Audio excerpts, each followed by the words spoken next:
Welcome back to the stream. Today is going to be a big day because it's Saturday, September, 13th? And today I'm going to be streaming for 4 to 5 hours. So typically I do about 2, but today we're going to be doing a little bit longer because I have made significant progress on View Creator offline. Yesterday, I was working on the website and working on some other features that I'm going to show you in the stream, but we are making significant progress. And as I said in day 29, when I started that stream, I was talking about how I've been feeling revitalized. And the reason I'm feeling this way is because this project has a lot of potential. There's a ton of demand in the space, and the way that I look at it is that if we bring a product to market in this space, we will be able to compete. And the space is actually a decently high margin space if we can get the users involved. So with that being said, let me do a couple things on my end to get the stream up and running. But thank you for tuning in. We've just had tremendous amounts of support over X, Twitch, YouTube, you name it.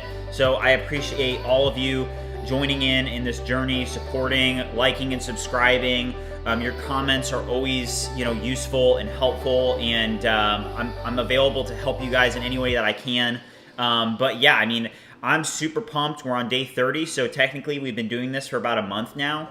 And the way that I feel about it is that I feel that we're on to something. I feel like everything that I'm seeing on my end with the data and the information that I have, it's starting to point to the fact that, there's a lot of potential with this project.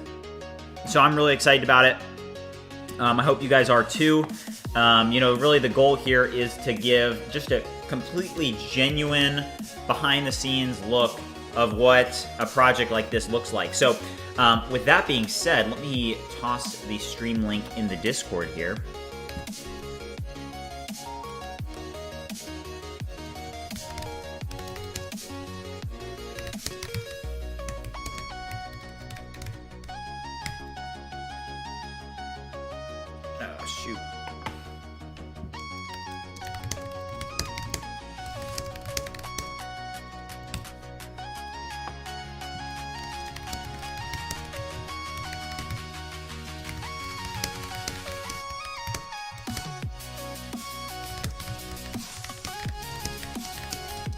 All right, just had to do a couple things on my end, and I think we are good to go now.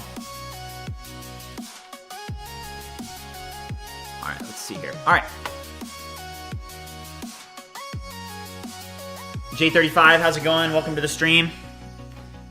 All right, so a couple things I want to show you guys. So something really cool that I actually was working on this morning, and I got it working right before.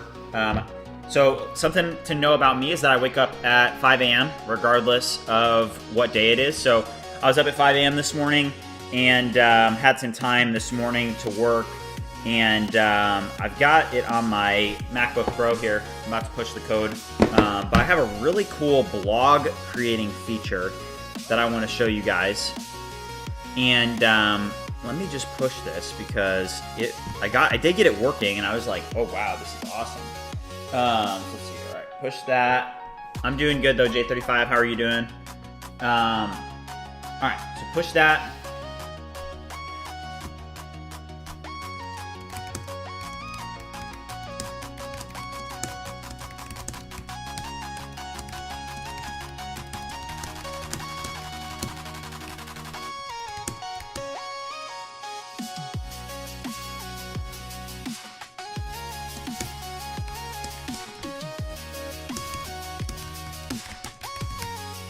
All right, okay, so I just deployed that code, so let's pull up Visual Studio Code here, and we are going to pull from the API and pull from here, and let's see this now. So if I go to create blog, it should have the page that I created this morning, and I wasn't really worried about any of the styling yet.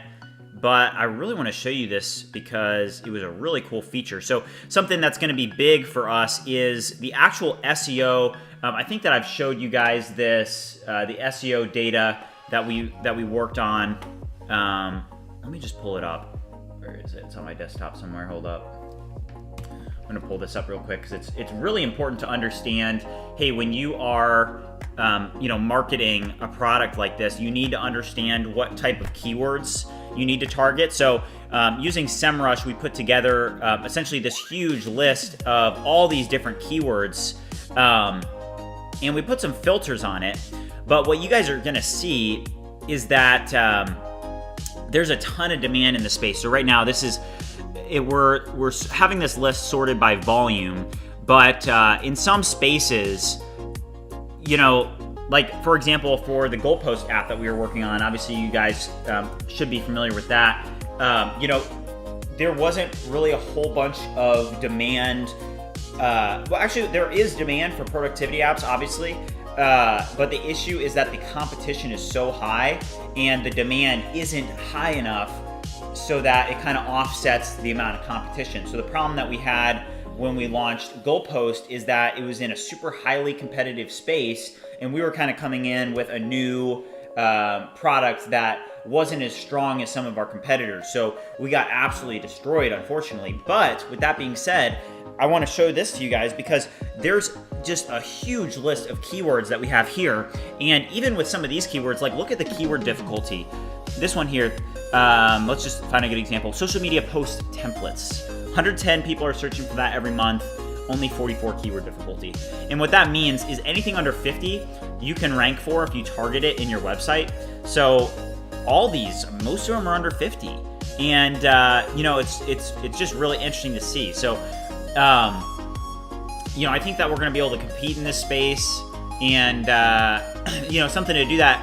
Where I was going with that is that to be able to compete with these keywords, we need to be able to create SEO blogs. I know that probably a lot of you are familiar with SEO if you're developers, but something that's like super, super important is that, hey, as a developer, you need to be mindful of when you're creating a website or anything like that. You need to know and think through what your SEO strategy is going to be, because it is very, very important. Let me see here. Unable to connect to the database. Okay, I know what I need to do. Give me 1 second. What we did is this morning, actually, while we're getting this working, let's actually improve let me go over here and I'm going to just do @createblog. Update this page to modernize it and make sure that it's on theme for the website and completely improve the styling of the page without breaking any functionality.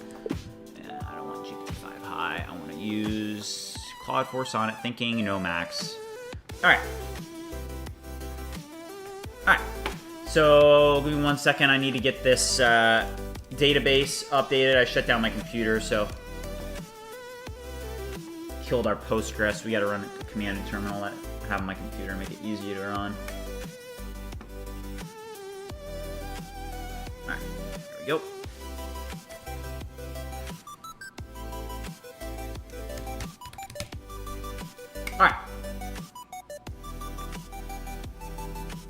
All right, so here we go.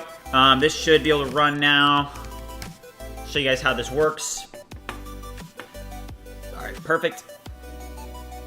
But yeah, so something that I want to show you guys. So a couple things that we did were we updated the products page. So I actually want to show you guys the white theme because I actually like the white theme a little bit better. So when people initially load the website, here's what they're going to see. You can start a free trial for View Creator. So you'll be able to try out the product yourself. With a free trial, you essentially get a free basic plan.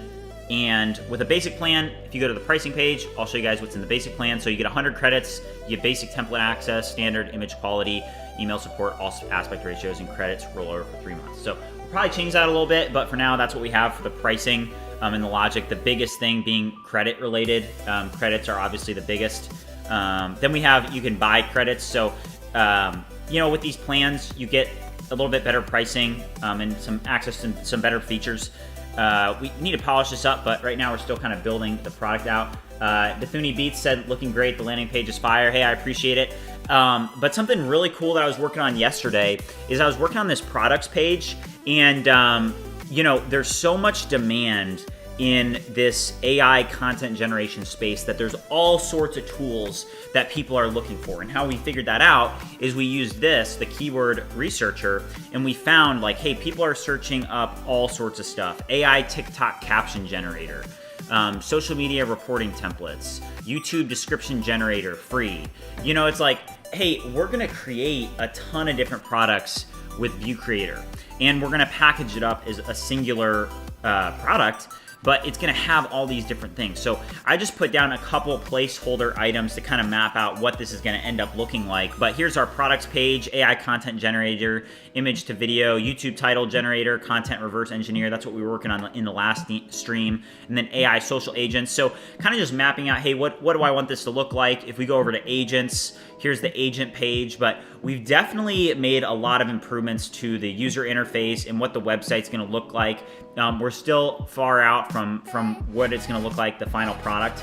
But you guys can tell that, we've definitely made some progress. So the thing that I wanted to show you guys, which is awesome, and we're gonna work on this a little bit to start the stream since I was working on it at 5 a.m. this morning.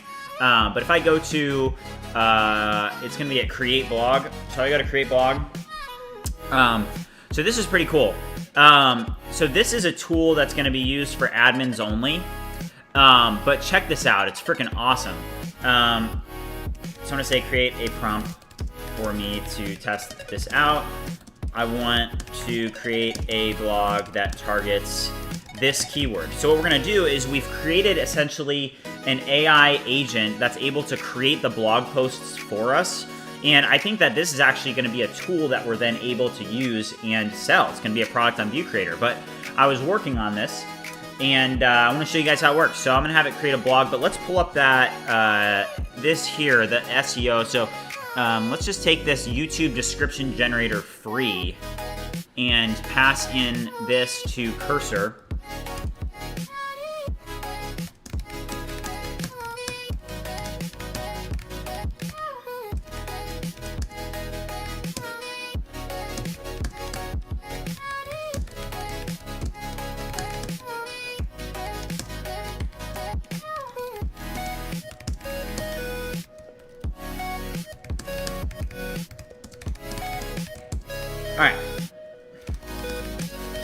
All right, so we're gonna output a prompt here with Cursor, and then we're gonna pass this prompt into essentially this AI agent that is for creating blogs. So I was like, hey, I need to create blogs at scale so that I can actually get some keyword information here.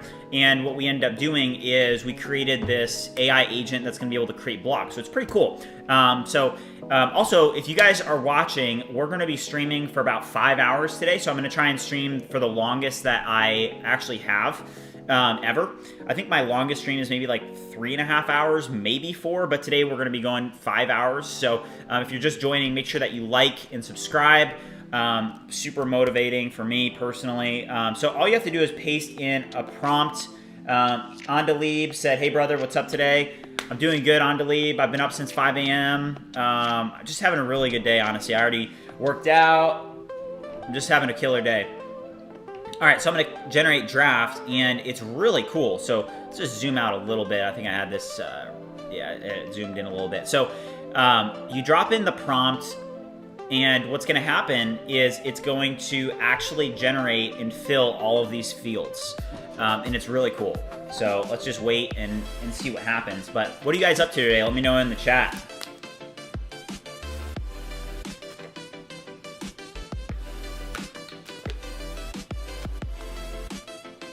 Guys, something that's totally random, but I just want to share it with you all. So my dream is that I want to be able to move to Austin, Texas in about, I have a house in Indianapolis, but I'll keep this house, and then I would like to essentially travel around the United States and be able to work from different places that I think are cool. So the first item on the list is Austin, Texas.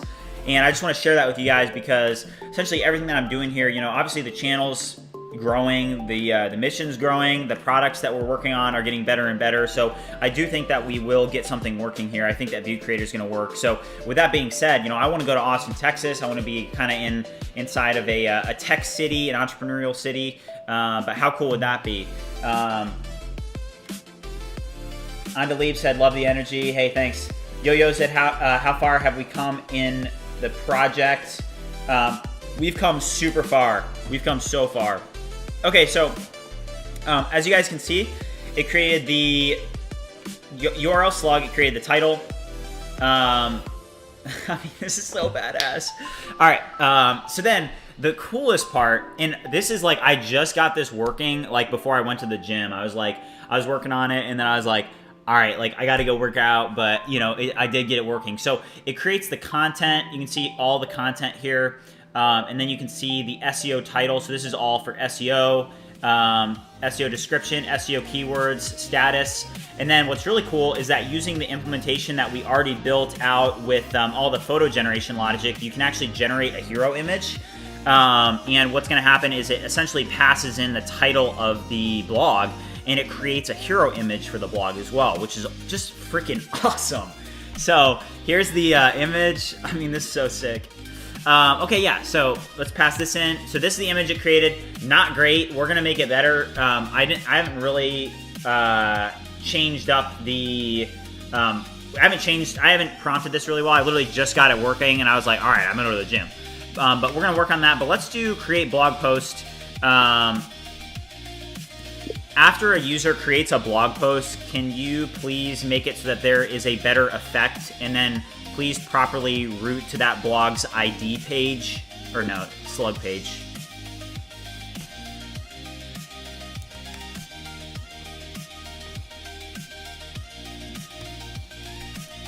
Please take a look at the blog module in the API. You will need to create a new API route, I think, related to fetching a blog by its slug. And then in the front end, you will need to update the API endpoints and also create the page for this. Style it similarly to what you see already existing, but the logic that we hooked up with the JSON blogs. Okay, there's a couple things that we're going to need to change up. But okay, chat, so Andaleeb said because of Stargate. So, the reason I want to go to Austin is because Austin, Texas has like a huge tech scene. And it has really affordable living, and also it's like warm in the winter. So in Indianapolis, it gets really, really cold in the winter. I'm not a big fan. I'm kind of like a sun guy. I like to work out. I like to exercise. I like to be outside, go for runs and stuff. So I think that I'm probably going to move to Austin, Texas, from like January to March. Right now I'm finishing up my college degree. I did decide that I wanted to finish up my college degree. So right now I live in Indianapolis and I have to commute to Purdue 3 times a week. So that's why right now the streams are like, my stream schedule is like Tuesdays, Thursdays, Saturdays, and Sundays. And the reason that it's like that is because I literally have to go to school Monday, Wednesday, Friday. And I honestly like can't stand it. I basically just, I was so close to getting my degree that I was like, why not just finish the degree so that I have that behind me. I'm 23, so I'm not going to get a job. I have capital to invest in what we're doing here. So I think this is going to be really exciting once we get Vue Creator off the ground. But something I want to do is once I do graduate, I would like to go to Austin, Texas so that I can just experience it. And I think it would be really cool to then be able to do this full time once I have my my degree and everything. So if you guys are just watching, tuning in, make sure that you follow wherever you're watching this, X, Twitch, YouTube. Make sure that you follow and like the stream, because this is, I would love to be able to get to like maybe like 10,000. I don't know, I'm not really like a creator. I don't see myself as a creator. I just am trying to be myself, and I guess people enjoy watching it, so that's kind of cool. So I appreciate your guys' support. Let's see, chat. So Coda Estates said, how long have you worked on this project? Sorry, I got DC if you said it. No, it's all good. I've been working on this since day 20, so we've spent about 10 days working on this project. We've made a lot of progress. We've got a ways to go before we launch. I was thinking that we could launch it tomorrow, but honestly, I think that I want to wait a little bit and really think through the strategy and kind of play it slow and make sure that we launch it right. Because I do think this project has a lot of potential. Hong John Chu said, appreciate the hustle. Thank you. Appreciate your support. Rob said, nice working out and coding today myself. Let's go, Rob. Yeah, I mean, working out's huge. Got to keep your mind and body healthy for sure. All right, so let's go to create blog. I think that we should have, okay. All right. On this page, it actually needs to load in a paginated list of the blogs from the actual database, not the JSON blogs. We've pivoted and we're now using the blogs from the database. So make sure that this pulls to the blogs from the database using the API instead of the local blogs in the JSON files. Okay. But yeah, guys, if you're watching, you haven't already liked the stream, make sure you do that. We're going to be going for 5 hours today. We're going to be freaking grinding today. So we're going to make a ton of progress. And I'm excited. I'm just feeling really good. You know, it's like, yeah, I don't know. I'm just feeling good. All right, so no posts found. Let's just double check to see if that blog was actually created in the database. I want to make sure. So we're going to pull up pgadmin here. pgadmin, and then we're going to go to our local database here. And let's take a look and just make sure that that blog was actually created, which it was. So it's definitely in the database. You guys can see it here. Okay, good to know. It says no posts yet, but it may have just not updated the logic yet. Let's try refreshing. Oh, it's in a draft. It's in a draft. That's why. So let's go back over here. What are the? I think it's I would assume that it's published, but we have an enum here. Let's try publish. I'm pretty sure it's published. This is what it's for. Yep. All right. There we go. Hey. Let's go. That's badass. All right, so we need to definitely have some work to do with the styling here. As you guys can see, the styling of this actual page is terrible. But logic-wise, the fact that we can just create blogs with AI, pretty big deal, guys.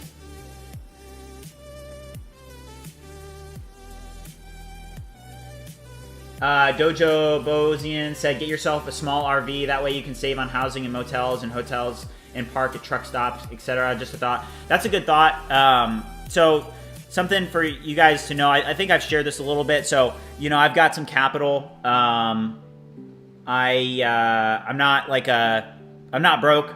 So, something to note. So I probably will just get like a Airbnb somewhere.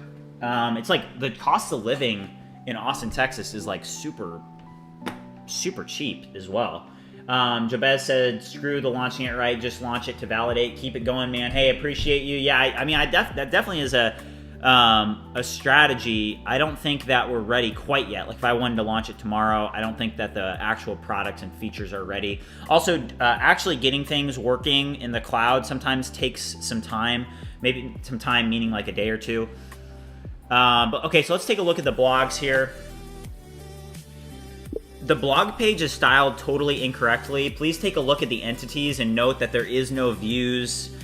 Also, right now the blog page doesn't actually style the HTML, which is incorrect. So please take a look at the functionality. Please look at the styling and completely update the blog page so that it actually is accurate and that it properly styles the content of the HTML in the actual blog content. Significantly improve and modernize the blog page. Okay, Yo-Yo said, I am new in coding. Can you please explain what does pgadmin do and what is the use of it? Yeah, that's a great question. So pgadmin is specifically for Postgres. So if you use a Postgres database, then it's a good idea to use pgadmin while you're developing locally, because essentially what pgadmin, it's essentially, if you've ever used, it's the UI to be able to develop locally. So it's very similar to like MongoDB Compass. For those of you that have used I used to be a huge MongoDB person. So like, for example, MongoDB Compass it's essentially an app where it gives you a UI to manage your database locally, or even in the cloud actually too. You can connect to it in your production database as well. But pgadmin is the same thing. So you guys can see here, like I actually connect to my production databases in here. So you guys can see that we have the Bridgemine production database, the Goalpost production database, and these are currently not active because I have to log into them. And there's some extra security involved because that's our actual RDS database. And then the local host is the databases that I have running locally. So I have a Bridgemine database, TimeAI database, Trade Deeper database, View Creator database running locally. So yeah. Hope that helps answer your question. Coda States asks, how much do you think you've put into this project financially? Not a ton. For me, really what I'm wanting to do is I'm wanting to put about $10,000 behind one of these projects. And to be honest, I think View Creator is the project that we're going to do that with. You know, I think that this particular product has a ton of potential. And you can't really test a product unless you actually put some money behind it. So once we actually get View Creator to the point where I think it's ready, we're gonna actually dip our toes into the water with running paid advertisements on TikTok, Instagram, Facebook, Google Ads. What am I missing? YouTube. But yeah, Mythic asks, why aren't you using Docker? I am for the API. I'm using Docker, so I have that in ECS, ECR and ECS, using Fargate. But with the this error is pretty annoying.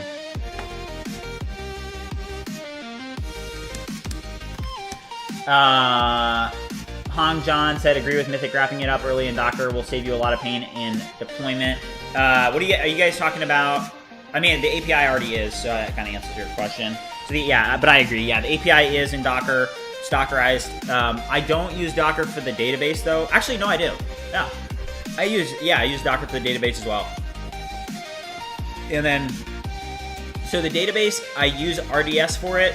But then for things like running migrations, running seeders, I have like, you know, scripts obviously, and the scripts, because they need to run in the database, what I usually do is I make it so that it's in, obviously I Dockerize it, it's in ECR, ECS, and then Fargate, and then I use GitHub workflow so that when I push code with a specific PR label on it, when I put a label on a PR and I merge it to main, let's say it says like seed blogs, like let's say instead of creating the blogs with the agent that I built, let's say that I was doing a seeder, I would put the seeder in the database, and then I would put a label on it like npm run blog seed.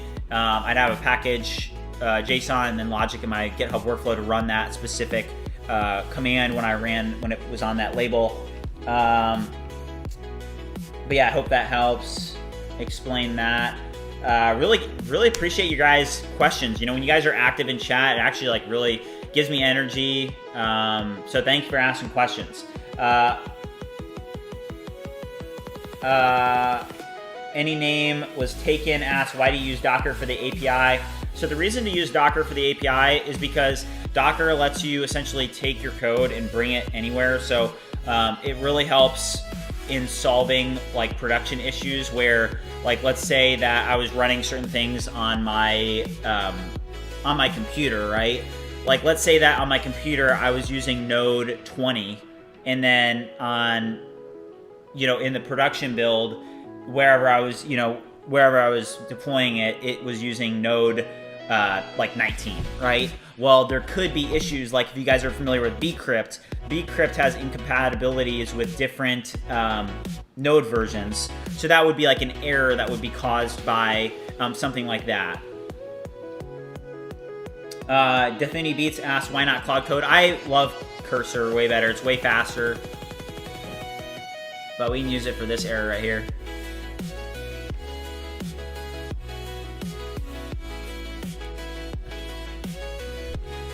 Let's finally solve that. There we go. Alright, let's do this. Let's go back. I want a new conversation here. Stop this. I mean, let's try Cloud Code for this prompt.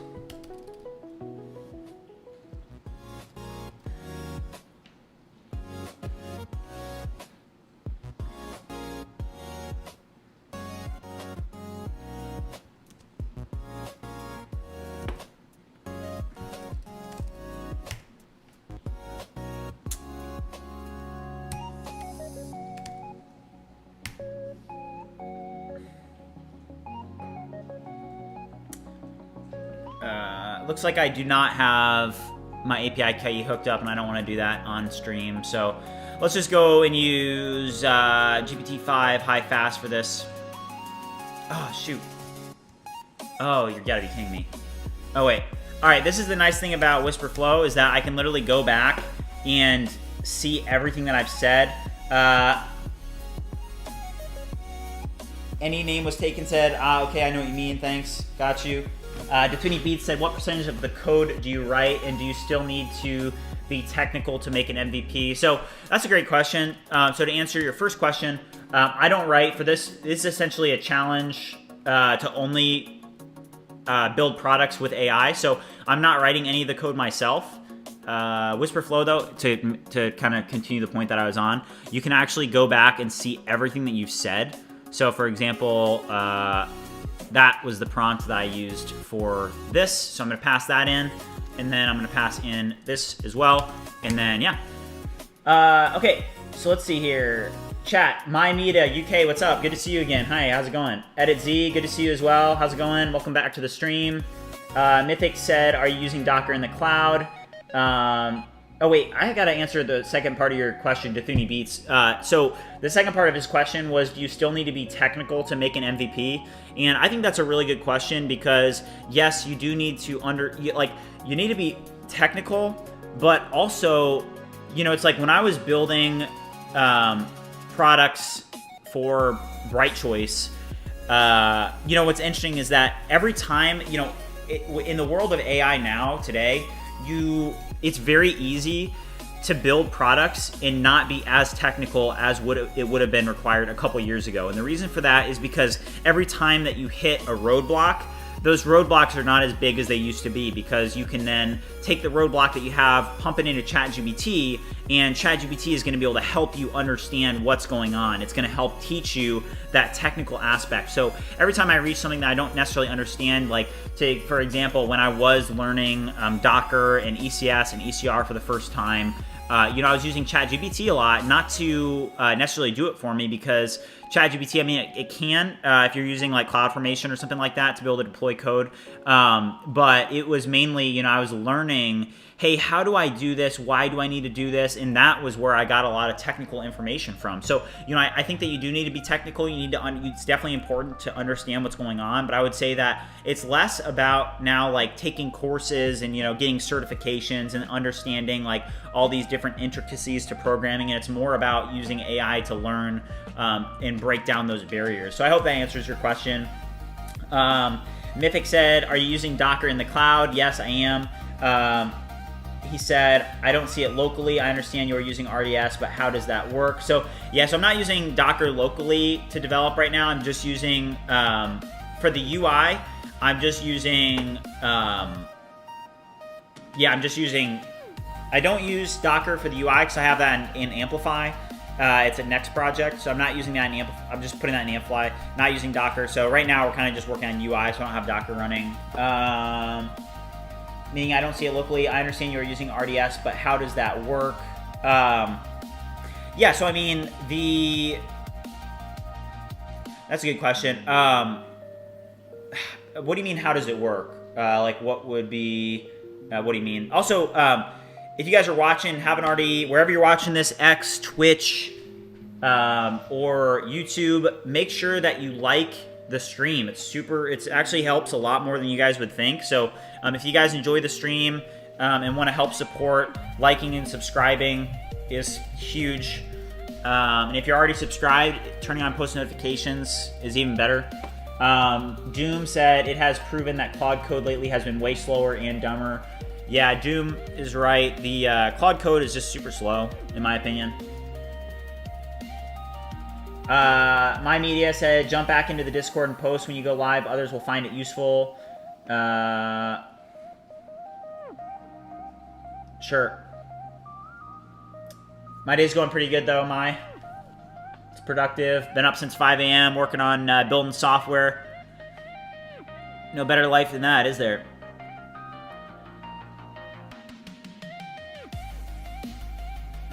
Unscrewing my life said, every time I see you, you are live, you be grinding. Thanks. Yeah, I mean, I'm grinding. I'm taking it serious. you know, I want to build a career out of this, and I think that it's definitely possible. So, man,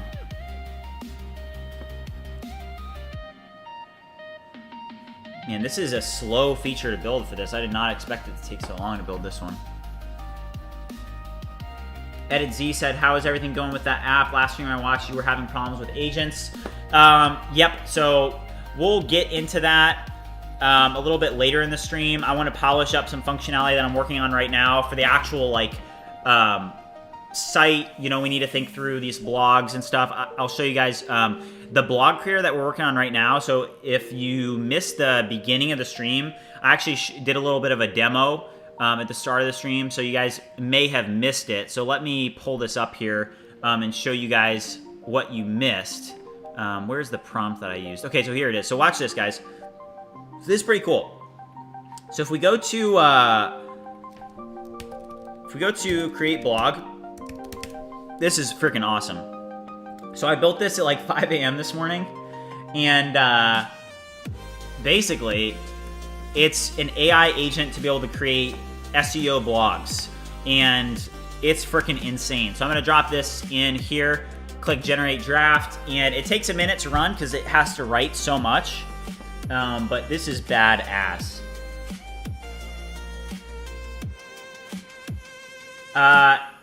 Anais said, is AI effective for MVPs only? No, AI is effective for production code. And if anybody says otherwise, they are behind the times.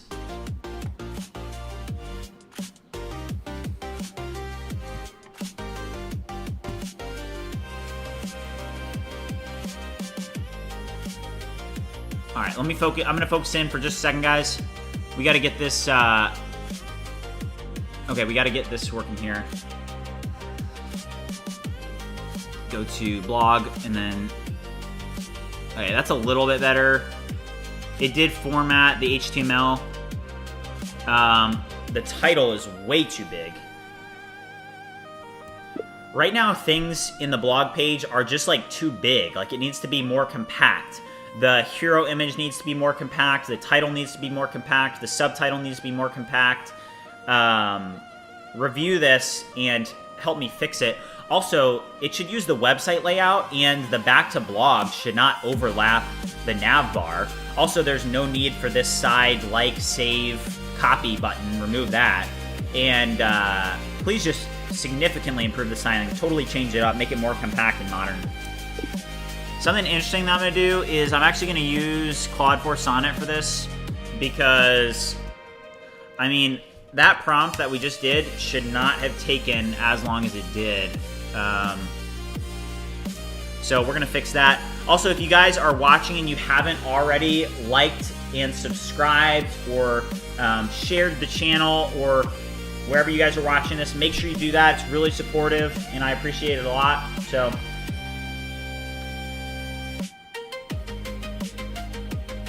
all right. Let's see here. So we're gonna fix that. Let's go back, and I want to show you. So the create blog post. So this is what it does. So you guys can see here was the prompt, and then essentially what it returns is it returns the slug, the title, the subtitle, the actual content, the SEO title, the SEO description, the SEO keywords, and this was all generated by AI, just based off of our prompt. And then another cool thing is that you then generate a hero image. So using the integration and the intellectual property that we created with that FAL AI integration, we're able to take our blog and actually just create an image for the hero. So here it is, populates the field nicely, paste that in here, and here's what it created. So we'll make it better, but just MVP for now. Way to do SEO blogs, which is pretty cool. Mythic said, normally people would run Docker locally, like your database, etc., but I assume you have your app running in the terminal or cloud. What's your dev setup? Sorry if I'm asking too many questions. Oh, no, don't worry about it. I'm happy to answer. When you guys ask questions, it actually gives me more energy, and it's just, I like really appreciate it. So, you know, to answer your question, I'm running in the terminal. I'm not running in Docker. Probably should be running in Docker. That's a good question. That's a good question. A good point. Let's go back to blogs and see what it did here. It's a little bit better. I I mean, like, there just needs to be more padding. There needs to be more padding. Like, right now, it just takes up the entire width of the block, or, I don't know, what do you guys think? This is what it'll look like on mobile, so that looks pretty good on mobile. I don't know, what are you guys' thoughts? I'm gonna grab some OJ real quick, but I'll be right back. If you haven't already liked and subscribed, make sure you do so. We're gonna be going for 5 hours today, so.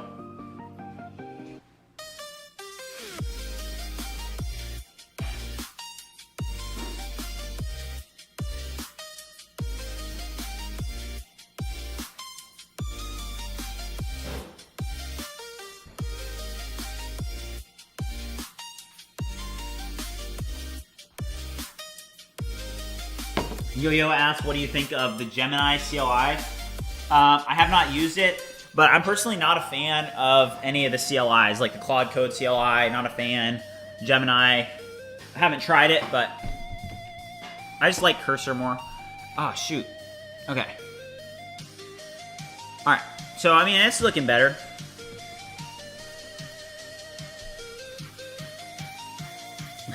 Thanks, Rob.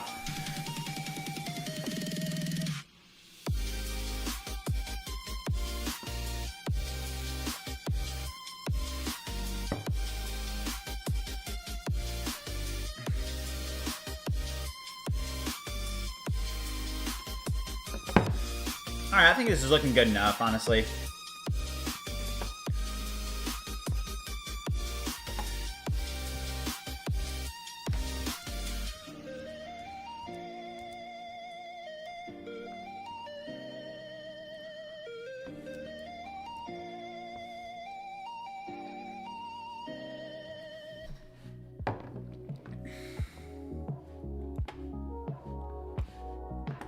Alright. SEO Optimal asks, how do you know which AI to use for each situation and which do you use most? So for example, like some of the models are better at different things. As an example, Claude is typically better at like tailwind styling, and then GPT-5 high fast is like better at like full stack logic. So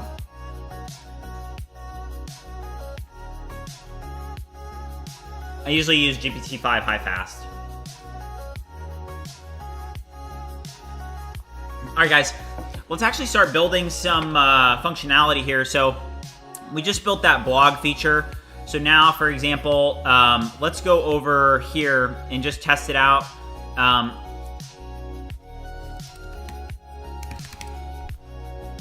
gonna just say create a blog that targets the keyword, and then we'll just be able to go over to our list here. And like, let's say the top keyword is image to video AI. And then just drop that in and say, make sure that it is at least 2,000 characters long. Target the keyword in the slug, the title, the subtitle, the SEO title, the SEO description, and the SEO keywords, and make it super engaging and clear, concise, and well-written. Simple enough, right? So then I'll generate the draft.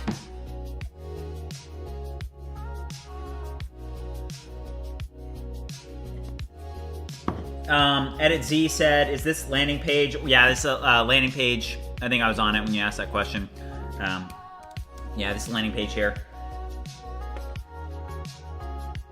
And also, this is now accessible in View Creator AI. Pretty sick.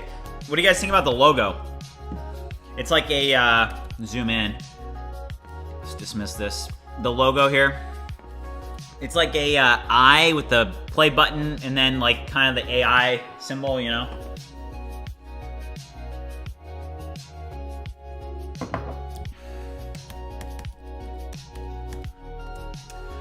Guys, I need to get out to Austin, Texas, all right? That is the goal. That is the mission, okay? I need to get out to Austin, Texas. J35 asked if the security audit that I gave was useful. That was actually really helpful. Thank you, J35.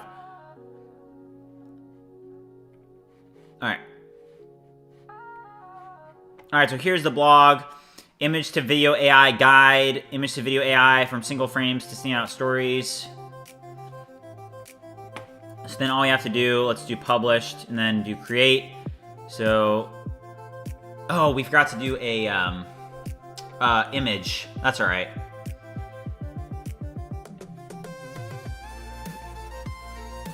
All right, Ains asked, AI does good at the start of the code, but with 2,000 plus lines, the real challenge is handling errors deeper in. What do you think? I think that's accurate. You know, as your project gets bigger, you know, the AI isn't as good, but I also would say that, hey, you know, you just have to be smart with what you drop in with each prompt. You know, you don't want to give it too much. You know, usually your entire code base isn't being passed in. Okay, so something that I was working off stream as well was the sign up process. So essentially what I want to do, and you guys can let me know your thoughts on this, but you know, you go in to start free trial, and the problem is that, you know, you can't let somebody do a free trial with the Ultra plan, because this service, providing it, does cost money in API fees, because, hey, you know, I've got to integrate with FAL, I've got to integrate with OpenAI, you know, I've got my own server-side costs, so there's a lot of different moving factors here. And something to note is that, you know, hey, I can't let people sign up for a free trial with the Pro plan or the Ultra plan, because if everybody did that, and then let's say they don't convert, they used, you know, 3,000 credits, I'd be out like, you know, a ton of money. So I'm thinking that, hey, if people are ready to buy, then they can get Pro or Ultra, but for basic, I'll offer a free trial. Cursor does something similar. So if I go to Cursor, I want to show you guys what they do. So if we go to their pricing page, what you guys will see is they essentially have this free option, and then they have Pro, and then they have Ultra. And they don't let you get Pro or get Ultra with a free trial. They only let, you know, you get this here for free. So very interesting. Maybe we should do something similar. What do you guys think? Also, if you guys are watching and you haven't already liked and followed, wherever you're watching, X, Twitch, YouTube, make sure you support the grind. Make sure that you follow and like. Super helpful. So, but yeah, so, you know, maybe we should do something like that. I'm not sure. You know, like with our pricing, we have a basic plan, a Pro plan, and then an Ultra plan. Maybe we should just, instead of having this be basic, maybe this should just be free. You know? What do you guys think?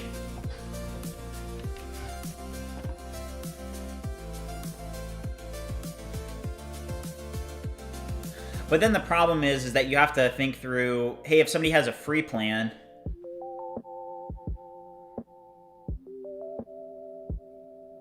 yeah, I'm not sure.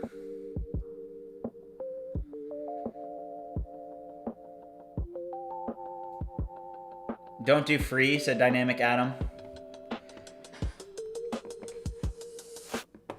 But then, for example, start free trial.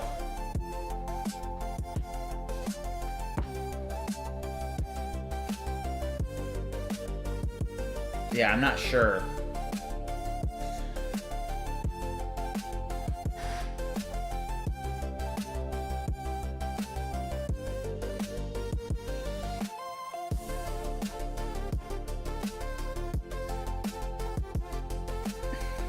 This is not open source, by the way. Dynamic Adam said, reduce the cost, but keep it paid. Make the first month cost 50%. That's a good idea. Doom said, Cursor's trial gets exploited. If you read, it says Pro 2-week trial. Yep. Pro 2-week trial.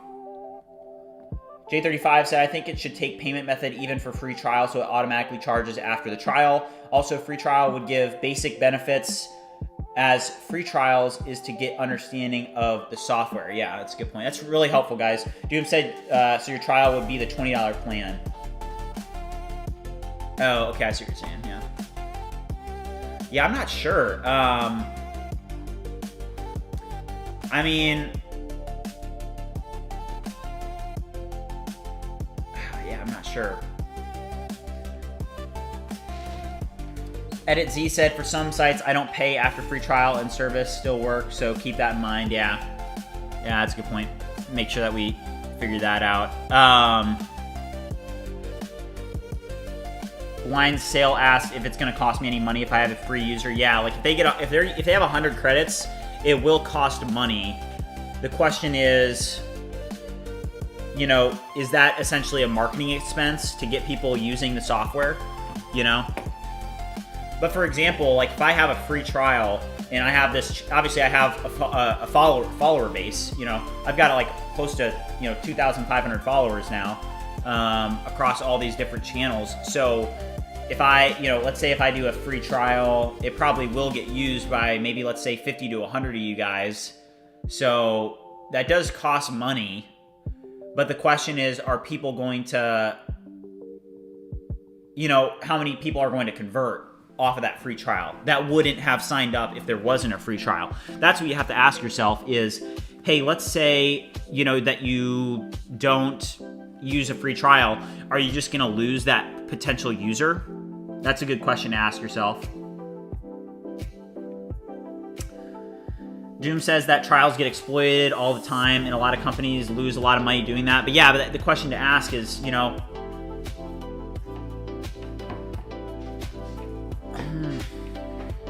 I'm not sure. Let's ask ChatGPT.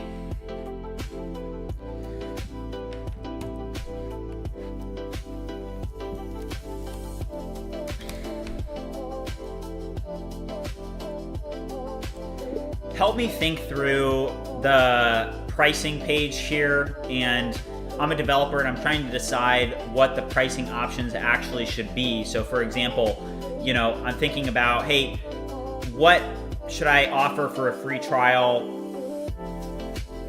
How should I be thinking about what I should offer users on sign up? Like, hey, it is going to cost me money if I give them 100 free credits because they're using the ChatGPT API, so it's running up expenses there. It's running up expenses with the Foul AI API that I'm using, so it will cost money. Help me think through just like what the best decision would be. I'll drop in pricing.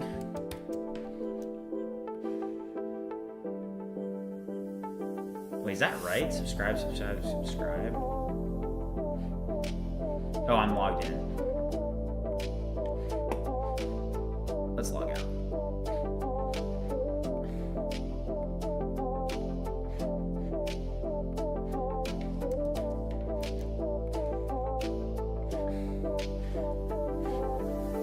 If you guys are watching, haven't already liked and subscribed, make sure you do so. Let's do a quick sub check.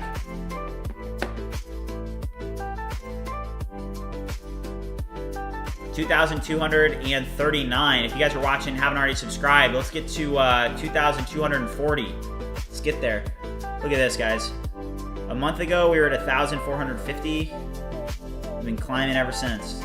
Thanks for all the support. Appreciate it.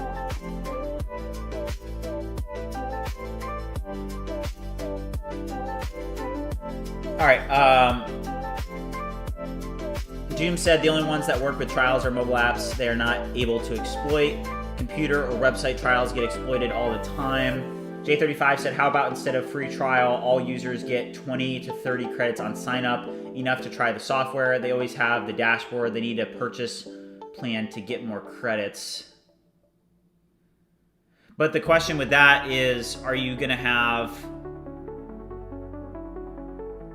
are you going to have people that, all right, J35, do you still think that you should take the credit card on sign up? What do you guys think about that? Wine Sales said, personally, I can't pay for something I haven't tried. Same. Doom said plenty of companies don't do trials and have plenty of users because they do a lot of demo videos. That's a good point. Michael just said, refresh, I just subbed. Hey, let's go, guys. Thanks for the support. Wow, 4 people subbed. Thank you. All right. So, yeah, I mean, I don't know.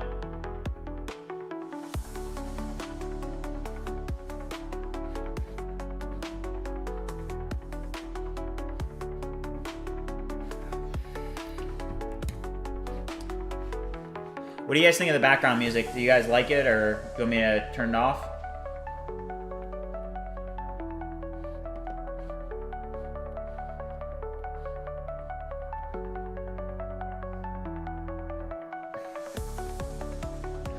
Yeah, I'm trying to decide. I'm not sure what we should do.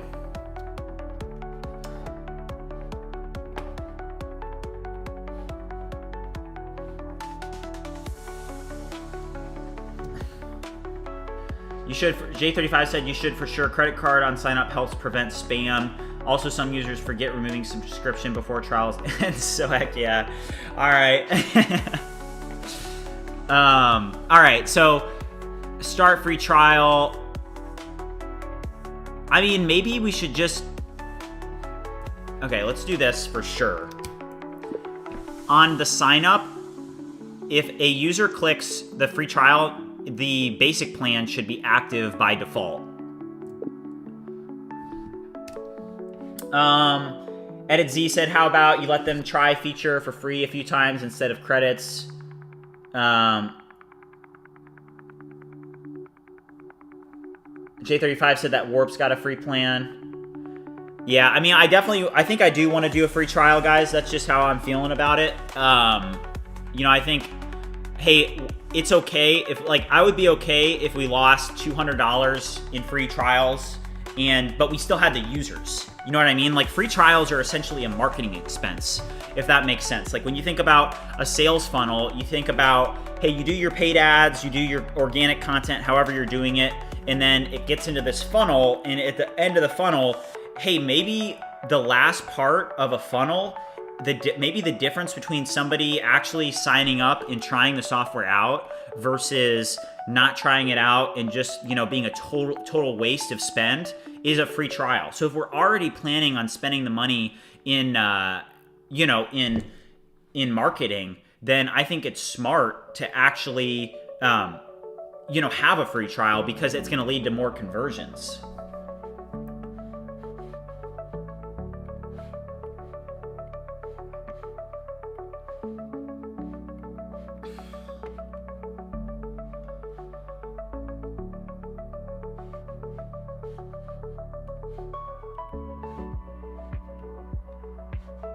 Okay, so we have essentially, whenever they click free trial, it's going to have the basic option on by default. And then let's test this. So let's just do support 10, AI.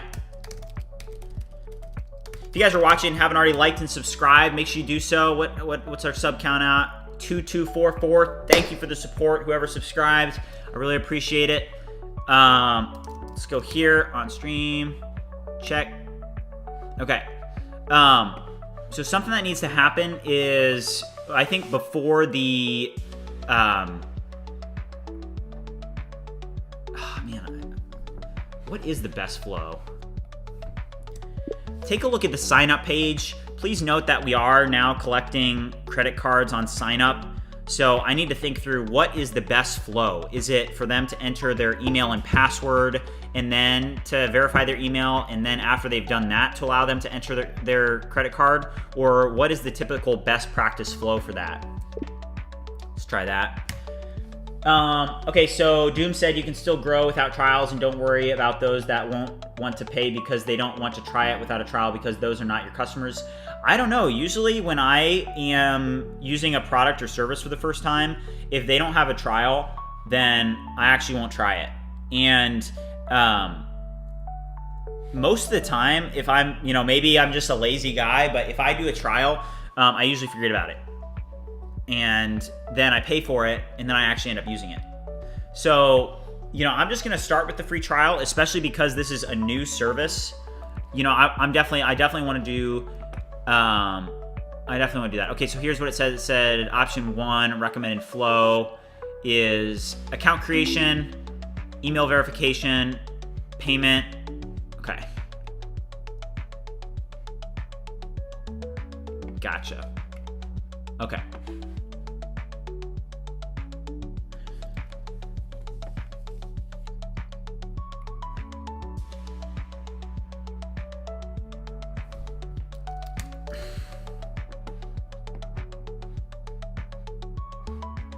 Okay.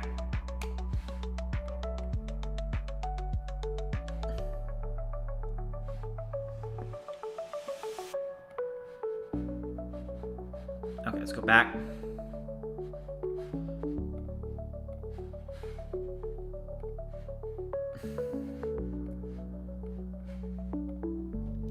All right, give me 1 second, guys. I'm doing something on my end.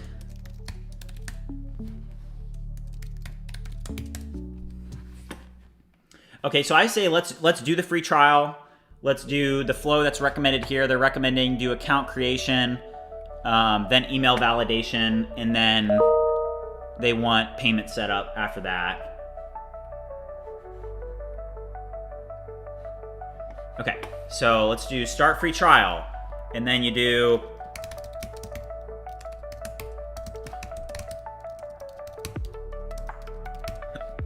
all right.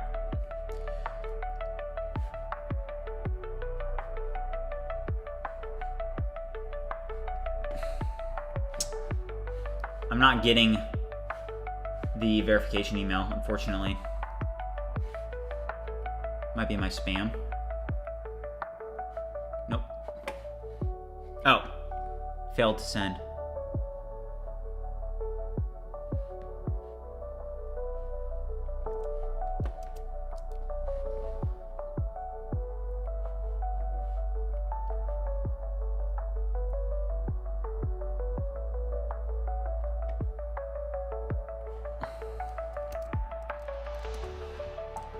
The verification email is not sending. Please review the logs and then review the API and fix the error. Also, please note to not look at any of my environment variables. I manage my environment variables. Do not look at my environment variables. I have that managed already. But please take a look at this functionality and please update the code in the API to make sure that we do not get this error when we're signing up. Okay, do that. All right, so J35 said that he's got a whole different bank account and card for free trials. I forget to cancel subscription after free trial. However, High Level tried charging me $400 for something. Jeez. J35 said that B2C always needs free trials, while B2B it might not require free trials as you get other portfolio for the business to trust, and also it's about selling to it. Yeah, that's very true. Lord said, you look like Spider-Man. I do get that a lot. Yeah, I get that a lot. Yo, what's the popcorn strategy? What is that?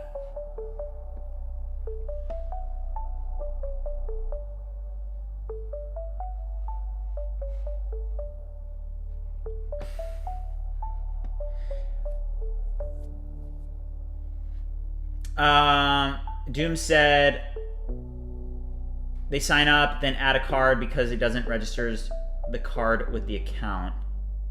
I'm half awake. Edit Z said, what do you think if you create a new plan for just free trial that has a little different features than standard one? Yes, I think that is going to be the basic plan. Like, that's how we're going to treat the basic plan. So highly recommended is going to be the pro plan, which is, you know, the $20 a month. But essentially what the basic plan is going to be is it's going to be essentially the free trial, but you know, the basic plan, the only reason for the basic plan, it's going to be just recommended for trials.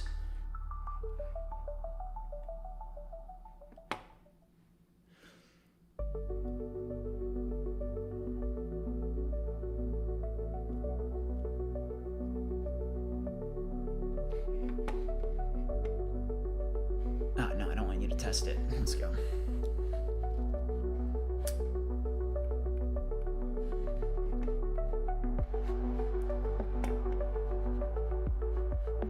All right, start free trial.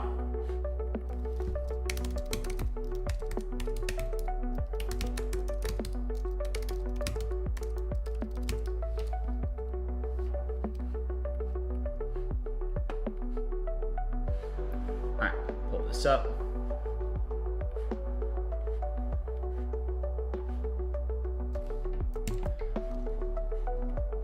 All right, we did get it this time.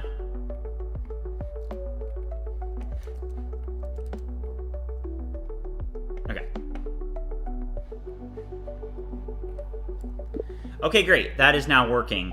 Now, please review the backend logic and the front-end logic for signing up. After the user verifies their email, you need to get their credit card. So please think deeply about the best way to integrate this. I want to use a Stripe element for the credit card collection. Please review and update the code to make sure that we actually take their credit card and are able to properly create their subscription and their Stripe customer ID, all of that's needed. So please review all that functionality and build the logic into both the API and the front end. Review the entities before you begin. That's pretty good. All right, there we go. If you guys are watching and haven't already liked and subscribed, make sure you do that. Ains said that he thinks that free trials are powerful. They lower the barrier for new users, build trust, and let people experience value before paying. I totally agree. Doom said you don't need the trial to use one of the main plans. You can always do a custom trial plan. I mean, yeah, I like the basic, as essentially the basic is going to serve as the free trial plan. J35 said, imagine having no plans, just credits, only get as many as you want.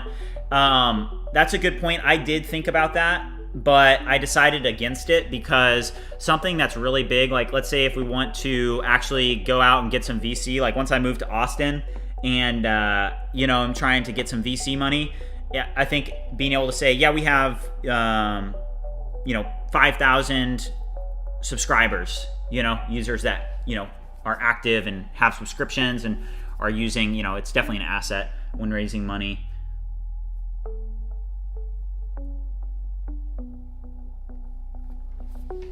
All right, where are we at sub-wise? Let's go. Thank you guys for the support. All right. All right, so billing service getting updated.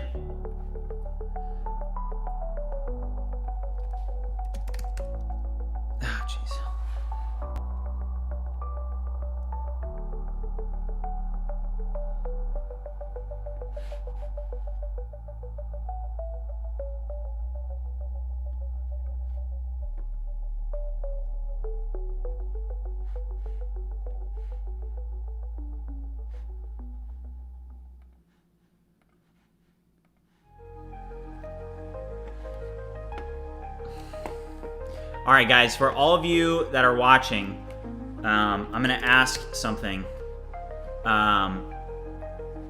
So if you guys could just click the link and go follow me on X, that would actually be very, very helpful. X, BridgeMind AI, because I'm really trying to get the X account built up. So if you guys have X and you use it, if you could follow me on X, that would actually be so appreciated. Thank you.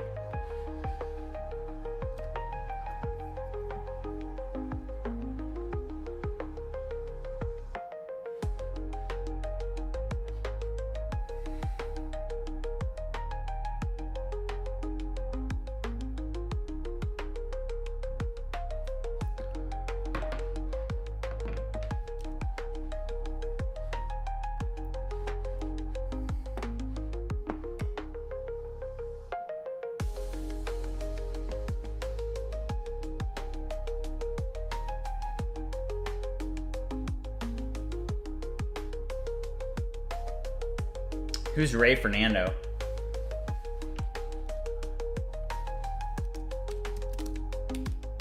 Is Ray Fernando somebody?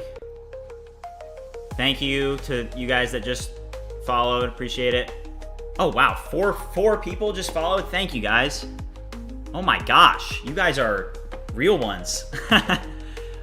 Wait, who's Ray Fernando? I'm going to follow everybody back.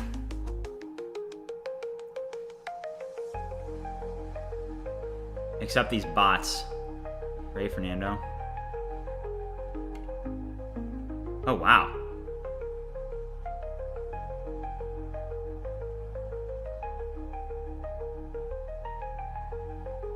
Dang, this guy follows me? I mean, he is following 4,000 people.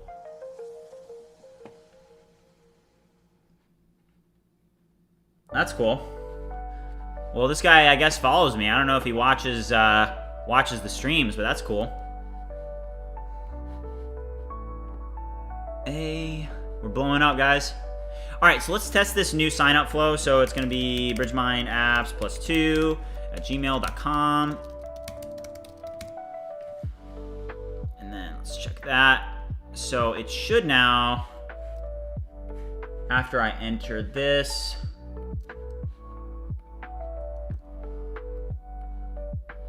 all right, got my code. Verify. Oh, what? Why did it start working on the freaking blog page?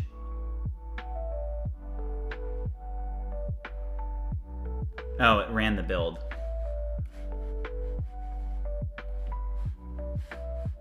All right, Ray Fernando.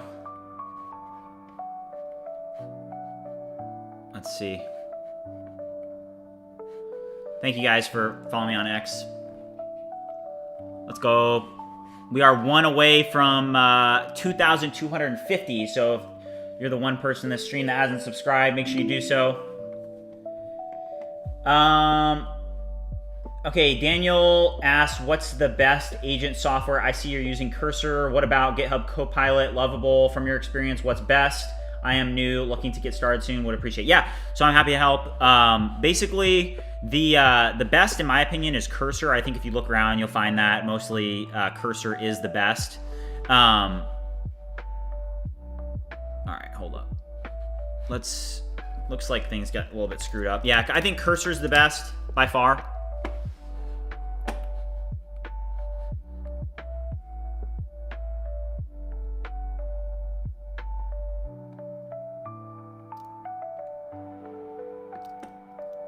All right, so Doom said, I just saw a YouTube post a guy made a landing page for his website and made $500 before even launching.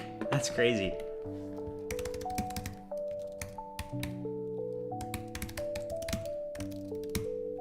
All right, looks like our sign up process got a little bit screwed up. I feel like that's more of a prompt for GPT-5 High, to be honest. Zippy Zach, how's it going? Welcome. Dagger said, where did you learn coding and how much time did it take? So I started coding when I was a teenager. I started with Python, but I got really into it when I was in college. And when I was in college, I actually dropped out of Purdue University. I was studying finance at the time, and I dropped out. Just stopped going to class because I was so passionate about software engineering, especially with AI. All right, so let's switch this up. The updates that were made to the sign up page actually broke the functionality of signing up. Please look at the sign up page and look at the respective functionality in the API related to signing up. And please think in depth about what needs to be changed both on the front end and the back end to fix these errors that we're seeing and actually get this working. Even when I enter the right verification code, it now says invalid or expired code. It doesn't work. I never get to the step about entering my credit card. So please review all the logic and think in depth and create a plan for what we need to do to make this sign up flow the best practice approach to a user sign up flow, and then please properly integrate the update. All right, should be good. All right. Daniel said, thank you so much, man. You just earned yourself a new subscriber. Thank you, Daniel. Really appreciate the support.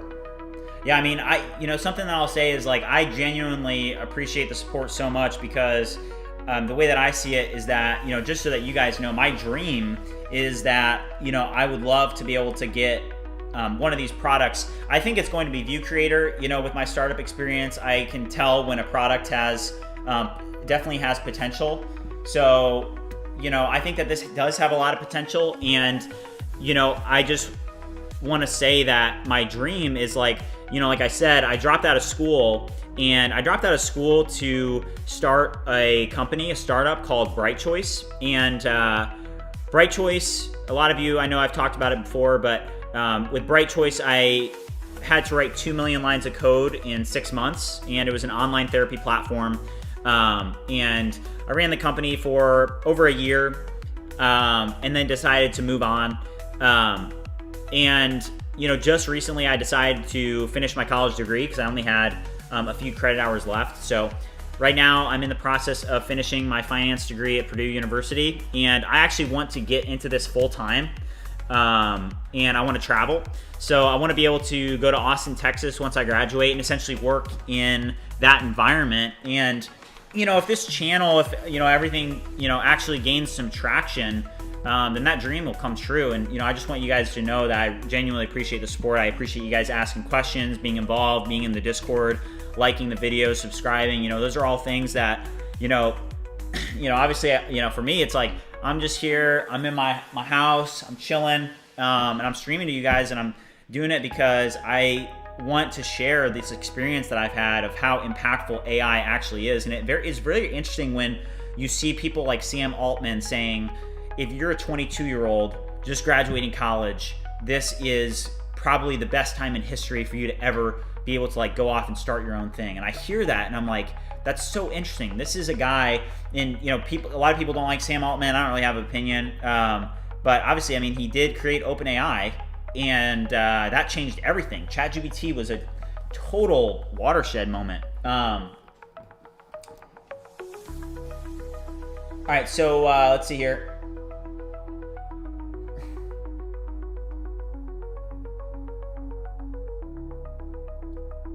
Doja said, congratulations on doing something for 30 days. Do you think that's a lot, Doja? I don't think that's a lot. There's going to be hundreds of days of this. I'm going to be doing this for years. If I can continue to get, right now, if you guys look at the analytics, let's go back over to the subscriber count and see where we're at. It's just going up, going up, going up. So I'm like, hey, I think that right now we essentially have a base. Let's check the X, 46 subs. I don't know. I think it's growing. So, J35 said Spider-Man vibe coding. Daniel said, in my experience, at the moment, GPT-5 is the king. It also ranks higher for web dev at the moment. Yeah, that is true. Dagger said, what do you think about no-code software nowadays going viral and people making lots of money? Huge support to you. You will make it. Thank you, Dagger. I really appreciate that.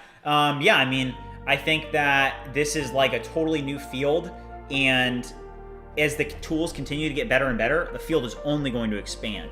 So really, really interesting to watch all this happen. Doom said a lot of it depends on how much you budget, because Warp is really good but pricey. Augment Code is really good, but also for large changes and can be pricey. It's a good point. Thanks, J35. Doom said those no-code sites are really limited. Yeah, it's true.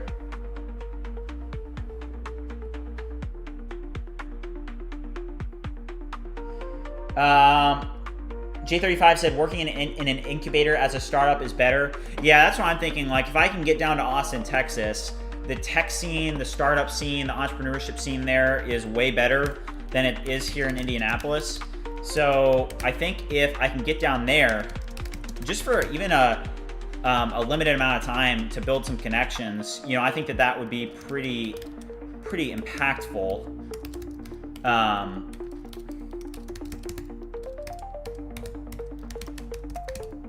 All right, so let's test this out, guys. It looks like this is done. So let's see, creating your account. Got our email here. All right. Here's our code. Last time this didn't work, and now it works. Nice. All right, payment information. The styling looks awful, but if you guys can slightly see, it actually is showing the credit card information. Oh, jeez.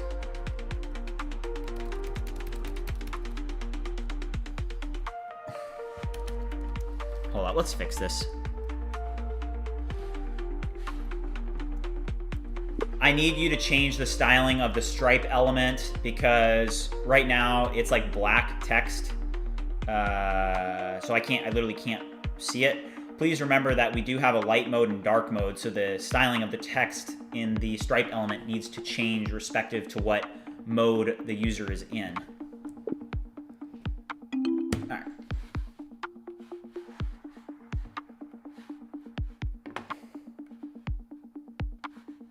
All right. Ain said that he's learning JavaScript. Is it really worth it? 100%. JavaScript's great. So I use a step ahead of, I mean, it is JavaScript, but TypeScript is what I use for all my projects.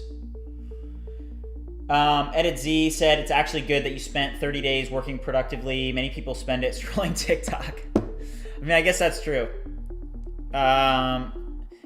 Ethiopian said, can you please summarize what you are building? I am very interested. You just got recommended to me on YouTube. Yeah. So right now we're working on View Creator, and with View Creator, it's an AI-powered social media platform where you're going to be able to create viral social media content in seconds. So right now we're working on like some non-feature related stuff. So we're gonna be streaming for about 5 hours today. So we're gonna be going for like a couple more hours, but I think like 3.5 more hours we're gonna be streaming today. But right now we're just working on the pricing. But if I go to the dashboard, there's some really, really cool functionality. So for example, templates is a big part of functionality. So you can see here, let's say that you have a piece of social media content that you actually really like let's say that you have motivational content that you post on your Instagram or wherever, right? Well, here you can actually post that in. I'm out of credits. So I'll show you guys a demo later in the stream. Right now we need to focus in. No, I don't want to get too distracted, but we'll focus on that later in the stream. So let's go to the pricing, start free trial.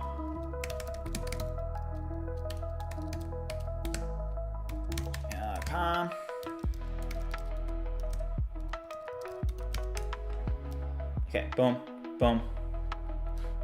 All right, let me grab the code here. If you guys are watching, haven't already liked the stream, make sure you do that. Oh, geez. All right, so did update well. All right. All right, come on, big money. Oh, payment failed.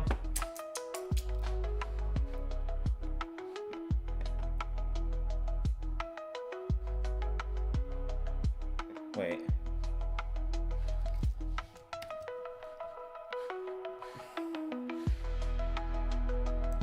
It said payment failed. Why did this happen? Oh, wait. There were no logs for me to be able to debug this. Please review the code and make sure that there are logs on this step of the process so that we can debug.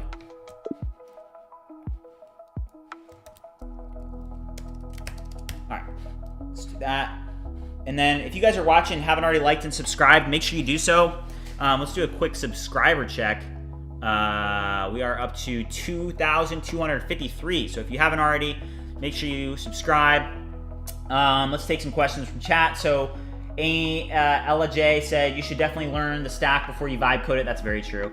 Doja said, not a lot of people do a project for more than 30 days. They quit, but was more saying you're taking this as a passion more than anything. Yeah, that's very true. I appreciate you saying that. Yeah, I mean, I just, I genuinely am passionate about creating things, very passionate about vibe coding. And, I think that, when you're thinking about the future and what you want to do with your life, it's just very interesting. If you guys have ever read the book Outliers, it's actually on my wall over here, and I want to show it to you guys. So wait here, let me switch up the camera a little bit so you guys can kind of see what this looks like. But yeah, so here's my bookshelf over here, and on my bookshelf I have a book here, Outliers. And Outliers, I'm sure that people in chat have read it, but Outliers is a book that is written by Malcolm Gladwell, and one of the biggest concepts in this book talks about how people like Bill Gates, like Elon Musk, a lot of successful people, the reason that they were successful has a lot to do with when they were born and how that lines up with new technology. So, for example, it was talking about how Bill Gates and Elon Musk, when the internet came out, there was this window where you essentially have to be in this window where you're 23, it's 20 to 25, 26. It's this 6-year window when new technology comes out that the people that are most likely to succeed when new technology comes out are people that are like 20 to 26, because they're young, they're more basically they're more susceptible to new technologies and new skills. So they'll be able, like, for example, Bill Gates like learned coding and like became an insane coder before everybody else because it was like new and he was like super into it. So it's almost like playing Fortnite with, like, you know, if you guys remember how good Ninja was, he wasn't actually that good at Fortnite. He just was like kind of one of the first people to start using it, which is what he got huge. But my point with that is that a huge point in outliers is that there's this age range, and with new technology, when it lines up with you, I mean, it is powerful. Because, for example, I started to get really into coding when all of the AI tools came out. So because all these AI tools were making it so much easier to program, I decided, hey, instead of programming just line by line, let's actually implement some of these AI tools into my workflow. And at the time, you know, it was when we just had ChatGPT 3.5. So,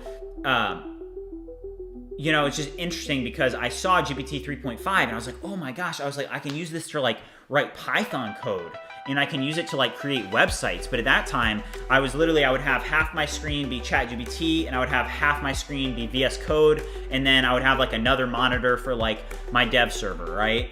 And I would do it, and I would just do it for like 10 hours a day.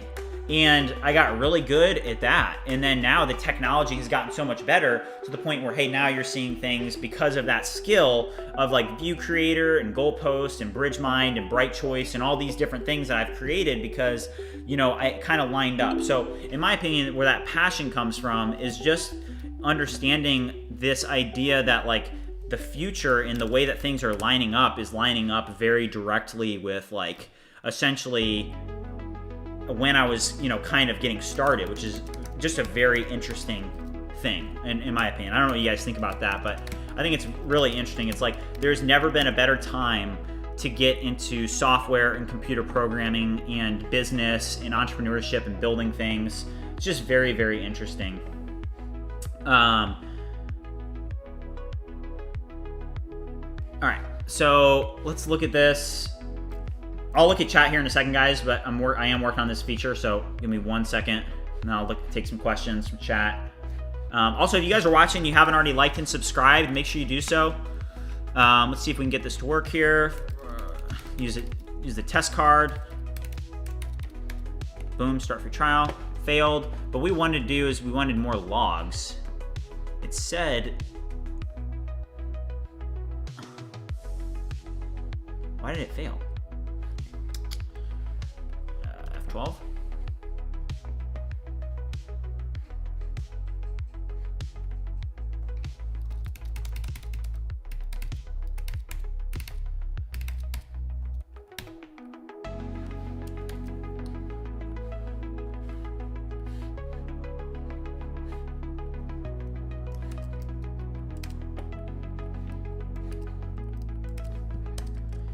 I am still not seeing any logs related to the Stripe integration in the back end. It seems to me like there's errors in the front end.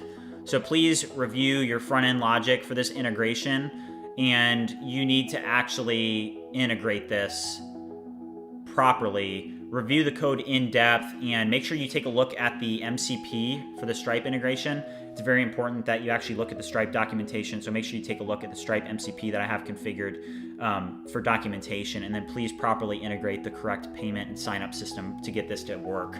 Because right now, there's no logs for us to look at, and it seems like there's errors in the front end. It's just saying payment failed, please try again.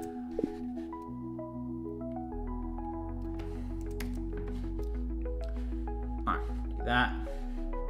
And then I just want to make sure that we do have the MCP configured. So if we go down to MCPs here, I want to make sure, yeah, it looks like it is. Yeah, 25 tools enabled for Stripes, that should work. All right, let's try again.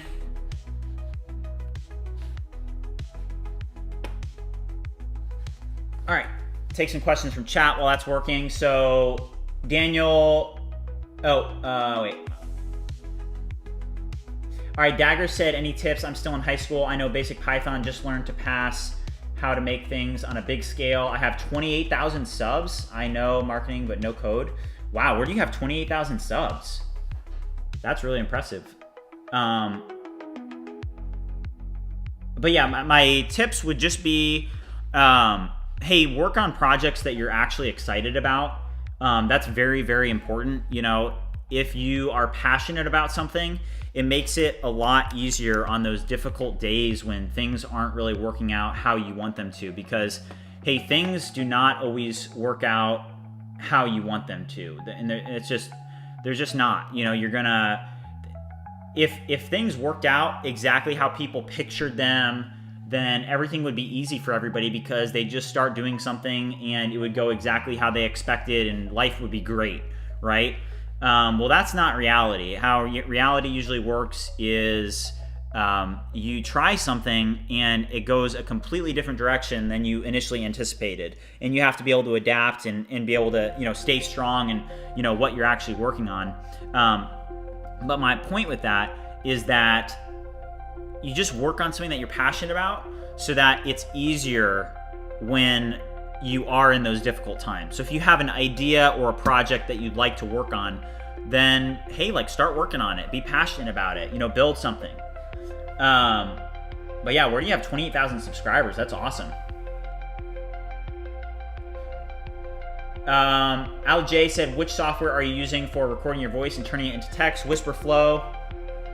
J35 said, can you place your... Oh, thanks for answering that, J35. Appreciate that. Can you place your Whisperflow referral? I can pin it. Yeah. Sure.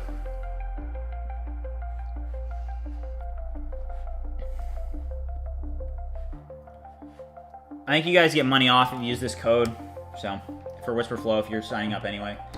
Daniel Buttigieg said, what's some advice you would give a student age 16 to 18 who wants to do something with computers and programming and has a decent portfolio on GitHub? What are some good career options to aim for or study? I would kind of say the same thing that I said to Dagger, which is, hey, the best thing to improve your programming skills and ultimately your resume or whatever you're trying to do is to just work on projects that excite you, that you're passionate about.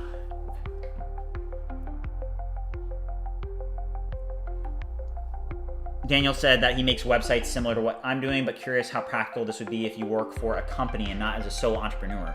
I mean, it's pretty practical even if you're working for a company, just because, you know, you're working for somebody, you're providing value.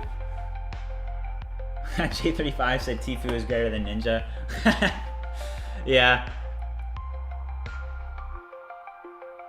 Dagger said that he did streaming for a while. Really appreciate it because I'm more engaging with chat, not just coding alone. Yeah, I try and engage with chat. That's why, like, when you guys ask questions and stuff, you know, it actually is helpful for me because, you know, it helps me engage with you guys. So there's some streams where the chat, for whatever reason, will just be like a little bit more subdued, and that's fine. You know, I'll just work.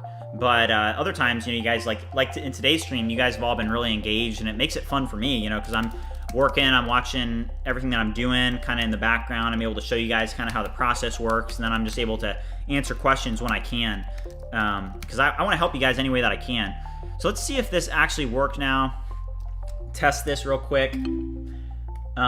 Stripe integrations are typically slightly difficult, so we're kind of on the third. I think this is our third rendition of this, so let's see if we can get this to work. Verify. Okay, nice. Okay, so it gave I like that element way better. This is a different Stripe element than the previous one, and I like this one a lot better. Payment failed. What the heck? All right, we're gonna need to take a different approach. I'm gonna use the bathroom real quick. I'll be right back. But if you guys haven't already liked and subscribed, make sure you do so. We're gonna work on this. I definitely like that component a lot better, but yeah, I don't know. Payment failed. Try it again. I think it's this, whatever this error is. Yeah, there's something on the front end that's not working correctly because there's no logs in the back end. So, all right.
All right, we're back.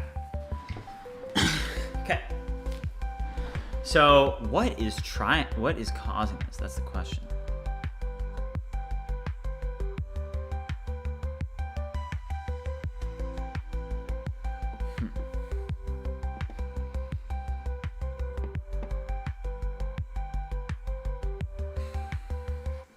Let's just do a run through again with the console open.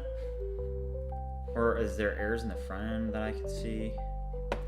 Nope. Okay.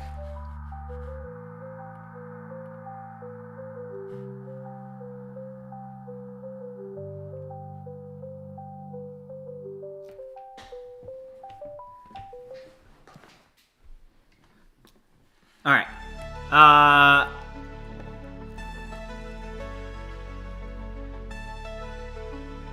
All right, chat. So chat said, what feature are you trying to implement right now? Mr. Study said.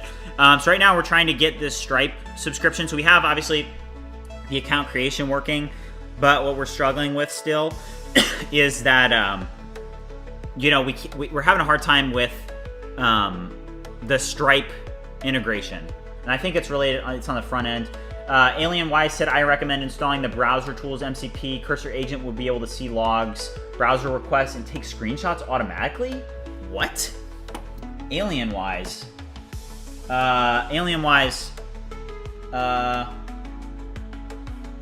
Just spit out some, is that a thing? I'm literally about to screenshot Alien Wise's comment in chat and paste it in ChatGPT. What is this subscriber talking about, and what do I need to do this? That's freaking awesome. All right, guys, what are we at? Oh my gosh, 2,258. Let's go. Let's go, guys. Austin, Texas inbound. If you guys haven't already liked and subscribed, make sure you do that. We've got like 44, or I guess 38 people watching on YouTube, and we've only got 33 likes. So that means that 5 people have not liked the video. So make sure that you like the video.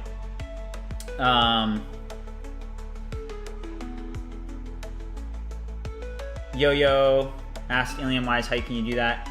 Doom says, it says Stripe is failing to fetch, so do you have Stripe in test mode because you have to turn on test mode or to use the test card? Yes, I am using test mode. Doom said that I was spitting out some serious inspiration on X this AM. I was. You like the posts? Yeah. Yeah, I've got an X. So I've got this BridgeMind X, obviously. So if you guys haven't followed this, make sure you do. I'll drop the X here. But then I also have my personal X, which is I'm not logged in here, but my personal X, I actually reposted something on BridgeMind on my personal X. If you guys want to follow me on X personally, this is my X. I'll drop it in chat if you guys want to follow me. But yeah, I was spitting some facts here for sure.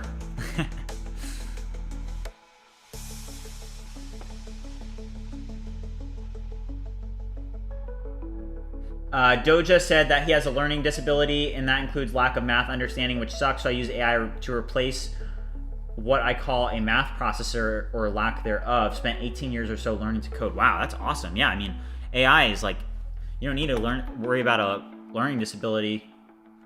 You've got AI.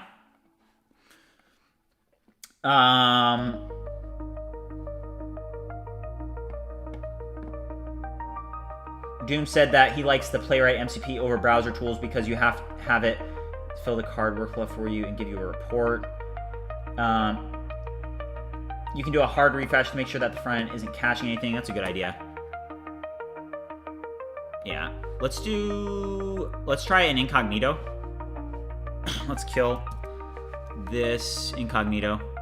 Let's kill this. Launch a new one.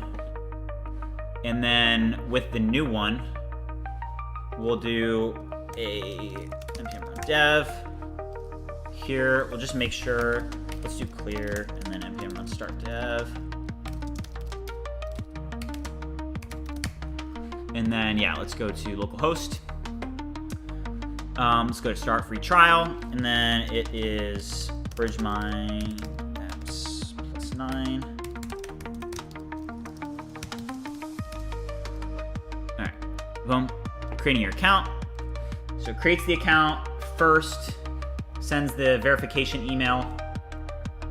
You receive the verification email, paste it in, and then last step is this. Let's do a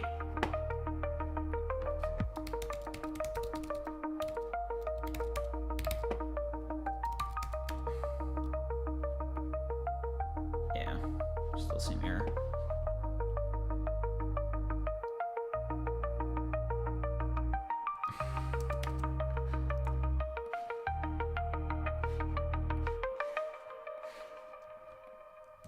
What do you suspect is happening? It seems to me like the same issue is occurring.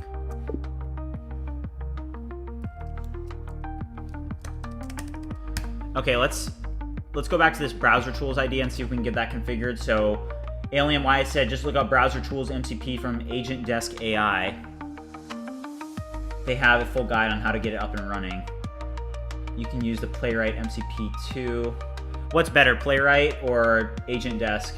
Can one of you guys let me know? No Cliet said, hey, can you help me decide between Lovable and Cursor? Easy answer, Cursor.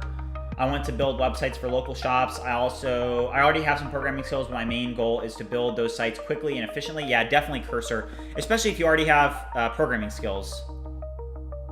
For sure, for sure.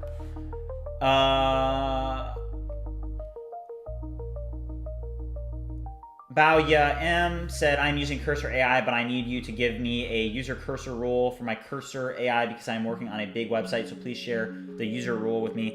Actually, right now, I do not have cursor rules turned on for this project, believe it or not. Okay. Let's see here. If you guys are watching, haven't already liked and subscribed, make sure you do so. We're going to be going for at least 3 more hours. So, all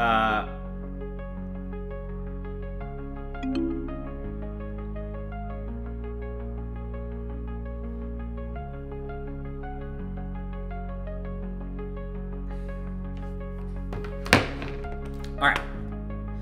So it said the console shows payment element errors. We could not retrieve data from the specified element and warnings about applicability being an element created for the same elements that has the same. Oh.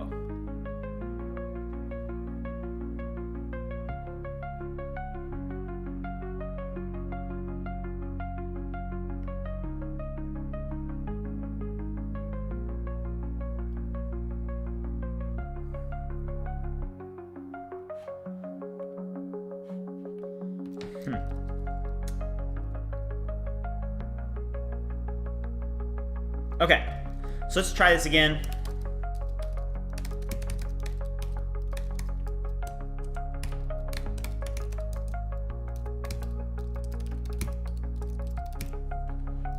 Okay, boom, boom.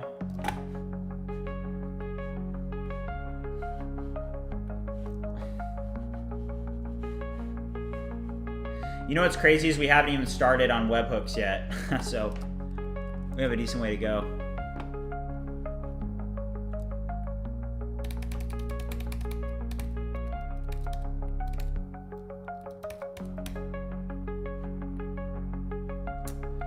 Piece of shit.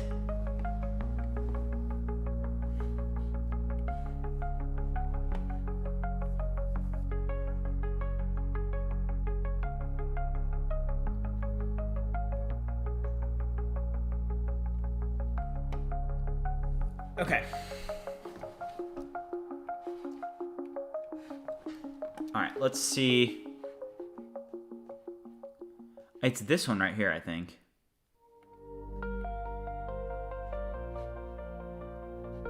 All right, let me just make sure that my API key is set up correctly.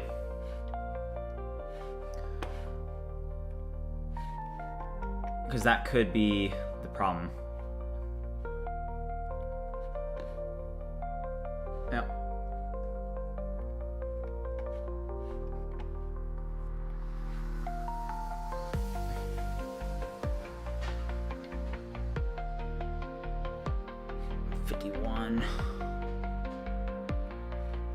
Okay.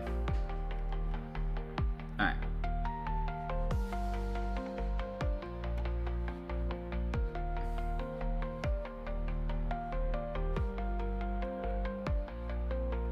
All right, let's try passing in some of the info into ChatGPT, and maybe we can better understand the issue.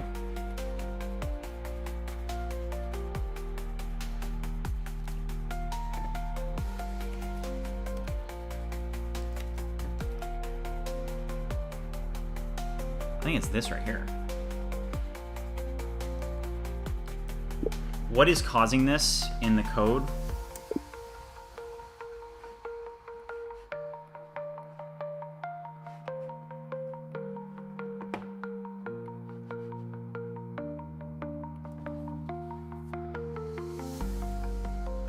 All right.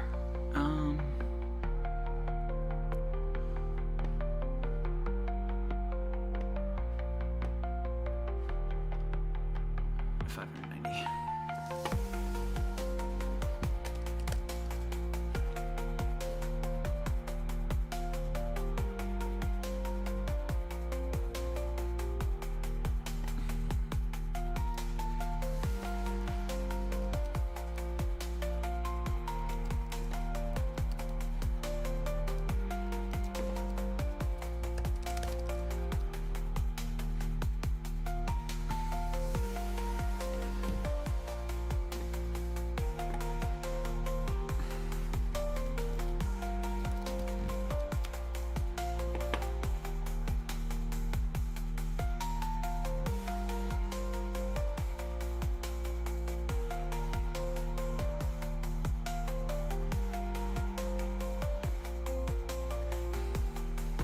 Check my EMV errors. Hold on.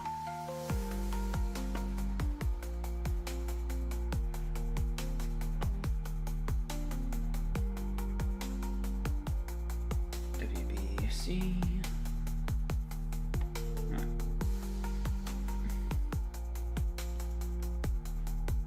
Top G40.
If you guys are watching, haven't already liked and subscribed, make sure you do so. Looks like we're one away from 2,260 subs. So if you haven't already subbed, make sure you do so. You'll be our 2,260th sub. Appreciate it.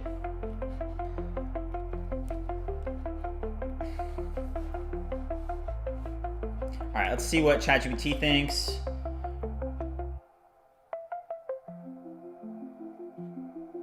Brother Code said, I'll fix your Stripe integration for $100. Nah, I'm good. Sidhant said, what language are you using? I'm not familiar with app development. So we're using TypeScript, and then we're using Nest in the API, TypeORM for the database, or Postgres, but TypeORM for the actual project. And then I'm using Next for the front end. Brother Codes also said, Stripe setup is easy. I set up in 10 minutes. All right, man.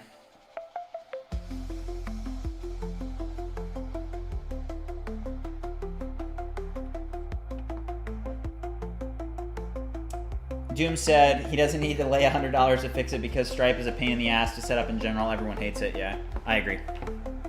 All right, so it says nothing in your app logic is broken. The console error is coming from Stripe's JS SDA trying to post a tiny analytics beacon. It's being blocked. Okay, interesting.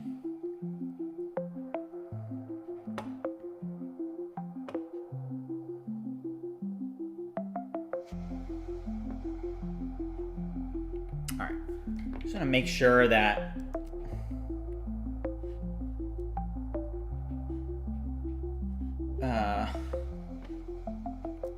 next public Stripe publish. I mean, I'm like 99% sure that we have that set.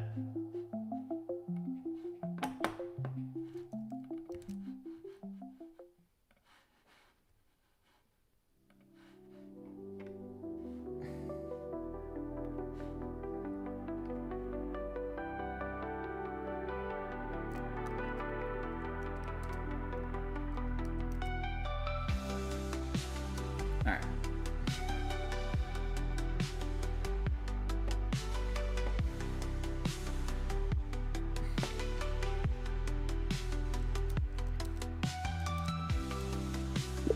Why, when I get to the actual submitting of my credit card, is it just saying payment failed then and giving me these logs? It doesn't make any sense. I don't see any failures in the API console logs. So what's going on, do you think? I do, just Aiden, I do have the Stripe. I do have it.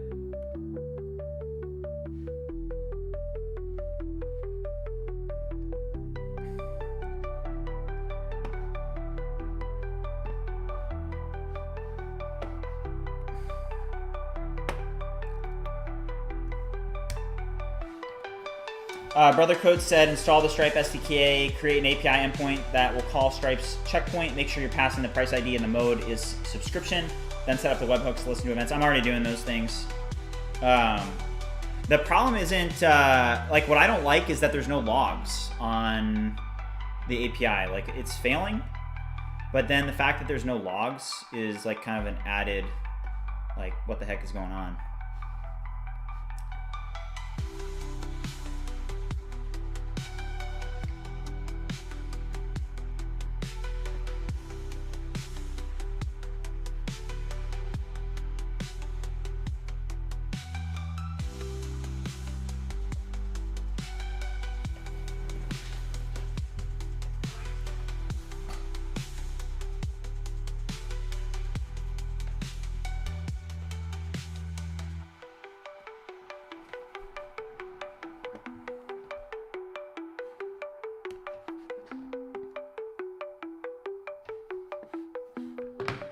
All right, see here, still thinking here.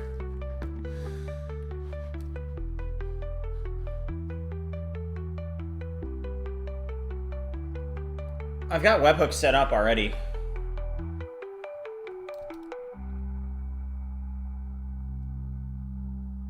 So the logs come in. All right, that's actually a really good point. All right, hold up, guys. Thanks, Brother Codes. So I think I mean, they may already be, I just don't think I'm listening yet.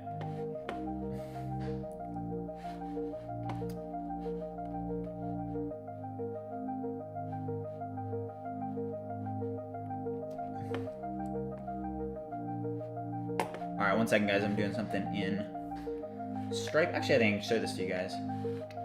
Here's what it looks like. So this is the webhook here. And then go to overview, and then, oh, I've already done this. Just want to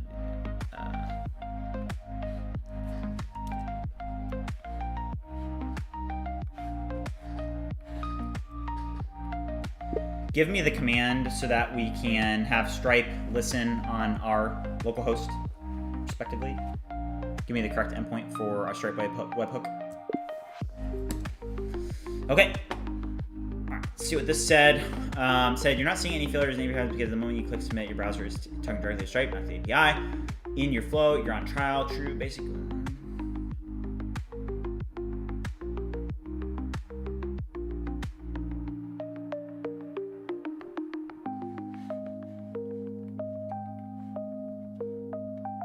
I've already got that.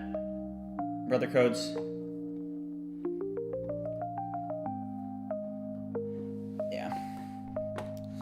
Yeah, I'm tracking. Thanks, brother.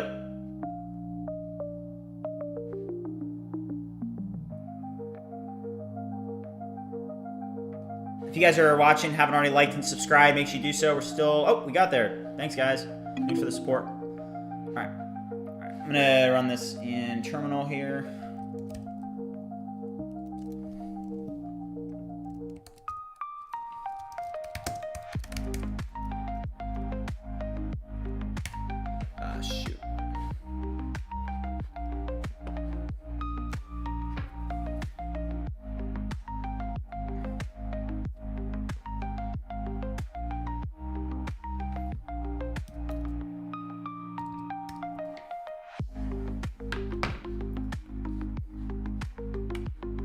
All right, now I'm gonna run this. All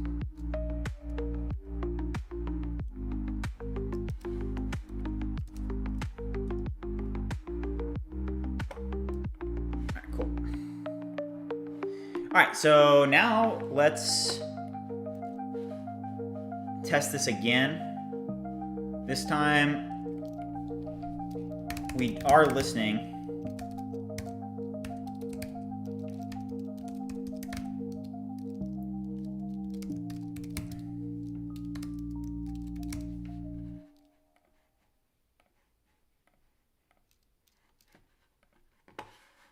Thanks, Brother Codes. Appreciate it.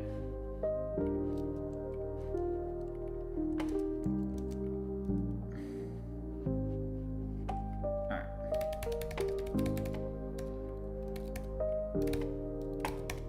All right, let's see if we get any webhooks. No webhooks. Let me double check.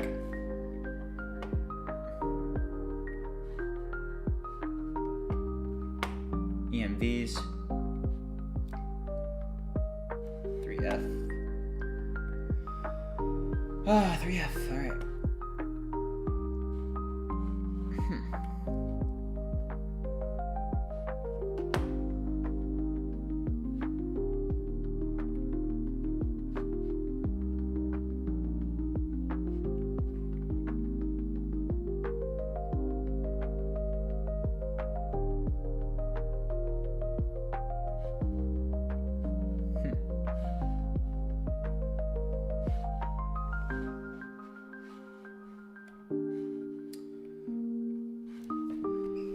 All right, Burgerman asks, which is the best AI for working with React? Probably GPT-5.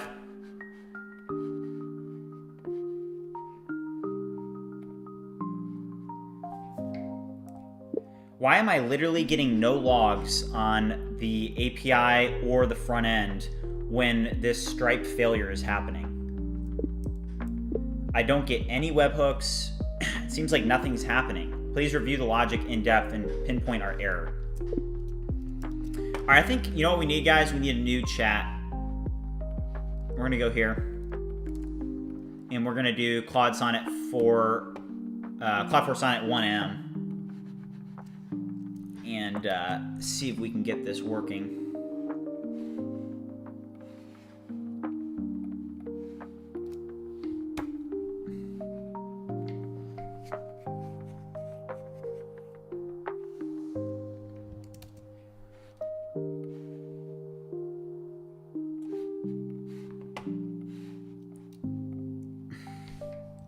Review the logs here and think through what you are seeing.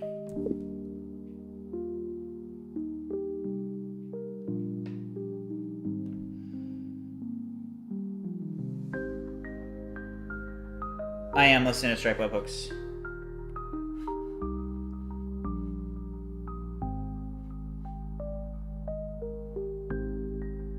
I didn't run it in this terminal, I ran it in another one.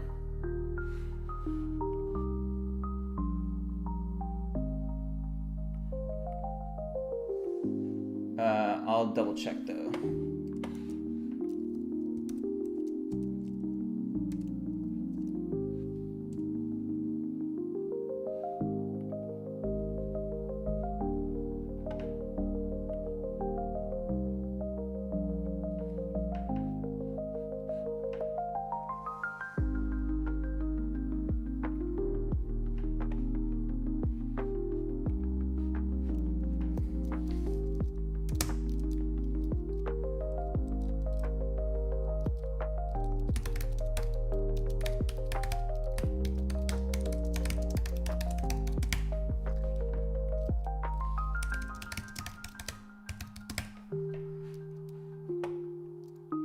All right, let's see. Let's try it again. Just to double check here.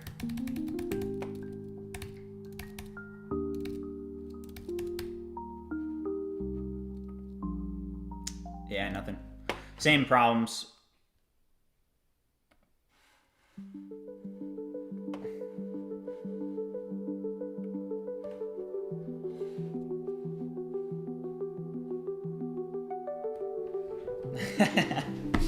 Yeah, no, I know what you're saying, brother. Trust me. There's the problem isn't there's something wrong with the front end. I think the Stripe element.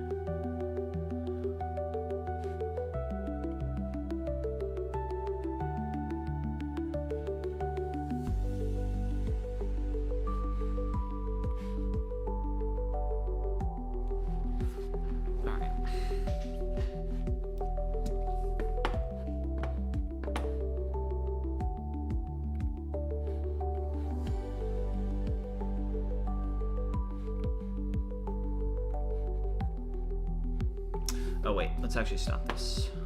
Stop. Let's drop in this as well.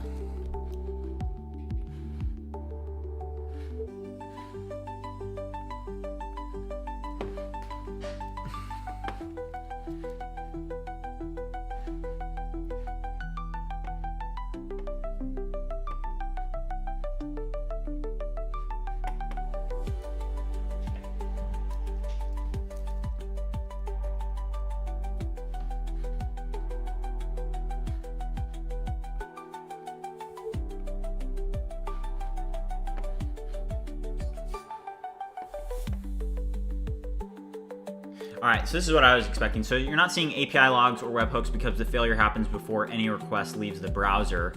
The key line in your console is integration error. We could not retrieve data from the specified element. Please make sure the element you are attempting to use is still mounted. The error is thrown inside Stripe.js when it can't read the element because you use it.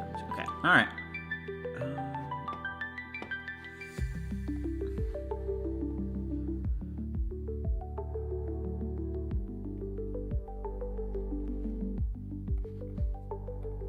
So let's go back up here.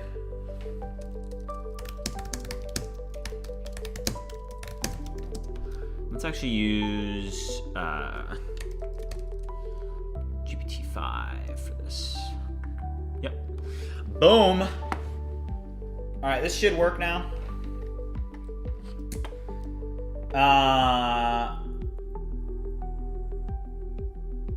Now we'll get the Stripe. We're here. I'm not going to read the docs because the error is so obvious. It's right here.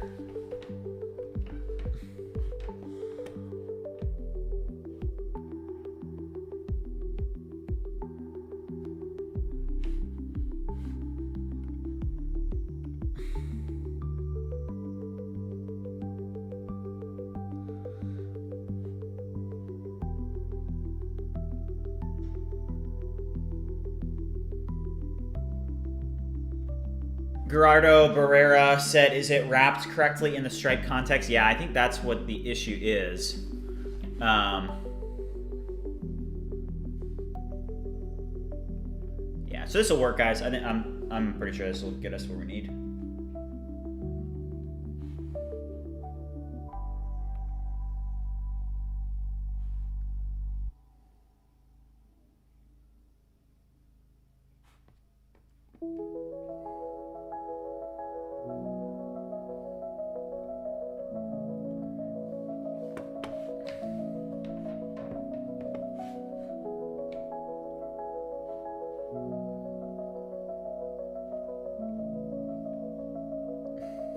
Brother Code said that you guys depend too much on the LLMs. They aren't that smart. I would disagree with you. We're debugging the same way that we would without the LLM. We're just leaning on the LLM.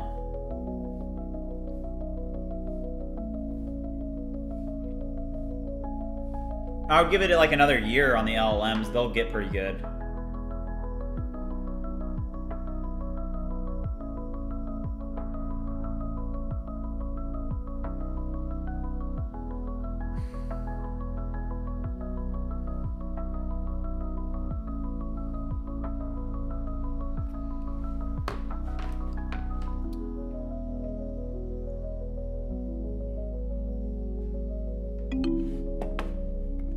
LLMs are not good at debugging, is what Brother Code said. Well, we'll see. We'll see. We'll see here, won't we? Won't this put it to the test?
Okay, here we go.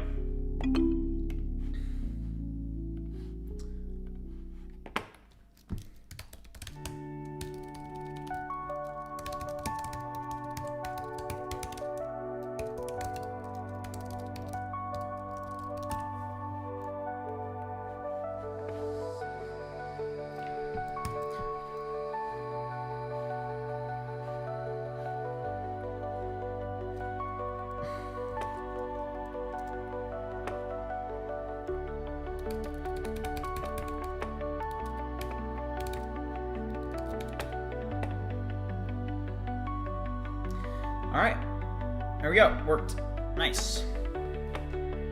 All right, we got it to work, guys. Solve the error. So let's go over to Stripe and just confirm real quick that that subscription was created. That one's like a little bit long, that's my bad.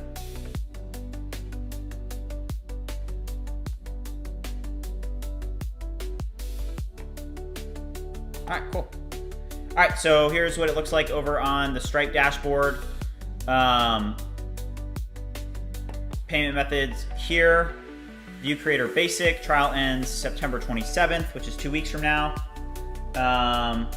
So yeah, so we got it, guys. Let's go. Thanks for bearing with me. Sometimes it takes a little bit, it's a little bit quirky, you know? Like, But yeah, if you haven't already liked and subscribed, make sure you do so. We finally got it. That's on me. Yeah, J35 said it all depends on prompt and context provided to the LLM properly guiding it. I should have, that just wasn't smart. I should have just dropped in the console logs. Doom said that's why I use Playwright MCP to help with debugging. Let's get that downloaded. Thank you, Doom. Big shout out to Doom, J35, and Brother Codes. Really appreciate the help from you guys. Thank you. Brother Codes, you know, I appreciate the pushback, you know. Sometimes you need a different perspective and somebody that questions things a little bit more, and that's actually exactly what you need, so I really appreciate it. Okay, so let's do, how do I download the, what's it called? Playwright MCP.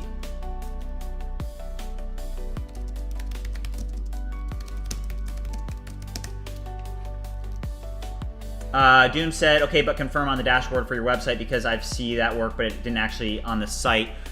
Do you install the,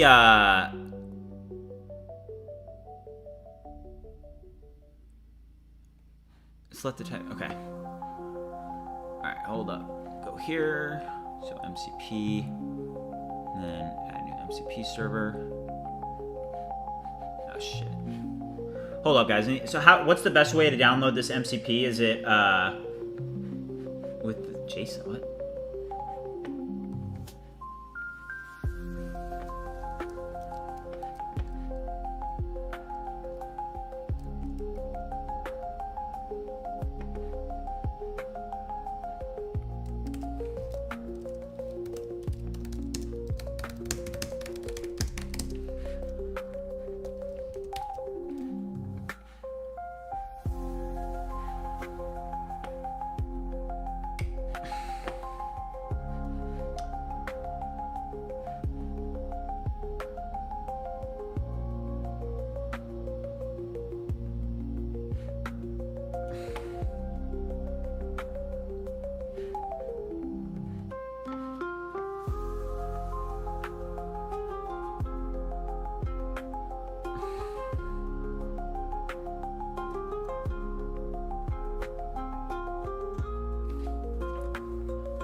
Am I actually supposed to install it with npx?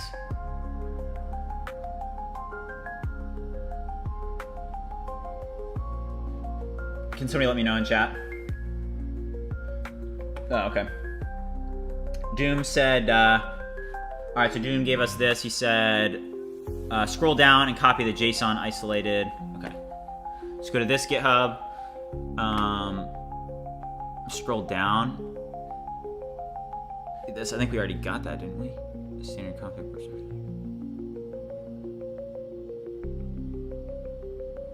Oh, cursor. Oh, nice. Wait, hold up.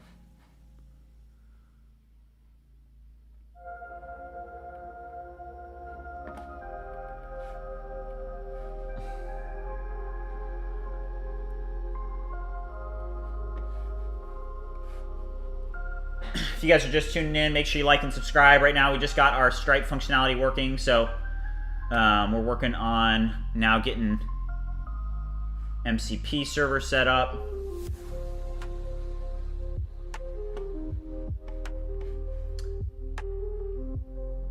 Then put that in the MCP. I think I did that, right? So let's pull up.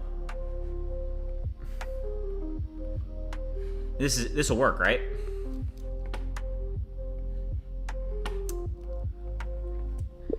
Please check the MCP and see if the Playwright MCP is working correctly. Is that it, guys? Does anybody know in chat?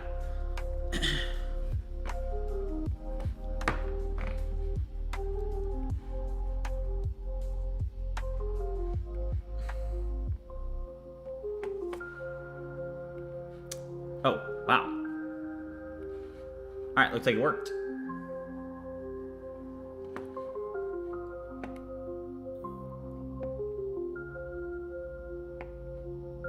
Oh, wow. So it literally can open up domains, and can it take like screenshots and stuff? That's pretty sick. Oh my gosh, it can take screenshots? Are you freaking kidding me? This is huge. This is huge. Wow. Doom said, remove the isolated in storage state from MCP. What do you mean? That's so badass. What the heck?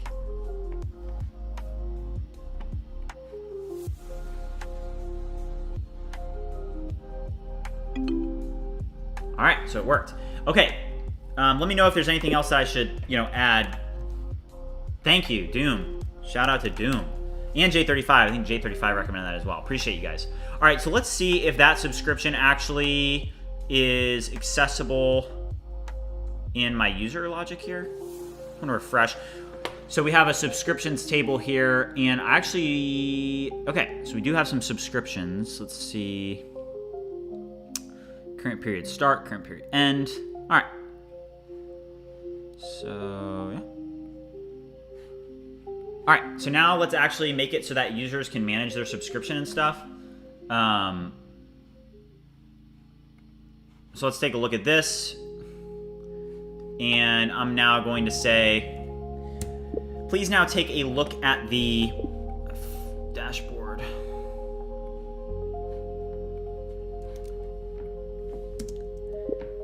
Dashboard settings page. I need your assistance because essentially what I need to do is I now need to integrate all of our subscription logic into the settings so that users can actually manage their subscription. So on the settings page, please add in logic for users to manage their subscription.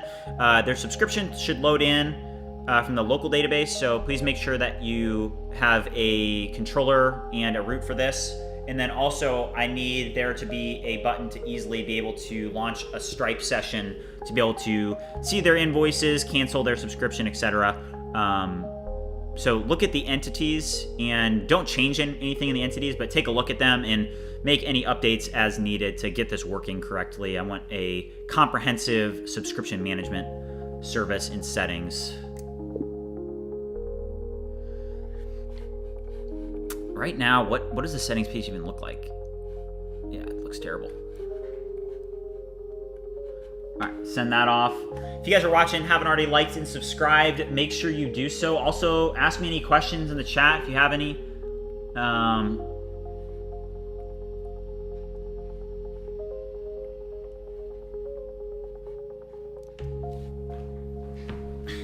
Okay.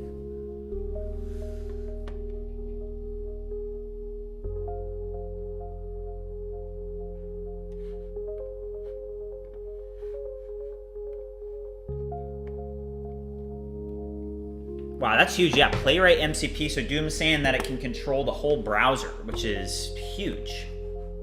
So, man, I'm learning so much from you guys. You know, it's very, very helpful. Thank you.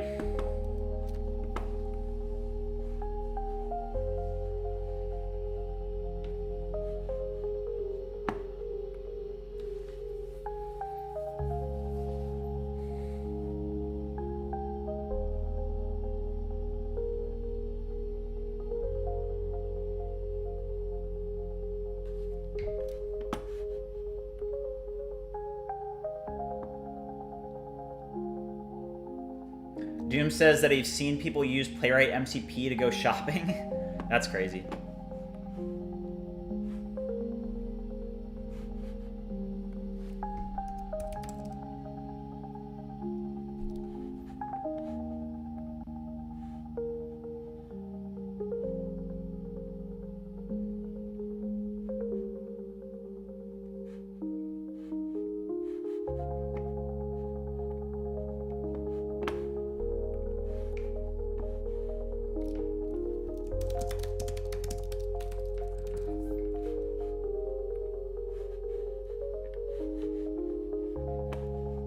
All right, so we're gonna get a nice comprehensive management service going for the subscription process. Dan said that he uses Comet Assistant to run through user workflows for debugging. Playwright has similar capabilities. That's interesting. Comet Assistant.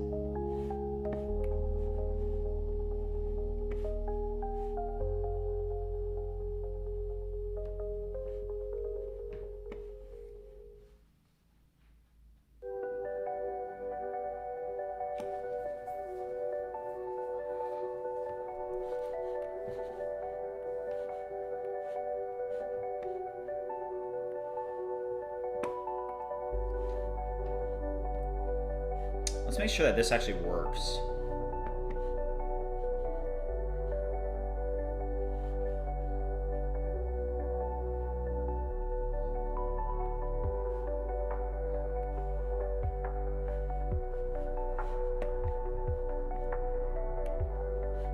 You know what I don't like is that if I go back, it sends me to like checkout cancel, which I hate.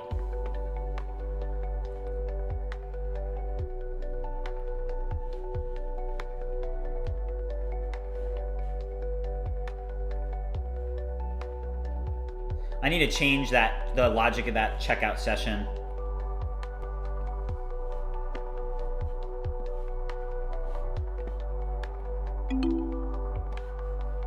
All right, here we go. If you guys are watching, haven't already liked and subscribed, or wherever you're watching, Twitch, X, YouTube, make sure that you give me a follow, a like, maybe even a repost. We're going up.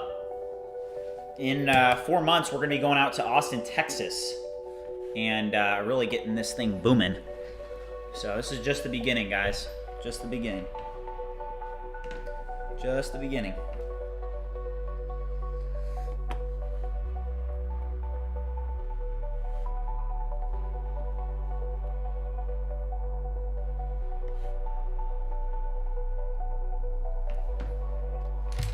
Headphones are low battery. I gotta plug them in.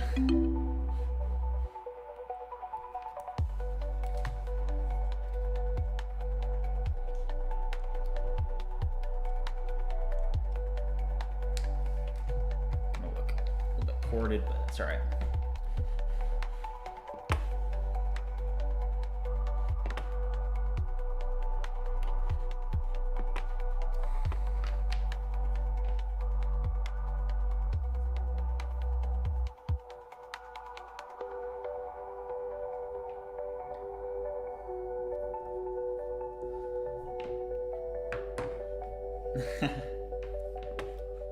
J35 said, gather up VCs, bridge mine is coming for you all. Yeah, they're not even gonna know what hit them. They'll be like, who is this kid?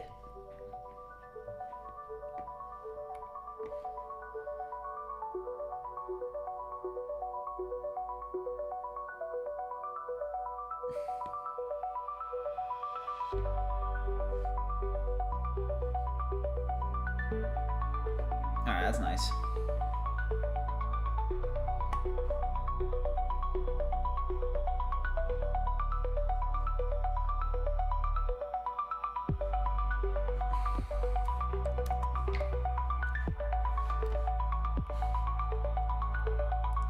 Please add better hover effects and active effects for these buttons. Make sure that it's a cursor on hover and then give it an active effect. Also, can you please improve the styling of this? Pretty basic. But when I open the billing portal, opens the session, which looks right. Trial period, perfect. Email, perfect. Payment method, perfect.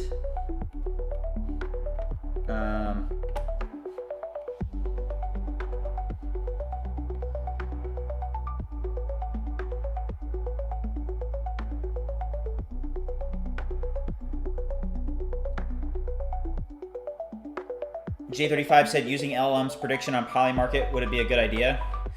I feel like Polymarket is kind of like gambling. I don't really like gambling. Don't like to gamble personally. Because when you gamble, it makes everything about like money. I mean, I don't know. I feel like if I use Polymarket, I would be like gambling.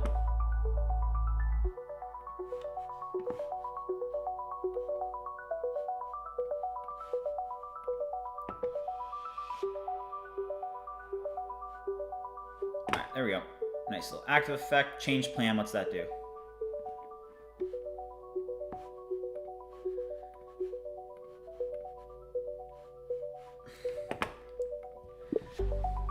Please create a new change plan page in the dashboard that actually integrates logic for changing their plan.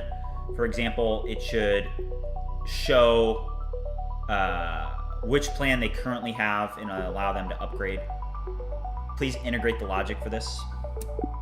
It'll be good. If you guys are watching, haven't already liked and subscribed, make sure you do that. I'm going for probably about 3 more hours on this stream. So we're just getting started. We already got the payment system working, which is great. Took a little bit longer than I expected, but we got a nice flow going, so.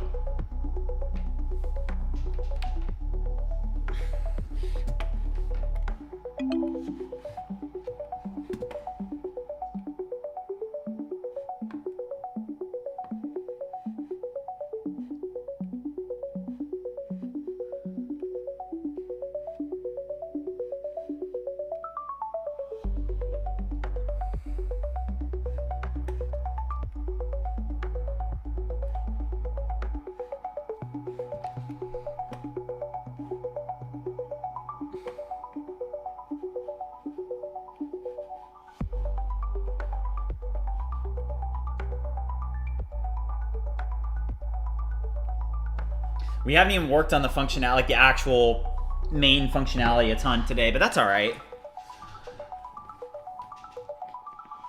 I think today we're just going to be working on more stuff like, you know, polishing up billing. You know, that is a very important feature. So, you know, before we get ahead of ourselves, you know, let's get billing worked out.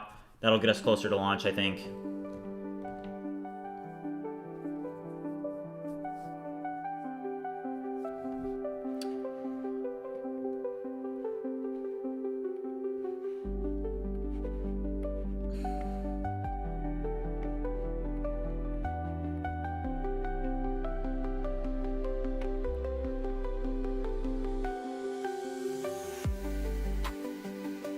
Does the subscription table, let's check if it has the price in it.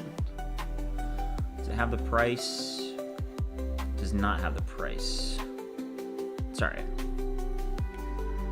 Has the Stripe subscription ID, the price ID, product ID. All right.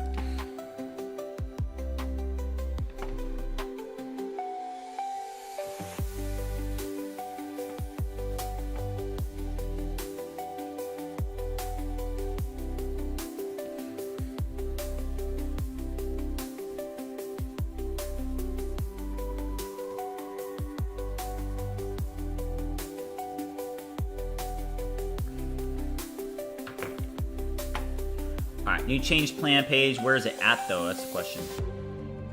Change plan. It is inside of settings, which is nice. Change plan.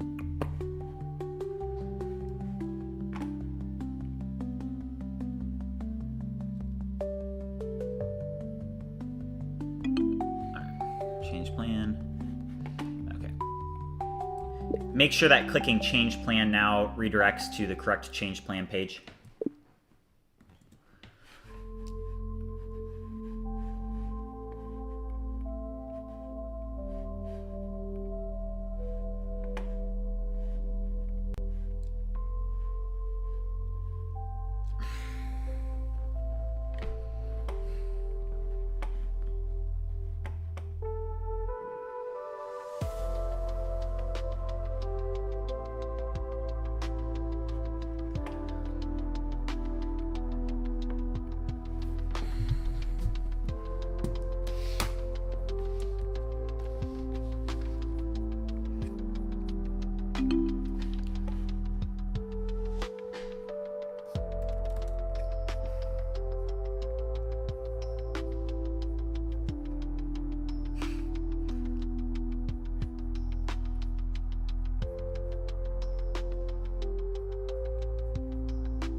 Oh, shoot. Sorry, guys. 1 second. There we go. All right. So that should redirect to the change plan page now. On the change plan page, it needs to be able to highlight the plan that the user currently has. And it also needs to have upgrade buttons on the upgrade, downgrade buttons, depending on which plan they have.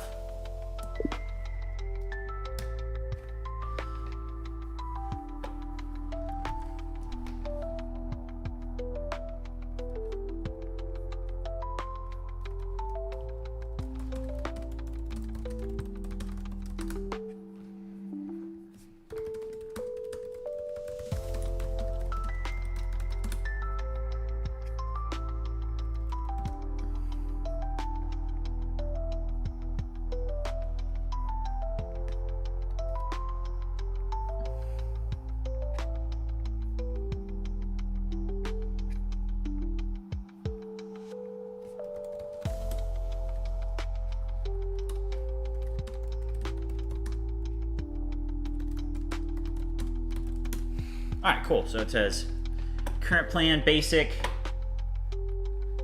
And then it allows us to upgrade.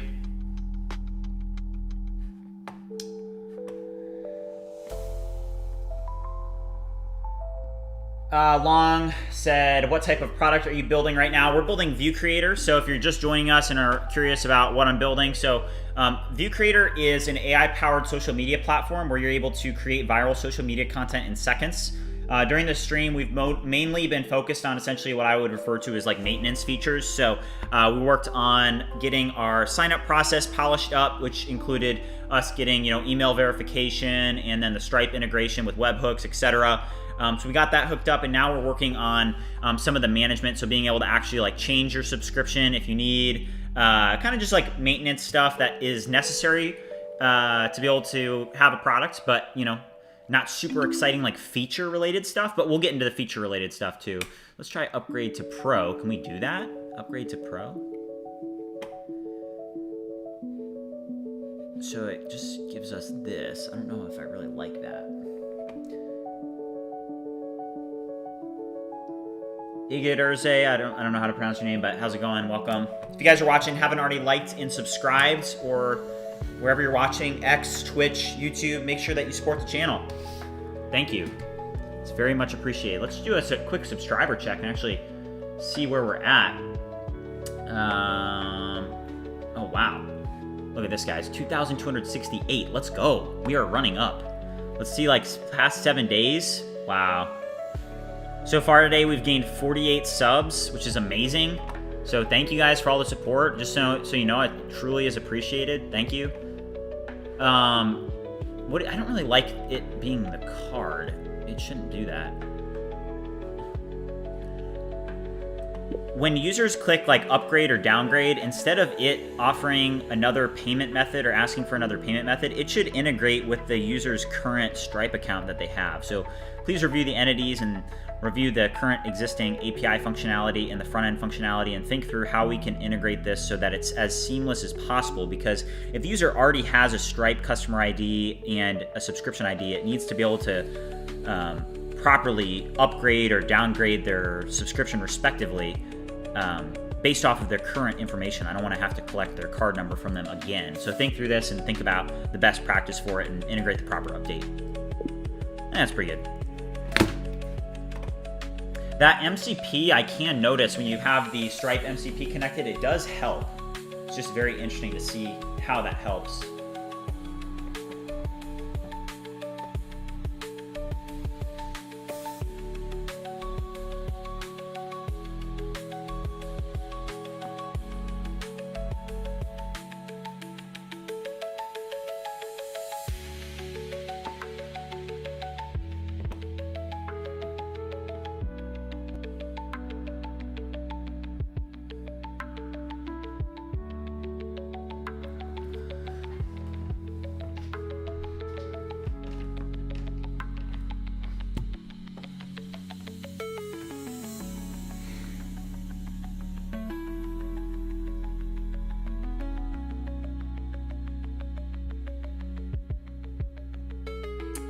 So Long Najan asked, it will generate the video. Is that right? Yeah, we have functionality in there where you're able to turn an image into video. But right now we're kind of just getting started with baseline functionality. We don't have a ton of features built out, but that's going to come with time. Right now we're just kind of getting the maintenance features built, some of that logic.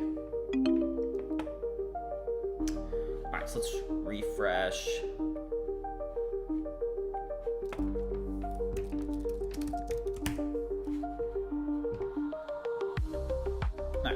So upgrade to Pro, processing, confirming. It's still asking for a freaking card. On the front end, when I click upgrade to Pro, it's still asking for a new card. This logic is incorrect. Please think through how we can update this to fix this.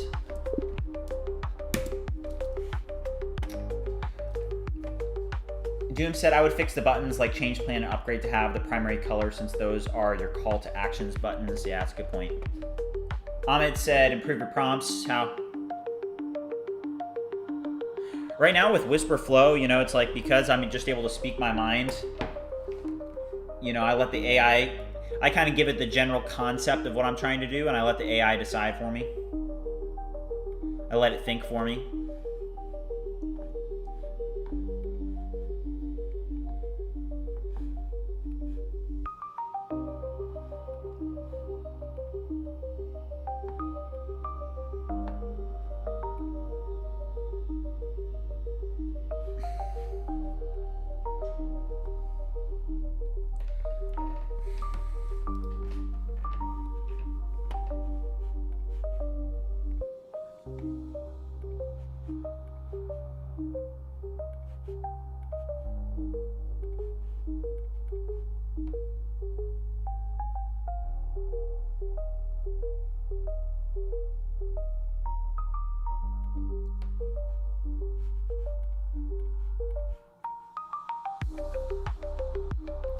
Ahmed said, make cursor rules, project rules, knowledge base and cursor, include files, MD file that will update every time you vibe code something. Cursor can check the finished task. That's pretty good points.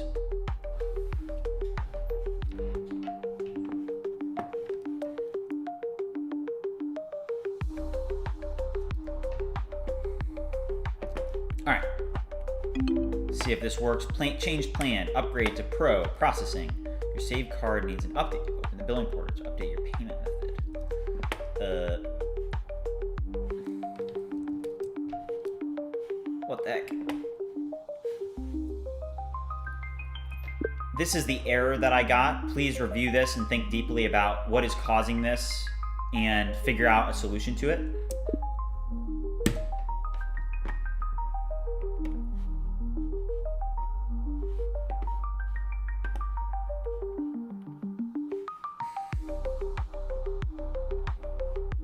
Maybe instead of having it in the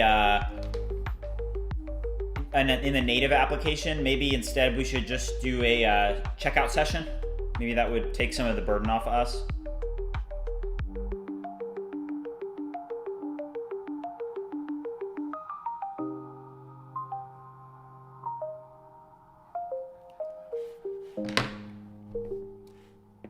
If you guys are watching, haven't already liked and subscribed, make sure you do so.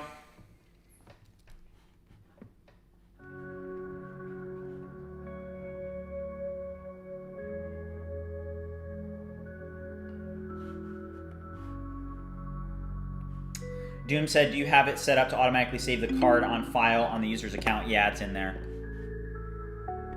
Let's see if this works. Same error. Here, let's check it out, Doom. So open billing portal. So payment method. Oh, maybe it's because it doesn't make it their default? Is that why? Let's see if when it's their default, if it does it. Nah.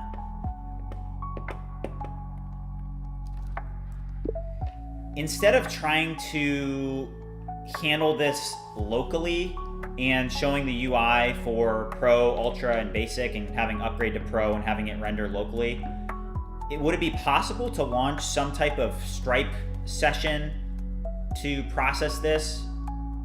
Think deeply about this. What would be the best practice for this, and can you please implement it?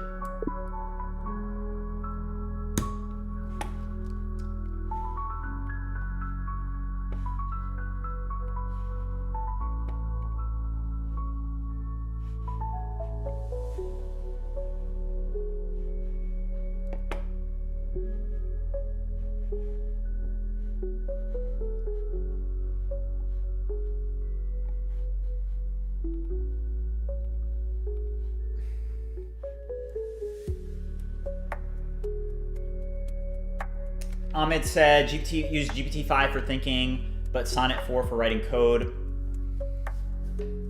I kind of like using GPT-5, to be honest. Doom said you would probably be better off just having it send the user to a checkout flow to upgrade with Stripe. Yeah, that's what I'm thinking. Let's try that. P said, don't all the prompts that you have to redo later pile up and junk up your code like it doesn't clean up all the mess, does it? What do you mean? Yeah, Doom said that doesn't make any sense. Yeah, what do you mean? All right.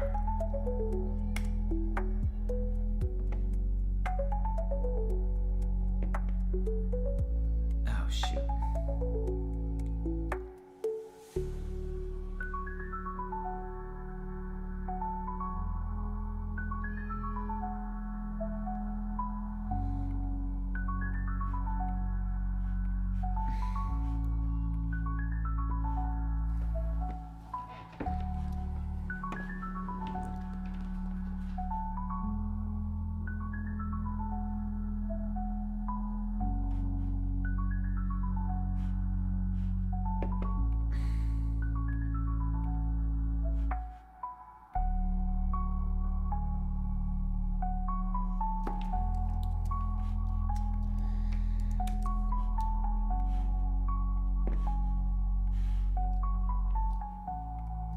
When I click upgrade, it just launches this, which is totally incorrect because there's no way for me to upgrade or downgrade, etc. So think through the actual best practice for this. Take a look at the Stripe MCP before you continue to see the documentation to figure out what the best practice is for this, and then properly integrate the update.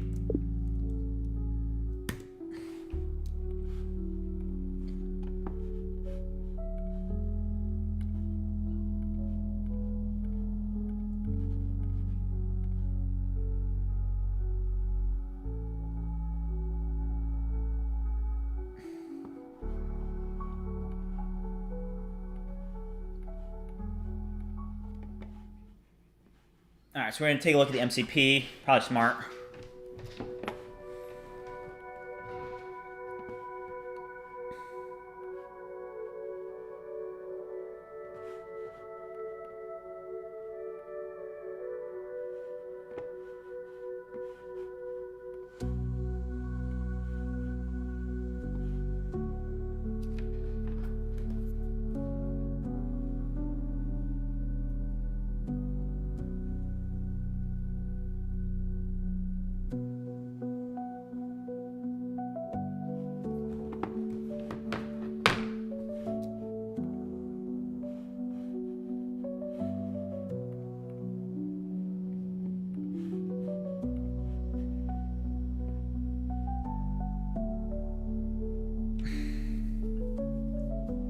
Yeah, Doom, that's a good question, a good point. I already do have those product IDs set up. And they're in the backend already, it has it. Yeah, no, I see what you're saying. No, it's all set up already. Yeah. Thank you, though.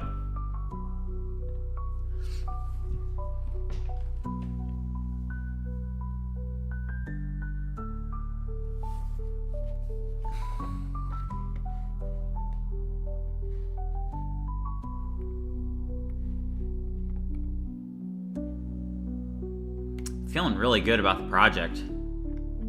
Oh, do you guys remember this? That was badass.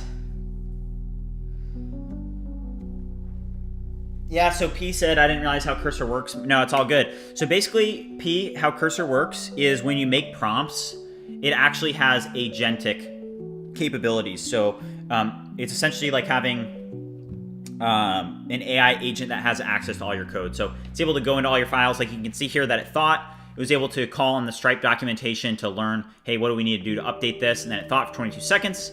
And then it actually went in and it updated the code. And here's the updates to the code. So you can see it made updates.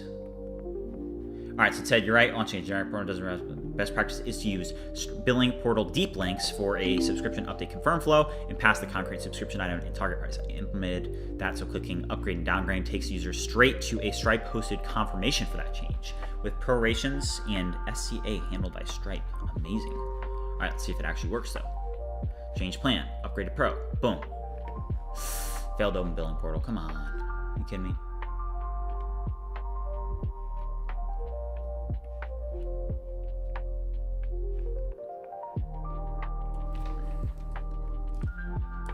What caused this to fail?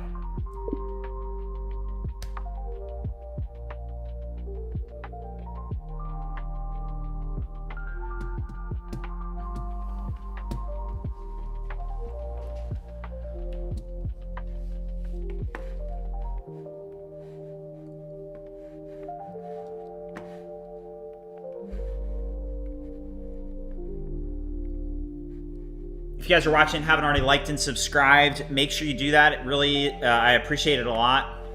Appreciate the support.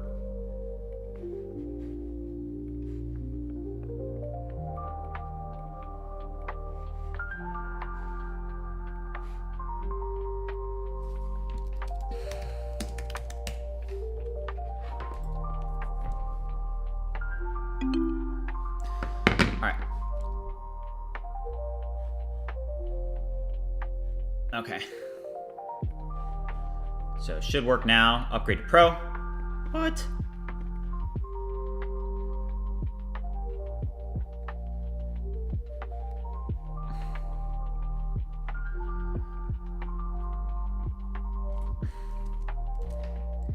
I got this error. What is causing it? Is there anything that I need to do on my end to fix this? Oh, duh.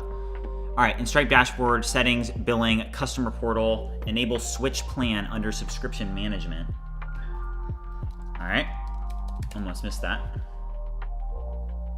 So it says settings, billing, customer portal. Okay, hold up. Customer portal. Then it says enable switch plan.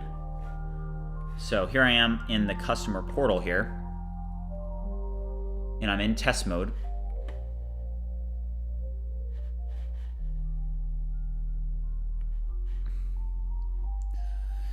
Okay, so what does it want me to do?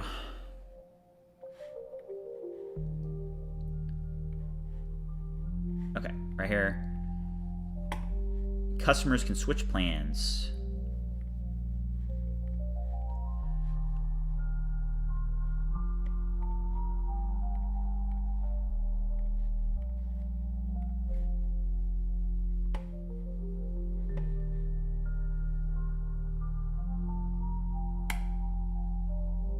All right, save changes. Changes are saved. Now let's go back and refresh this, and hopefully this will launch. Failed again. Come on.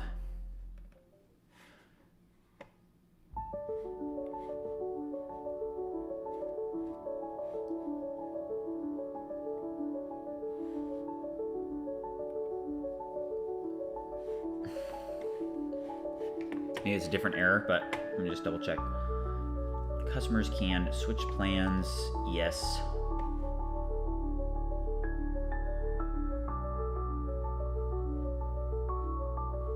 Okay, now let's just restart this.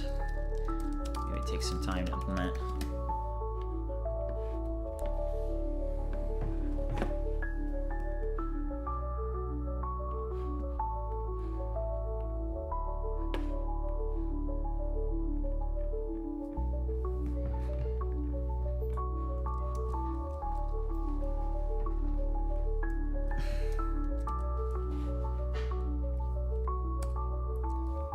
I'm gonna offer this as reference.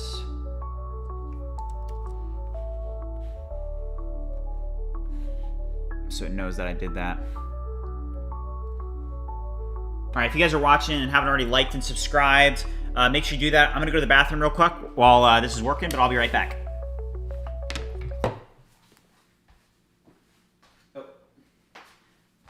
I don't wanna kill the vibes here. I'm actually gonna put my headphones on and just play the music. All right, be back.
Got a little snack, guys. Got some carrots. All right, so what was the error?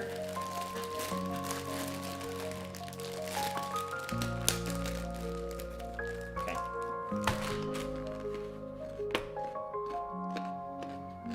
Come on.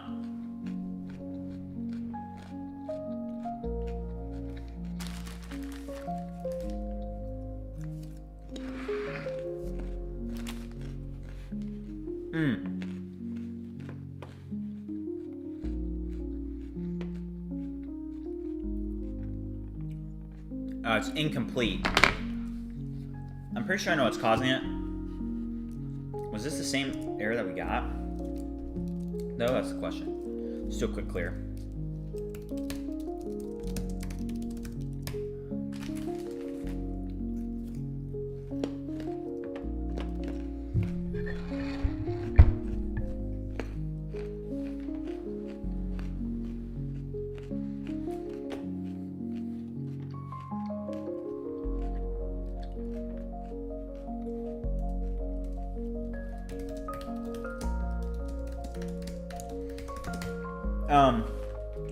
Javier asked, what am I building? So we're working on View Creator, and View Creator is an AI-powered social media platform where you're able to create viral social media content in seconds. So right now we're working on some like maintenance features like subscription plans and sign-up processes and some other things, but we have some really cool features like agentic features and really cool content creation features. So we'll get into that later in the stream, but right now we're just doing a lot of maintenance. So.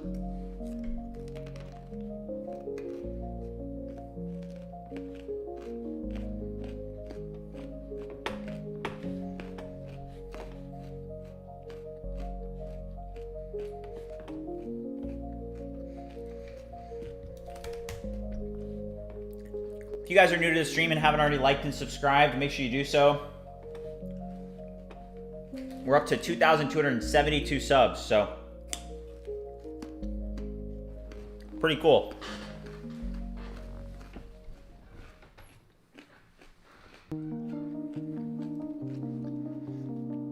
Where I live, it's like rainy outside, so there's literally like nothing better for me to do.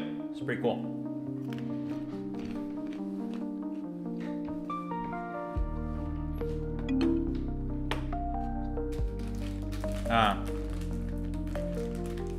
Okay.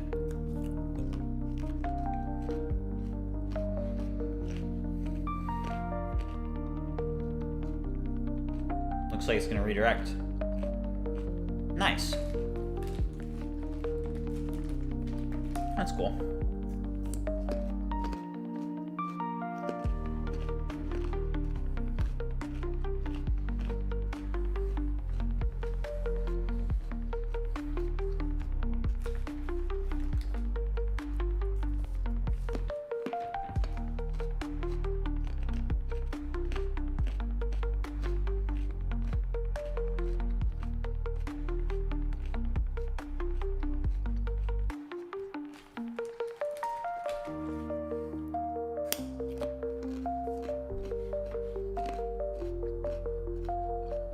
I don't think that the what we have webhooks set up for that.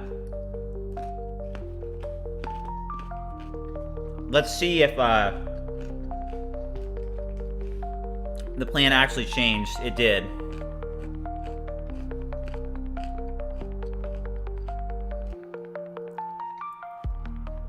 Okay.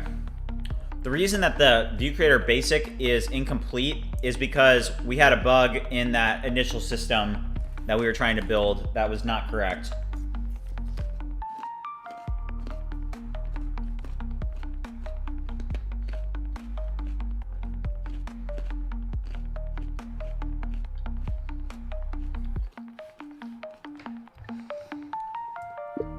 So that did work, and we were able to update our subscription in Stripe. But the problem that we have now is that we need to set up webhooks to correctly process this in our local database. So please take a look at the current webhooks that we have, and then think through if we need to add in any extra intents for our webhook and any extra code that we need to build to make sure that, you know, once a user actually updates or upgrades their subscription, that their subscription is actually updated with webhooks. Right now, it didn't seem to work. I go to,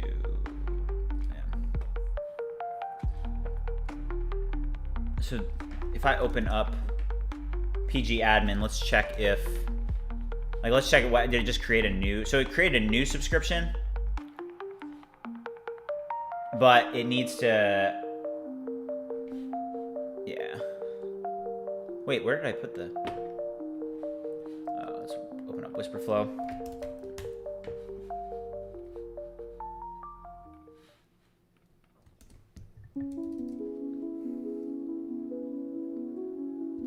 When a user updates or downgrades their subscription, it needs to properly change the, what is it called?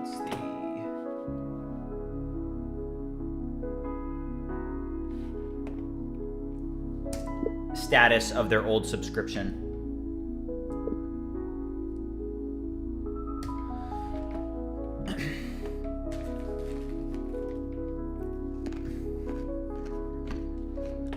Yeah, Dan, it is prorated. That's a good point. It is prorated.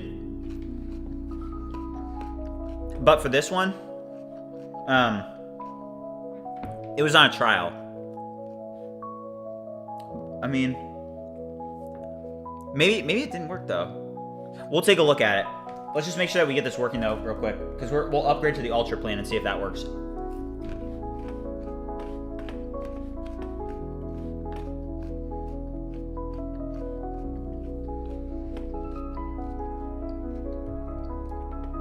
If you guys are watching and haven't already liked and subscribed, make sure you do so. I appreciate all the support, seriously.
All right.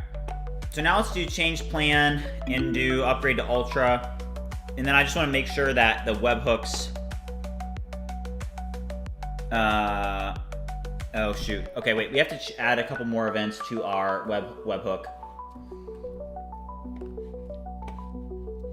So I'm going to pull up Stripe here and go into webhooks. And then here. And then we need to do edit destination, and then here's where you actually add in.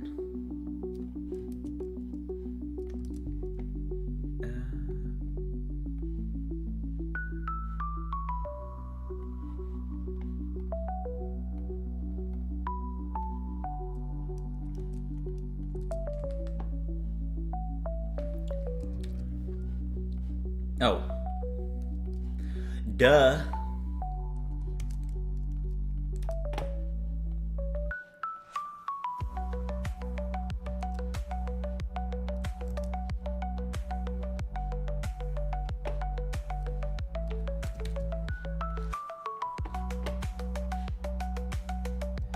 Is my webhook missing any events, or am I good?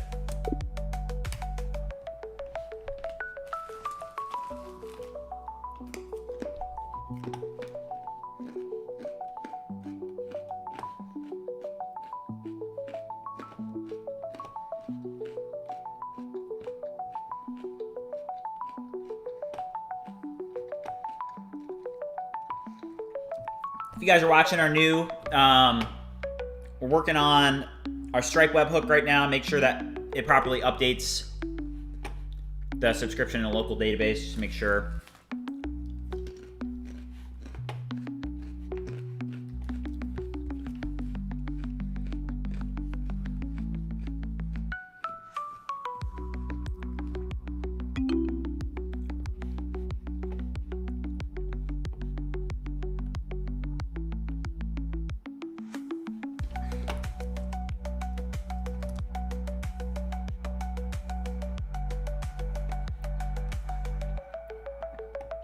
Somebody just asked how much money did you spend on the app? Not a ton yet.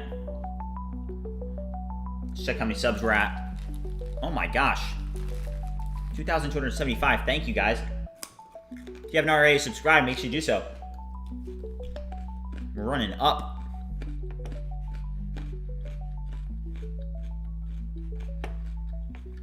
Okay. So, Dan asked, should it be prorated? So here's what the prorated looks like. The reason it wasn't prorated on the last time we tested this is because it was a free trial that we were in. So there was no prorating to do because it was a free trial. So let's click confirm. And let's see if this properly runs the webhook. It did not.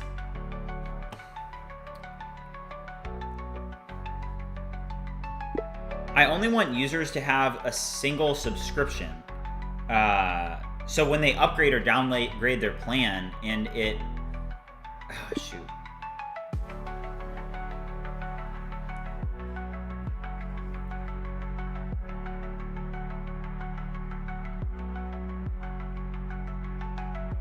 Oh, it didn't... The initial one is still the same.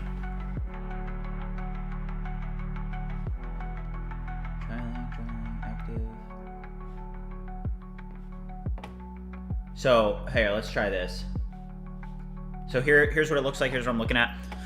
So I think if I essentially just delete this one, because that was essentially outdated now based on current functionality. So now when we refresh, it should be Ultra. Yeah. All right, cool.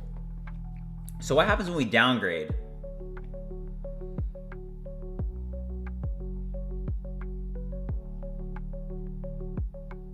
Okay, confirm. Let's try this. And that works. Let's freaking go, guys. If you haven't liked and subscribed, I mean, we are grinding and we are getting stuff done, genuinely. I mean, is there anybody else doing it like this? I don't know. But all I know is we're going out to Austin, Texas in 4 months. Less than that. September, October, November, December. Less than 4 months. 3.5 months about. So it's about to get lit. We'll probably have about 10K by then.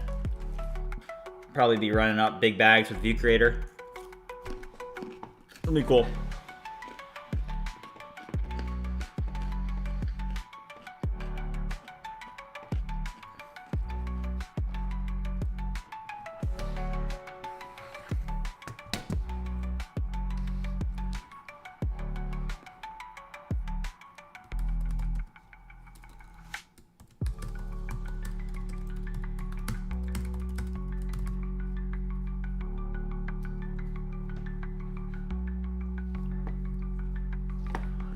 All right, so the next thing that we need to work on is this credits logic. Dan asked who are your biggest competitors. Some of the biggest competitors in the space are like, for example, Opus Clip.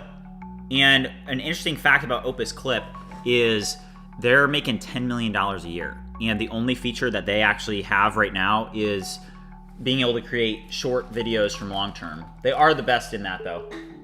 One of.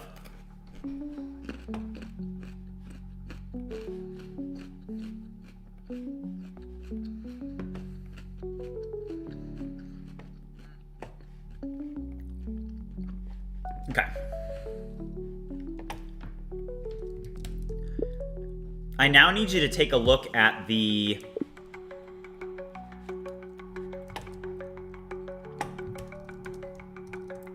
page, and please take a look at this, because when I click buy credits, it's literally taking me to a checkout session where I buy credits, but I don't like this. I want it to, like what we did with the upgrade and downgrade, I want it to take me to a Stripe page that isn't just a checkout session where I have to re-enter, you know, the credit card information, everything. It should take me to a Stripe session where the customer's information is already accessible so that they can just click a button easily.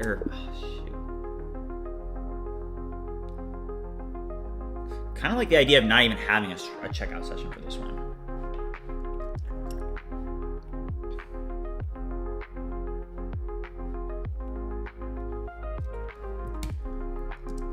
Instead, I want it to just buy the credits right there on the page instead of having a checkout session at all. Let's try this. Please also take a look at the webhooks related to this, as when users buy the credits, it needs to actually credit their account with that many credits, respectively.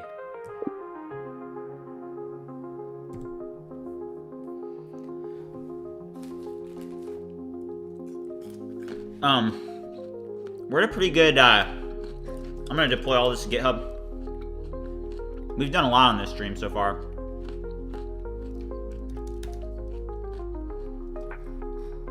Deploy it.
Right, Sonic? I haven't heard of them.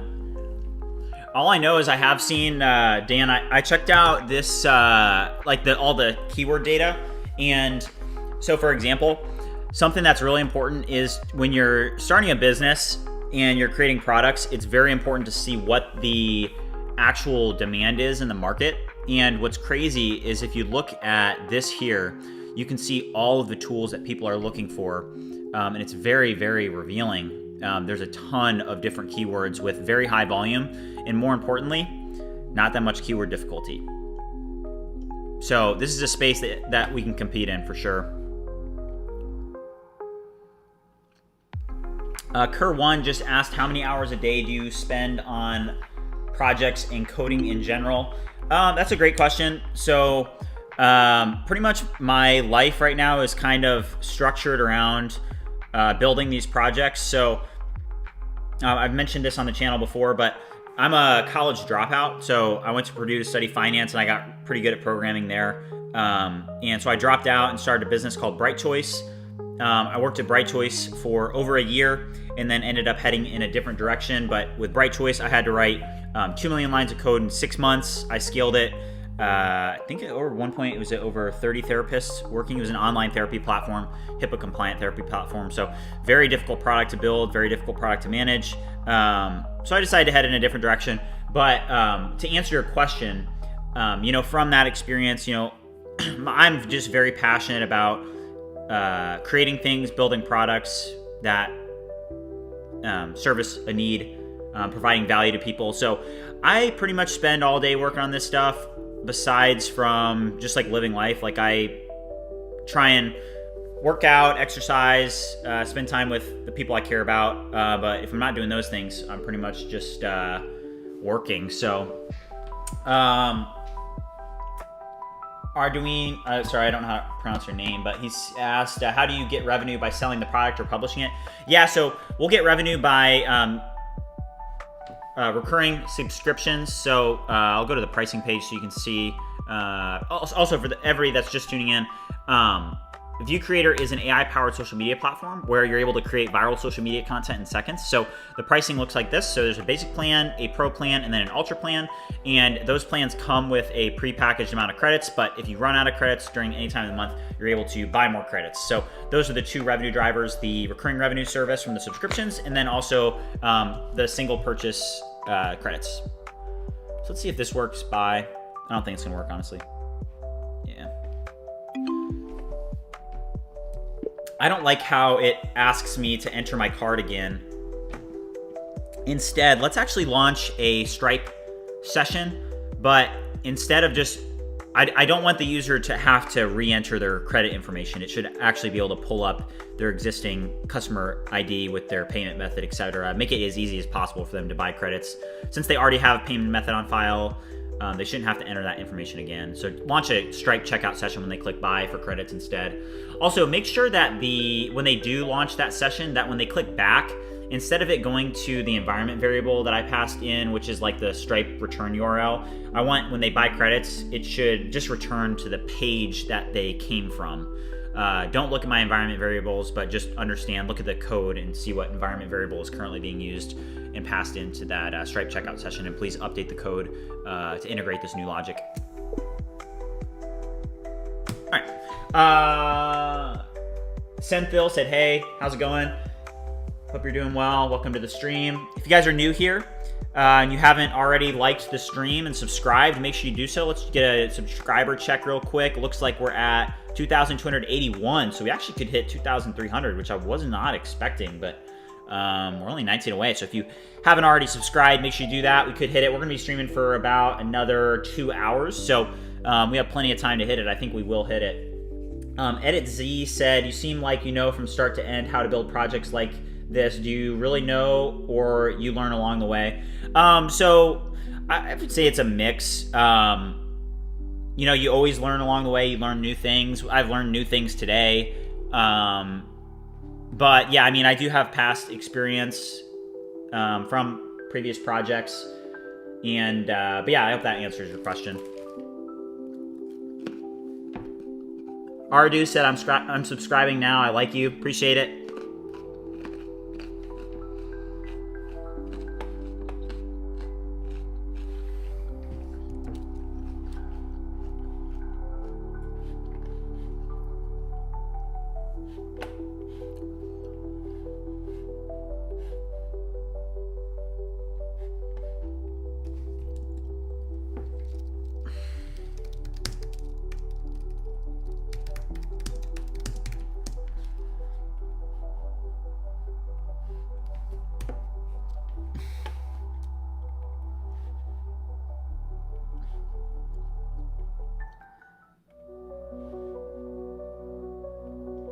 Kerr1 said, thanks for the complete answer earlier, by the way. Do you have a Discord server still? The link in your bio is invalid. Is it invalid? I think there's one in the description that is not invalid. Try that one. Or I'll just drop one as well. If you guys haven't already joined the Discord, I'm about to drop a link in the chat. Let's see here. All right. You guys can use this link. This should work. Drop this here. Oh, it is working? Okay. Here's a link, though, just in case. Jamie asked, what are you using to build your project? I'm using Cursor, Jamie. All right, so let's see this. Should launch a Stripe checkout session. It did not have their card on file, though. So that's what we want to fix. It's making them enter their card again, which is incorrect. Since the user already has a payment method, it shouldn't have them enter another credit card. It should use the one that's already on file. Please think through the best way to implement this. Take a look at the Stripe MCP and properly integrate the correct logic to implement this functionality.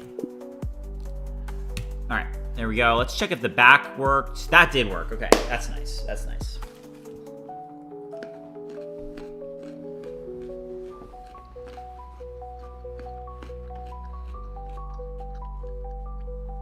If you guys are watching and haven't already liked and subscribed, make sure you do that. We're 18 away from 2,300.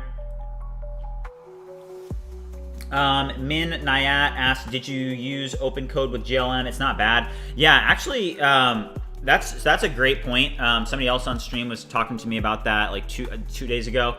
But yeah, I mean, if you look at the AI arena, GLM 4.5 right here is 1, 2, 3, 4, 5, 6, 7th, which is pretty impressive because I also heard that it's got like it's a great price. So I use GPT-5 High just because it's the best model by far. Like, I mean, it is over 100 on score better. So, all right, so let's see if that works. This should work. So let's go back. Let's do a quick refresh just to make sure. Do a buy. So it should have their payment method here. Oh man, what the heck? Do not like that. Okay, it didn't update any code. Please implement the best option. Josimar said, man, I'm sending you a hello from Peru. Oh, wow. I'll be starting to see you. I'm currently working with Vibe Code here in South America, and everything has been going really well lately. That's awesome. Yeah, the tools now are so much better than they were. I mean, it's crazy to think that they're so much better than they were even just 6 months ago. I mean, 6 months ago, I mean, when did 01 come out? When did 01 come out? Wow. Wow, it's been a year since 01 came out. Wow, a year and 1 day. 01 was really a big changing point, in my opinion. 01 changed a lot.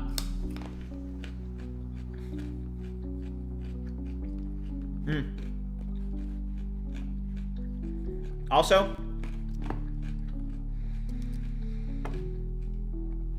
if you guys are on X and you haven't already followed me on X, I just dropped the link in the description. I'm gonna start posting on there more, so make sure you follow me on X.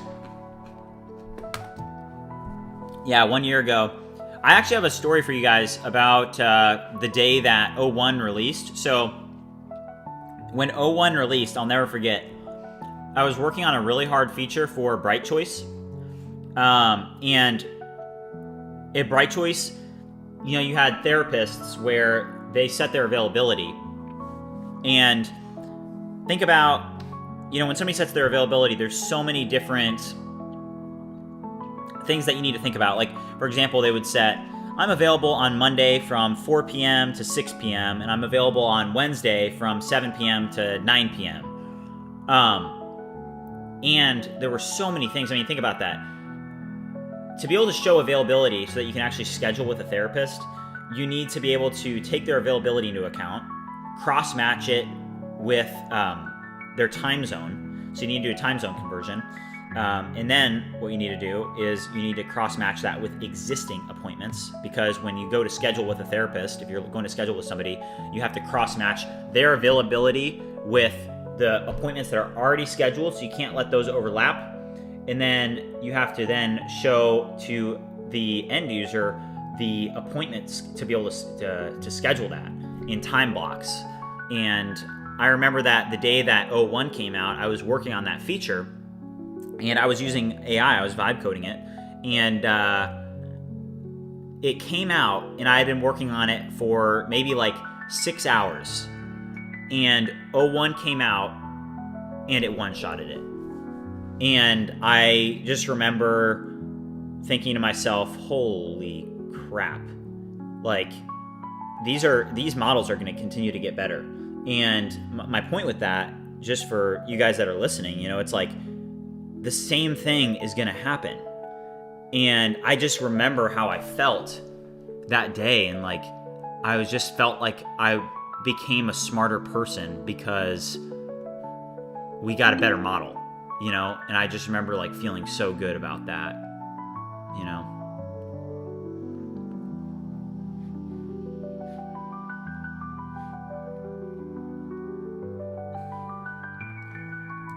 When I click buy now, it doesn't actually launch any session. Think through this and help me fix this and get this working. But yeah, it's like in a year or two, the models are going to be so much better than they are now. I mean, it's just crazy. So definitely an exciting time to live in, that's for sure. If you guys are watching and haven't already liked and subscribed, make sure you do that. Would really appreciate the support. If you guys didn't know, I've been talking about it on this stream, but basically it's my dream that I want to go out to Austin, Texas, which is essentially like a huge growing capital in the US. It's a huge city in the US. It's growing very fast. For example, Elon Musk moved the Tesla headquarters from California out to Austin, Texas, and just a huge tech town. Growing rapidly, low cost of living, and I want to move out there just for a small period of time, just to experience it, see if I can make any VC connections, and we're gonna be doing that in like 3.5 months. And just like this weird dream of mine, I don't know if it'll come true or not, but how cool would it be if this channel grows and I'm able to share that with people, like, hey, like, this is my journey. I literally started documenting this journey from day one, and this is where it's gotten me. I'd just be really cool. All right. Doesn't look like we're gonna get that to work, unfortunately. Let's see if when I do this, though, I'm gonna just fill this out real quick on my end.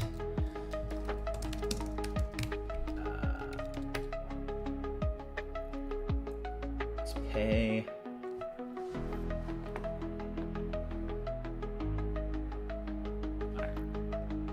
Processing, and I want to see if the webhooks do work so that it actually does return 200 credits. Let's go, guys, let's go. Oh my gosh, this is amazing. This is amazing.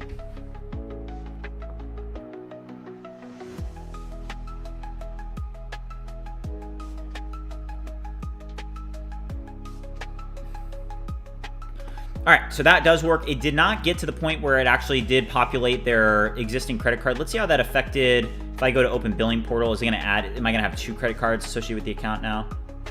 Still just 1. Update subscription. Ah, it's sick.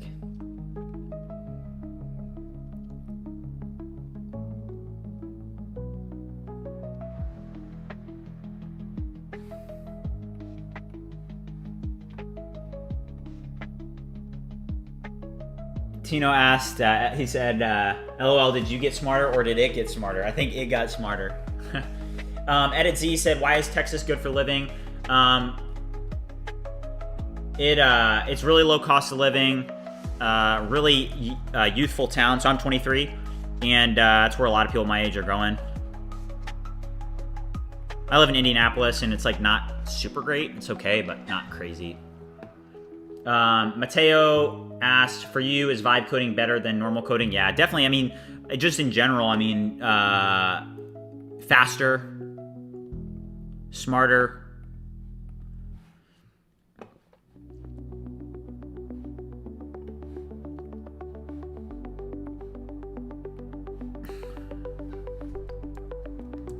Great work. Now, help me think through this. When a user changes their subscription or starts a subscription, you need to make sure that it properly gives them the amount of credits that that subscription is meant to give them. So please take a look at the subscription logic right now and think through and note that, hey, when users upgrade their subscription or start a subscription, like when they sign up and they start a subscription, it also needs to give them that amount of credits. So please take a look at the functionality for that and think through how we can integrate that logic as well, and properly integrate the logic. The question is, though, when users downgrade their subscription, though, it should not give them more credits for downgrading. That's an edge case to note. But you did do a good job on the webhooks and populating the credits so that when they bought credits, it gave them those amount of credits. So please integrate the same logic into the subscriptions now. All right, that should work. Dennis said, also vibe coding depends on the tool you're using and your development experience. That is true. Yeah, that's definitely true.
All right. So something that I want to do is let's now go through the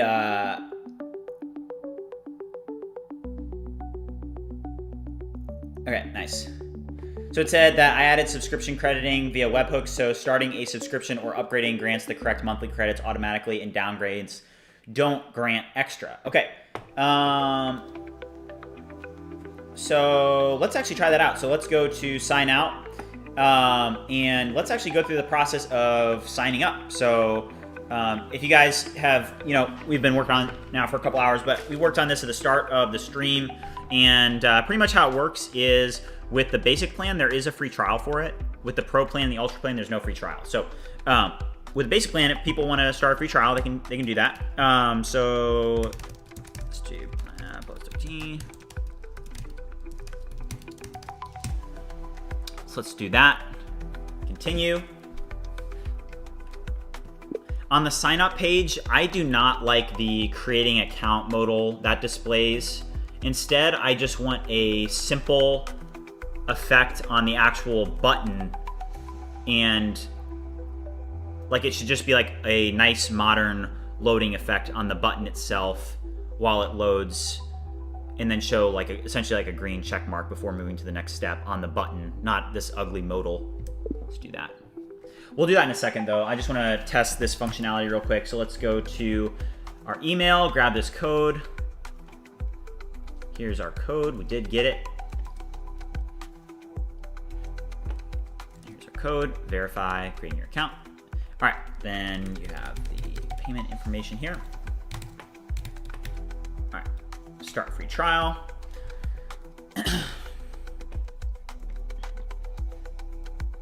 So if I go to credits, I have 100 credits. Nice. Let's now upgrade this. And then we're gonna go back and we're actually gonna try with the Ultra plan to make sure that that's done as well. Tino said, by the way, when creating a new Stripe checkout session, you need to specify the payment method configuration ID for it to actually default to their credit card. That's what I was struggling with, Tino. I was trying to figure out why I had to enter another credit card. So honestly, I'm gonna, you know, basically drop in what you just told me to cursor and see if we can build it with that. Thank you.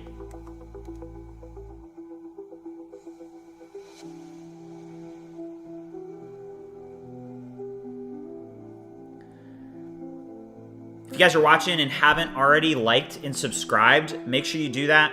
Follow Birdgemine on X as well.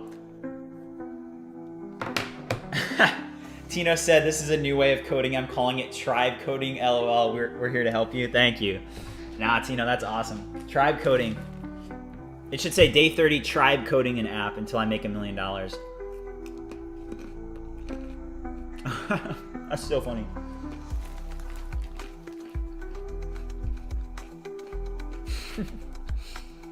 Tribe coding. Day 31, tribe coding an app. All right. This time, let's try the Ultra plan.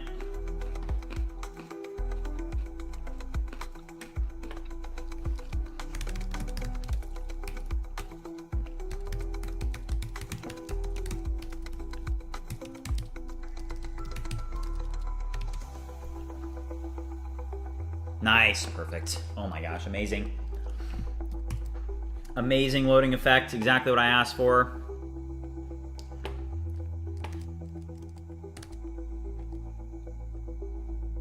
Amazing, amazing, amazing, amazing.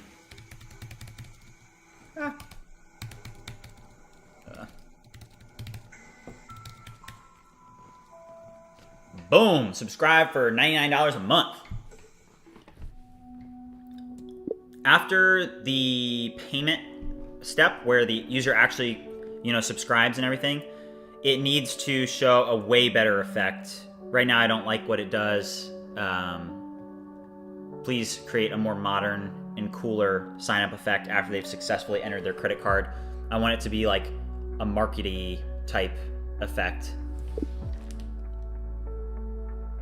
Oh, not market type.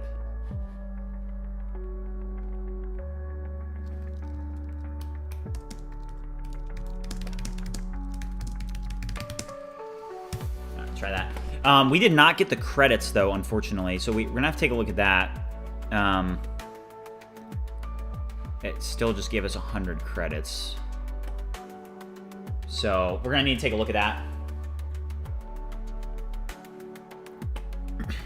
Tino, you use 411. I actually like the 4.2 because I can just go like this. I'll go 4 boom boom boom.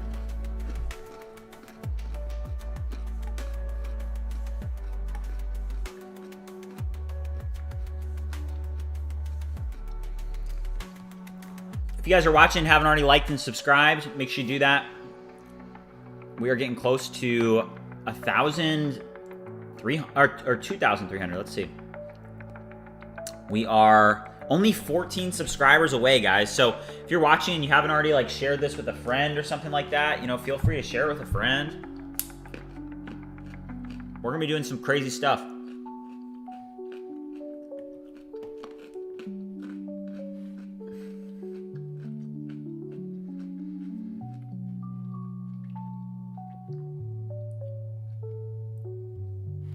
Dennis said make the app responsive on all devices. It is, yeah. So watch this. So Dennis, so if I shrink, or actually I'll just show you what it looks like in dev mode. So watch this.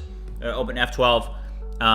This is on, let's just do 14 Pro Max. This is what it looks like on a Pro Max. Pretty good. Mobile menu, dashboard, nice dashboard. Templates look good, yeah. Pretty good responsive behavior in my opinion.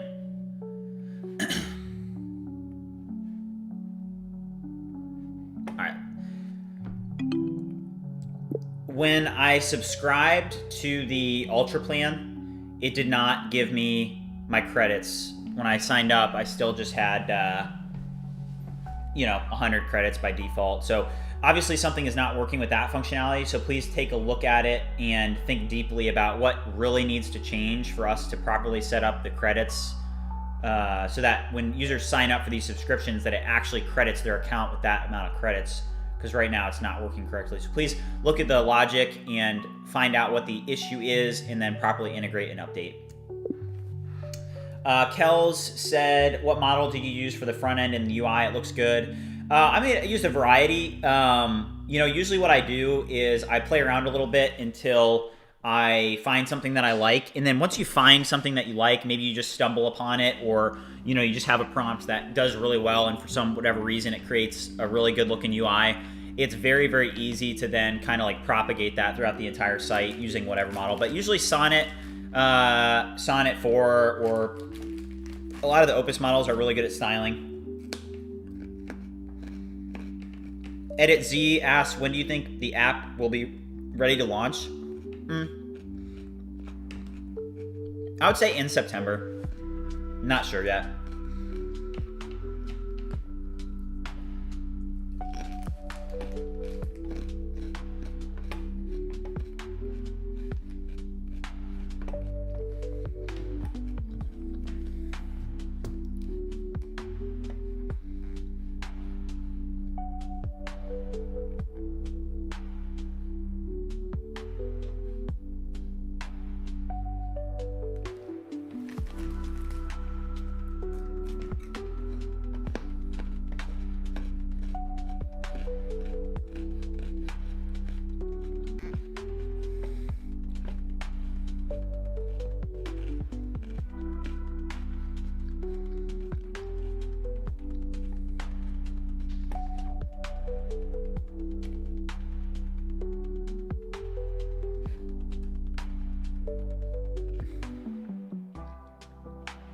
Have a good one, Edit Z. Thanks for tuning in.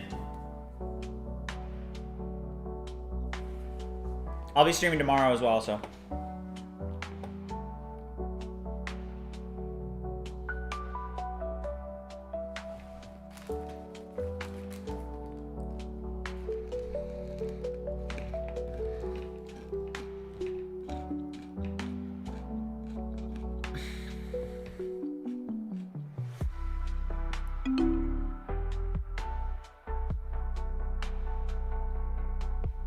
All right, let's try this again. Upgrading to the Ultra plan. Should give us 3,000 credits, so let's try this. Change, Ultra.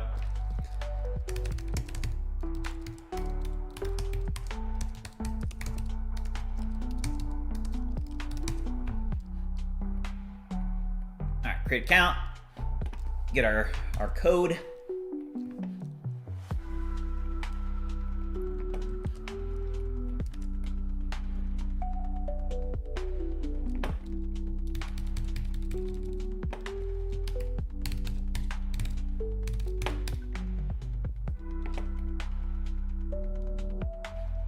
Hey, that was cool. All right, let's go. 3,000 credits, nice.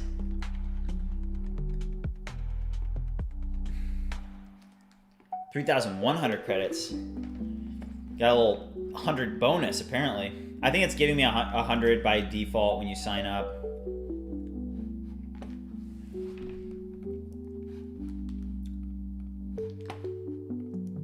Right now, it gives you 100 credits by default on sign up. Why is this happening? Because when I signed up for Ultra, for example, it gave me 3,100 credits, which is not correct. It just should be 3,000 flat. Figure out why it's giving me an extra 100 and integrate an update to, not let that happen. right, cool. All right, guys, do us a quick subscriber check, see where we're at.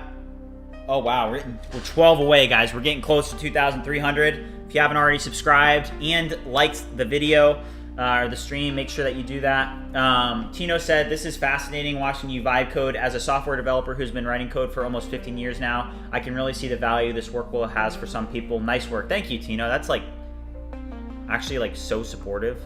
That's so cool. Thank you.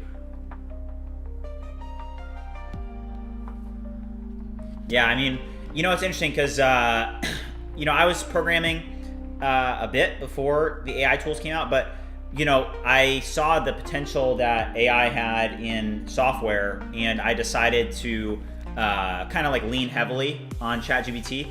I started really getting into programming as soon as ChatGPT came out. Like, it was like a hand-in-hand thing. When ChatGPT came out, I saw the potential that it had, and I was already interested in programming. So when I saw it come out, I was like, this is it. I was like, this is a game changer, is what I was thinking to myself. I was like, that's my perspective on it, though. But yeah, I appreciate the support, and I totally agree with you as well. Obviously, I wouldn't be doing it if I didn't think it was the future. So.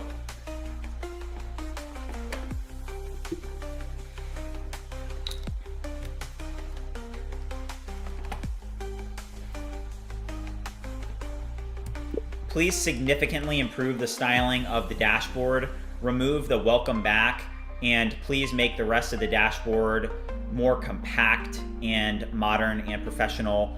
Right now, a lot of the divs are overflowing and wrapping, and it just really looks unprofessional. So please take a look at the styling on the dashboard page, and please make an update that makes this like super professional and modern.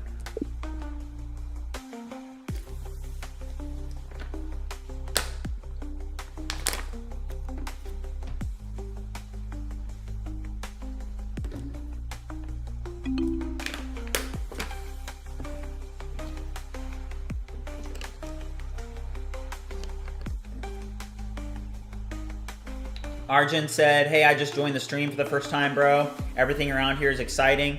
That's what I like to hear, man. Appreciate your support. It's good to hear. Arjun said, love the content, bro. Thank you, Arjun. Thank you.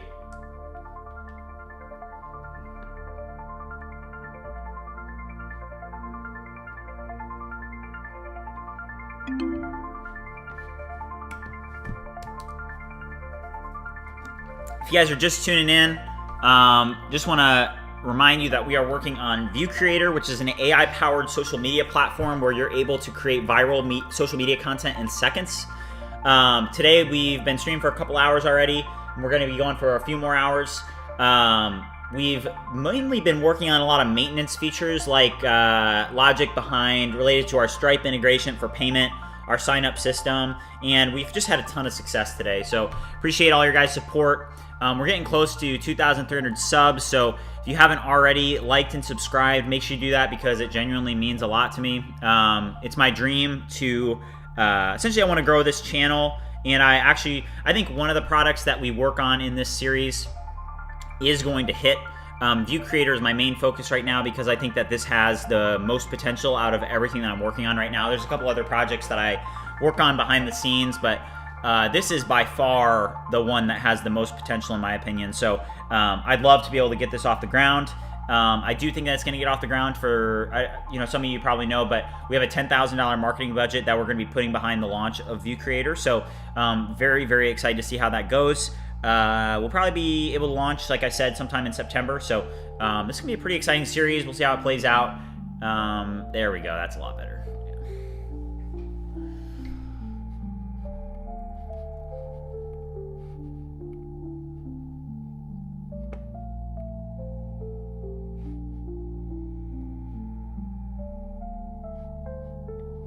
I don't love how that gets truncated like that, but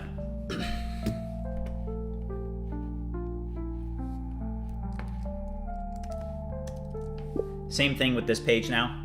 So whoever asked me about styling and asked how I did it, so you can see like, hey, with that dashboard update, that was definitely an improvement. So pretty much what I'm gonna do now is I'm now going to just say same thing with this page. Kells asked, aren't you worried that your web app might have vulnerabilities, contain bugs, or leak keys because it was coded by an AI? So that's a good question. So, my background is as a developer. So, a lot of the things that we're doing, you just have to know what is sensitive and what's not sensitive. So, for example, let's say the update, the prompt that I just made, right, with the dashboard, that's actually not sensitive. It's just CSS styling. There's no vulnerabilities to be had in the front end UI of the dashboard, right?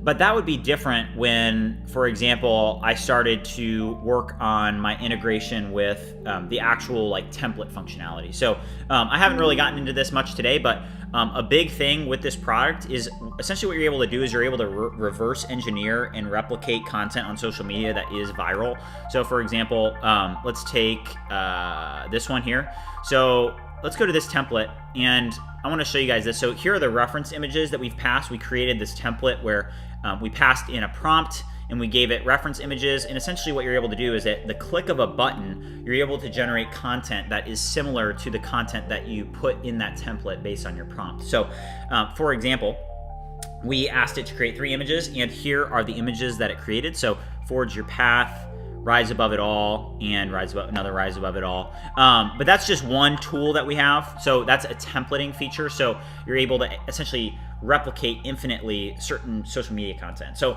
to explain your question, Kells, where I'm going with that is that a sensitive feature is 100% the API integration that you have with the with FAL.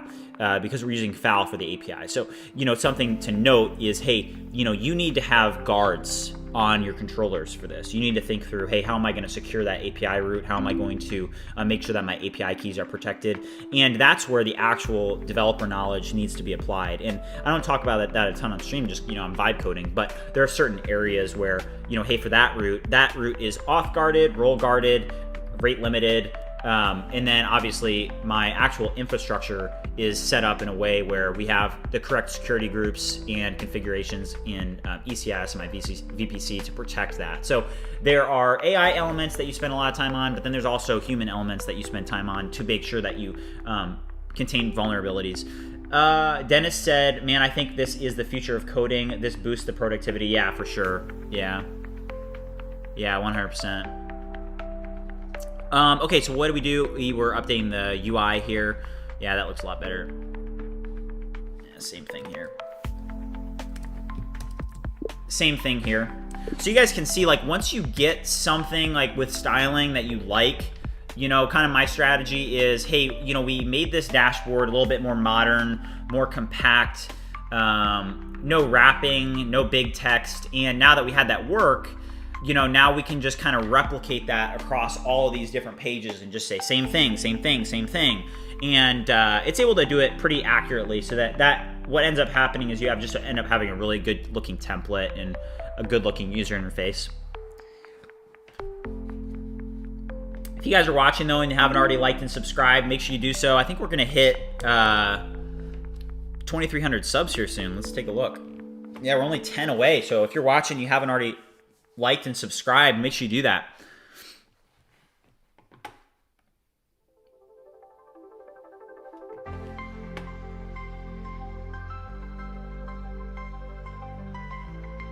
Yeah, I'll do the same thing with these pages as well.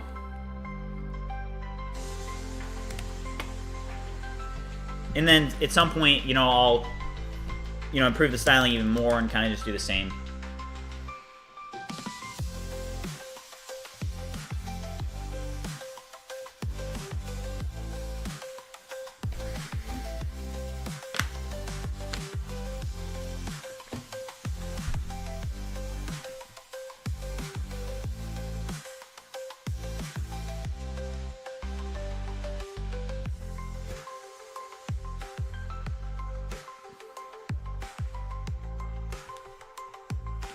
All right, let's check out that update. Yeah, it's better.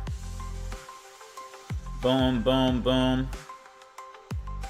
Update these pages as well.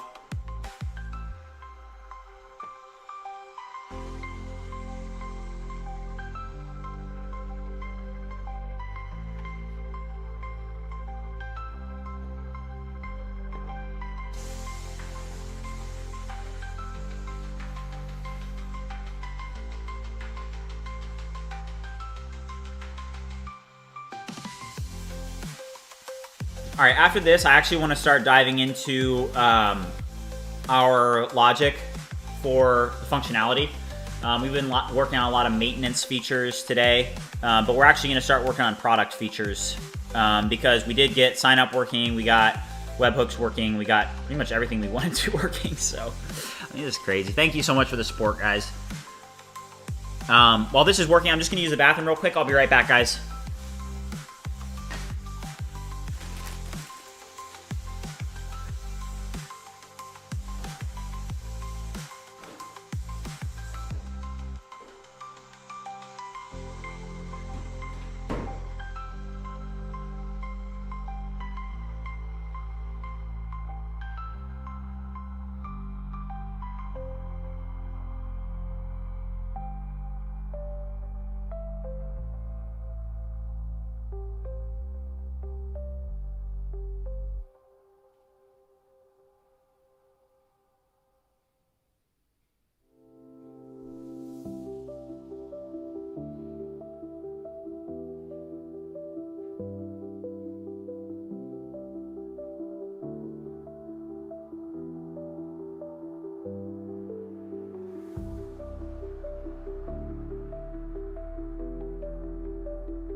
Perfect timing.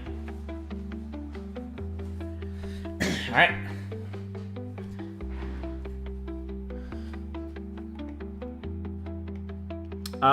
V1 said that the problem is that the UI is very AI centric and that he would suggest using VO and then bring the UI back. That's a good suggestion. Honestly, I'm happy with how the UI looks now. I think it looks good. We can improve it later on, but just for MVP, I mean, this looks like a pretty good web application. VO is like a, it's a Vercel product. No, I appreciate. I know you said I'm not hating. I'm giving advice. No, I appreciate the advice. I've used VO before. It is very good at UI. Definitely, I would say that definitely VO's best feature is UI for sure.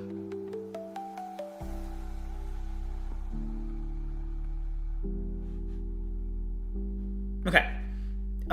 Okay, so let's actually get into some features now. So this is gonna be pretty cool. I know that most of you may or may not have seen what View Creator is actually capable of. So something where we left off on our last stream is we were working on being able to reverse engineer social media content. So for example, let's drop in these here. And we weren't able to quite get it where we wanted it to. But so check this out. So templates, and then click new template. Oh, where did that go? Wasn't it the beta one? Oops. Yeah, here it is. So essentially with this here, this is what we were working on. This is essentially the beta that we were working on, but you can just drop in images. And what it does is you're able to generate essentially it's able to reverse engineer. It's able to reverse engineer what that content actually is, and then you're able to create a template based off of that. So there is a way where you can create templates by passing in images and then your own prompt, and that works really well. That's what I showed you guys a minute ago with where we created the 3 images of like the motivational content. Excuse me. But with this, you're able to actually reverse engineer that. So you're able to drop in the images. You don't even have to work on creating the prompt. You're able to just literally just pass in the images, and then it's able to generate the prompt, and then you create the template. So making it really easy for users to do that. So let's see here.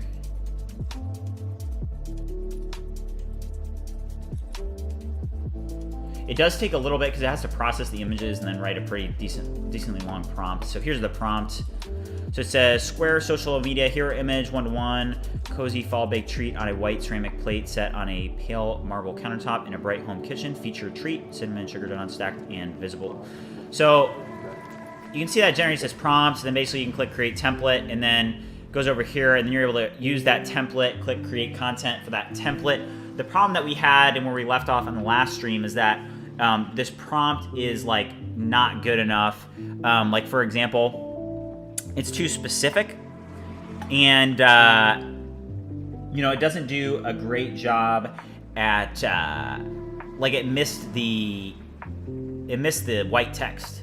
You know, it didn't pick up on, you know, hey, like explain, you know, what this is. You know what I mean? It didn't get that.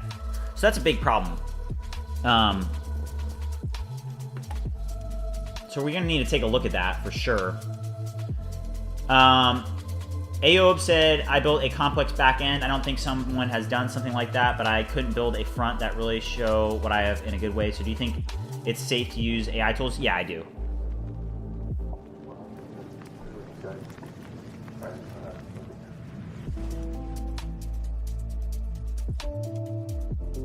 V1 said, want to give you my email.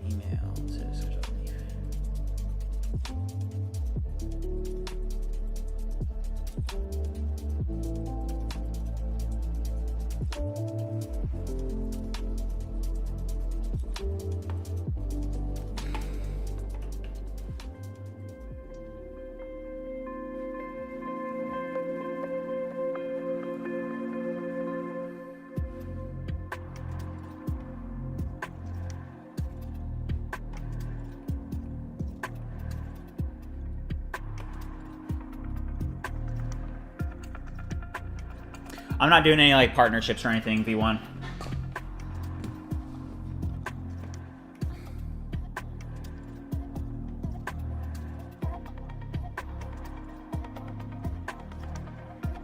Yeah, the way that I'm approaching this is that, you know, I'm a developer first. I don't want to be like a content creator, if that makes sense. I want to help people, but I don't want to be like a YouTuber. Makes sense. Just kind of sharing. I would be doing this regardless if I was streaming or not. So just basically sharing my journey. So yeah, I mean, the reverse engineer does not work as good as we need it to. Ayub said, which one do you recommend front end, specifically Cursor? Yeah, I would recommend Cursor. So let's take this. Let's try these.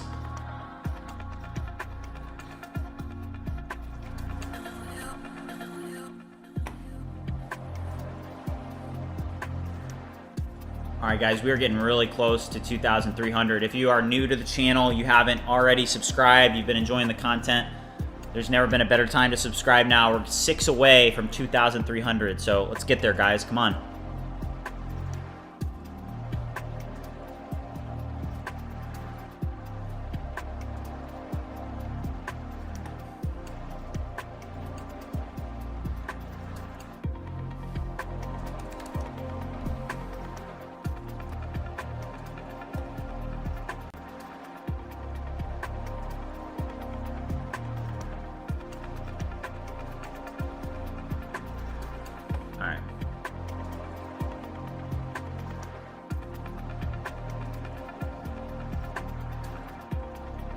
Create template.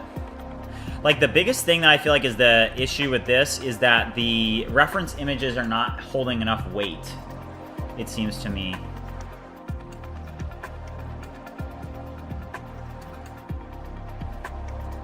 Trust yourself, trust yourself. I mean, that did a better job, you know.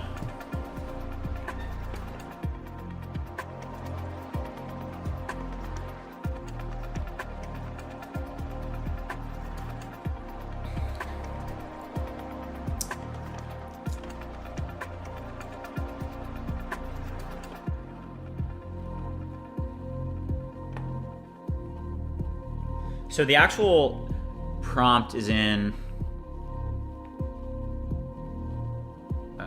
templates. It's in this, right? Oh wait, no, we changed it to OpenAI, didn't we?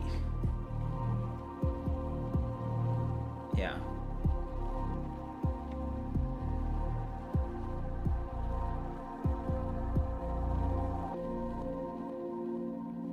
Wait, no, this is for the blogs. Hold up. Not from images.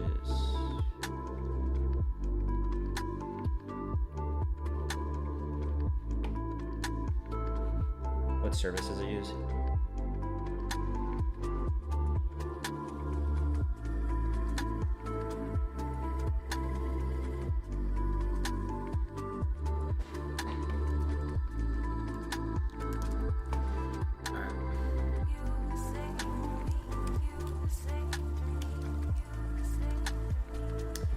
Okay.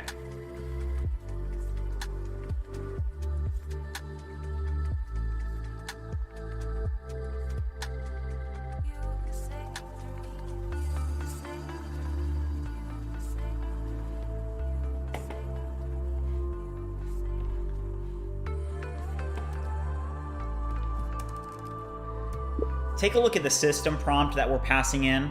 I want you to think deeply about this and think how you can better prompt the system to notice and describe in detail as much as possible that it can about the images that are being referenced, so that it can then be able to reverse engineer them and generate the images and the templates. But so something I want to note and for you to understand is that users are passing in these images, and what we're trying to do is we're not trying to create a prompt that is going to be producing like a singular image. Like, we're trying to get the gist or the template of the images or the content that's being passed in. So for example, like let's say I pass in a bunch of different images of food.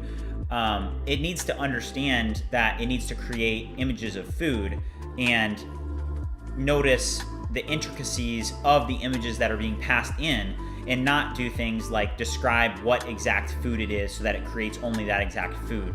It needs to notice the images and the logic of the template type and content as a whole. So please update the system prompt to better serve this purpose. Make it significantly enterprise grade prompt, make it really, really powerful. And make sure, like, one thing is too is like, if a content has text in it, make sure that the system, like, it needs to notice the text, notice where it's positioned, what font it is. All those things are very important. So please update the system prompt to be better. All right, try that. All right, so we're gonna upgrade that system prompt.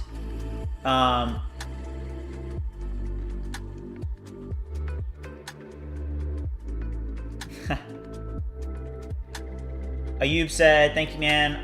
Keep going, you inspire me." Thank you, Ayub. That's what I like to hear. Rovodex said, "Oh, we got 5 code haters in here.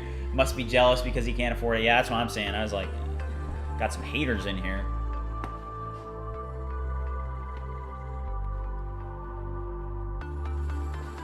If you guys are watching, haven't already liked and subscribed, we are 5 subs away from 2,300. So if you haven't already subscribed and liked the stream, make sure you do so, because we are 5 away from 2,300. So let's get there. I think there's got to be 5 people that haven't already subscribed in the stream.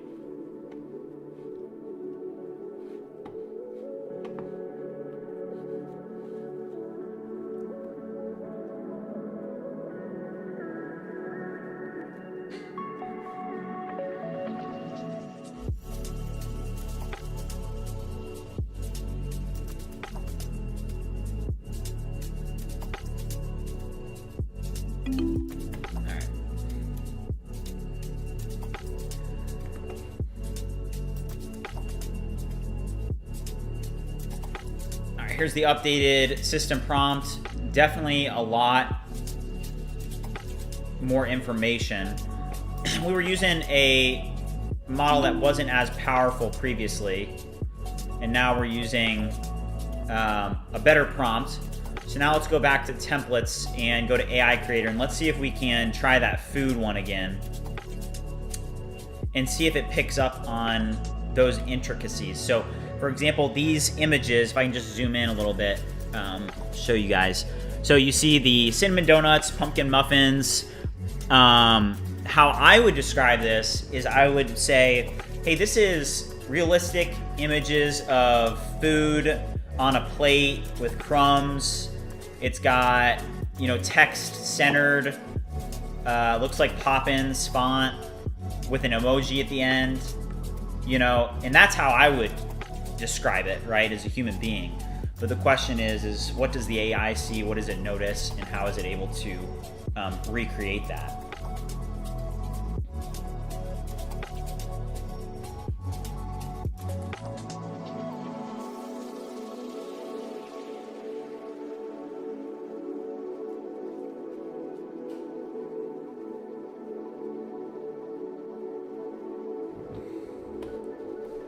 Let's zoom this out a little bit.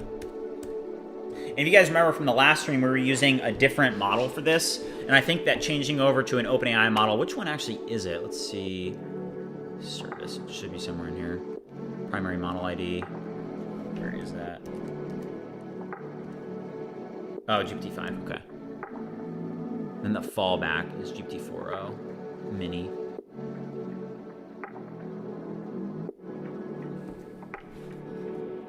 What is the best vision model, though?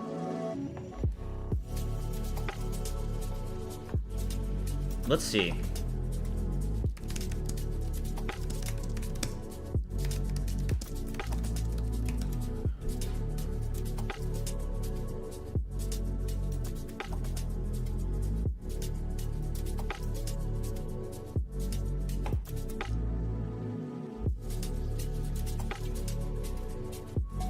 This is from a year ago.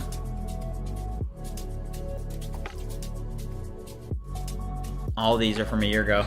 It makes them literally, if anything is older than like 1200 exceeded. That sucks.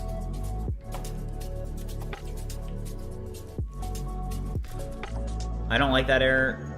At some point we're gonna have to figure out a bit. Maybe we'll have to do jobs or something like that, but we'll figure it out. Let's try this again. Drop these in.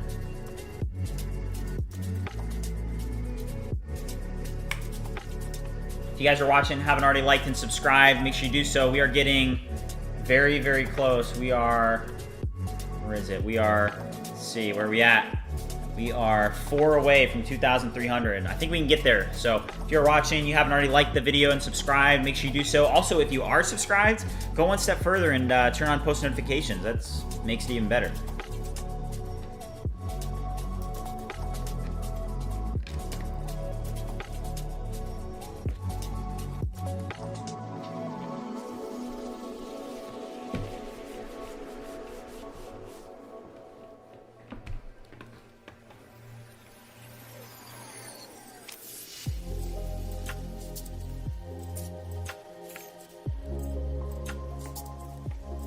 All right, here's the prompt. So what it said is social media, food marketing template, natural light, editorial, food photography of primary subject presented as 1 to 3 pieces arranged on a matte ceramic plate or shallow dish top. Say anything about the text is the question. Anything about the text? Honestly, okay, overlay text. Let's go. I got the text. So let's do create template and let's test this out. Let's do 3. Generate.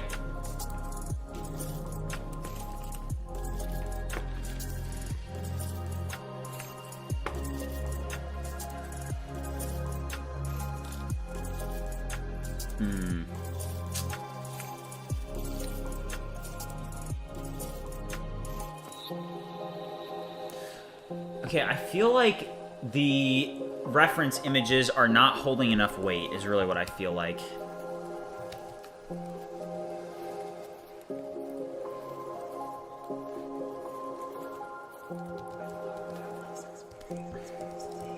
It feels to me like the reference images are not holding enough weight.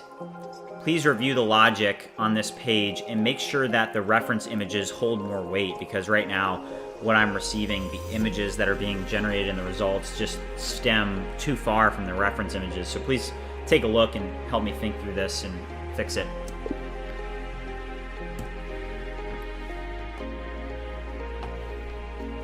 The thing is that we do know that for example, if there is a user skill thing here, so you know, we were able to, for example, with this one down here, it was this one here.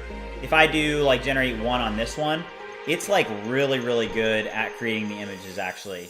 And this is because I created this prompt.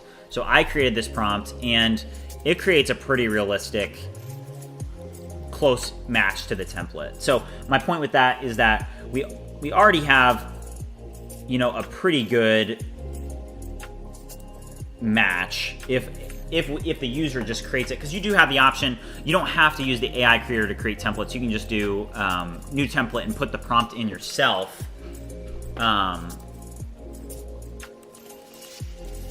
But yeah, I'm just trying to make it a little bit easier for people that, you know, maybe if you don't have a ton of experience with AI and you're like, well, why isn't it creating, you know, the exact images, you know? Definitely something that we want to do. So if you guys are watching, haven't already liked and subscribed, we are 3 subscribers away from 2,300. So make sure that you like and subscribe, because we're about to, the goal for this stream is 2,300. So we're super, super close.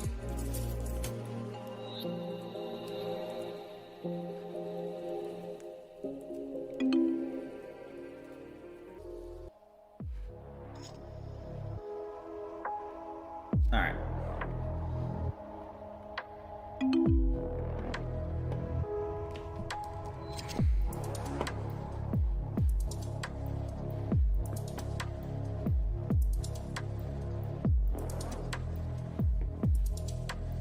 All right, let's see if that tightened it up a little bit. So let's go to that same one, do one image.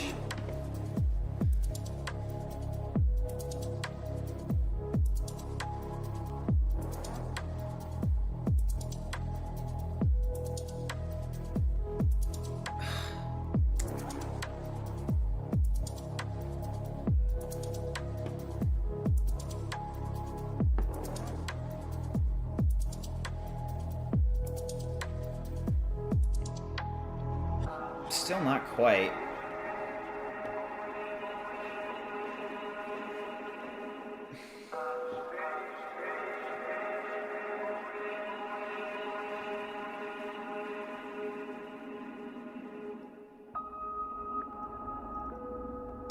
Sad said, have you tried Spec Kit? I have not. I don't even know what that is. What's Spec Kit?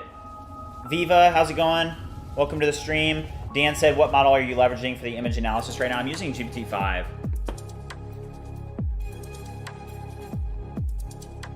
Or for this though, I'm using Nano Banana. For the actual, so I'm using GPT-5 for the image analysis that creates the prompt. And then for the actual, for this, I'm using Nano Banana. Let's double check though. What model is being used for the image creation in templates?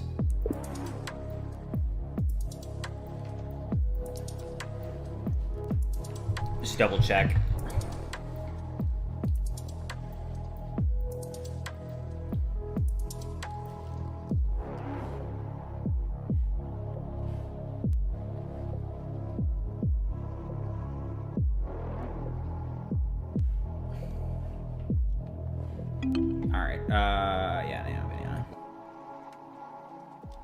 Yeah. Yeah.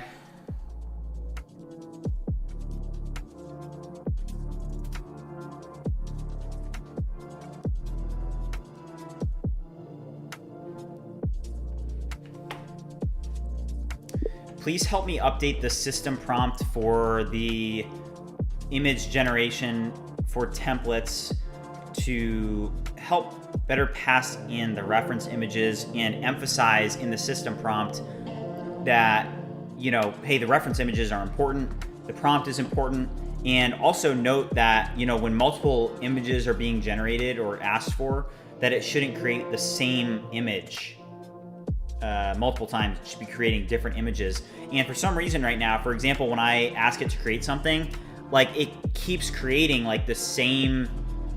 For example, I'm creating like a food template and it keeps creating the same food.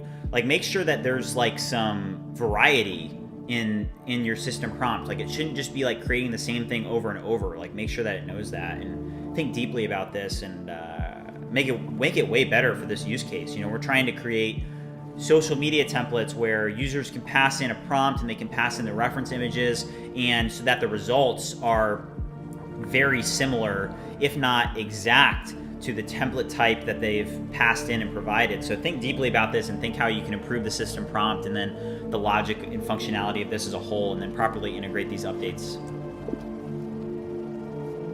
Let's try that.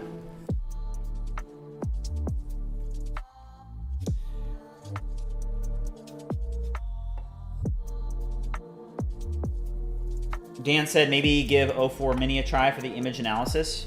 Could. Do you think 04 Mini is the best? Viva said, I've participated in the Nano Banana hackathon by Google. It's a great model. Yeah, seriously. Sad said, spectrum development, a new way to vibe code. Basically makes the AI more aware and understanding of what you're doing. Okay. Yeah, I'll have to look that up off stream and figure out what that is. What are you using here for code and what's the price point? What do you mean? What are you using here for code? Like Cursor?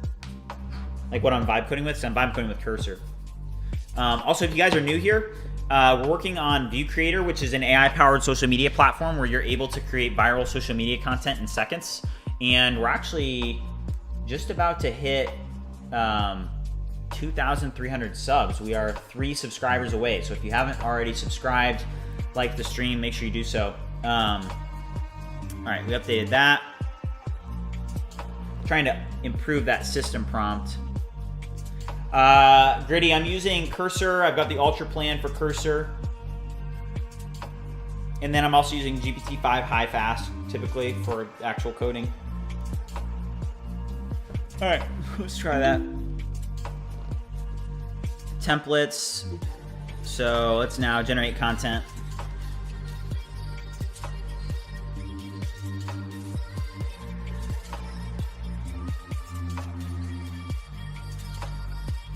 That's much better.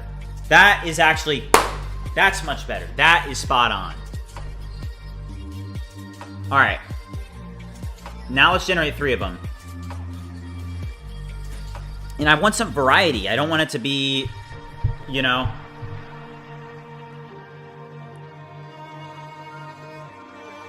It did do Sweet Morning Indulgence for all 3, but this one's really good.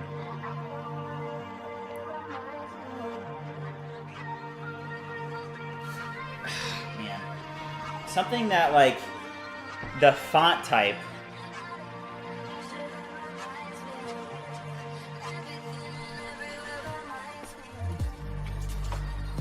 Something that needs to be stressed is the font type in text.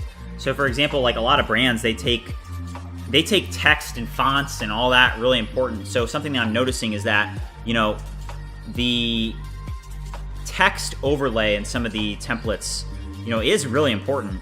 So in your system prompt, you need to make a note that the text used in the overlays and where it's placed is very important. So for example, in some of the images that are being outputted, the fonts are all different and, you know, not correct. So you need to take a look at that, you know, part of the functionality, and please, you know, emphasize in your system prompt to make sure that the fonts are consistent and that the layout's consistent. And think deeply about this and improve the system prompt further. Gritty asked, what's going to be your price point for these? What's Nano Banana cost per image generated? So Nano Banana is about, I think it's like 0.039 per image. And then it's like $15 per million, or maybe $30 per million. But right now we have it set up so that with the credit functionality, so there are credits. And the way that we have it set up is that we have enough margin in the credits so that we'll make money on the product. I'm going to use the bathroom real quick, guys. I'll be right back.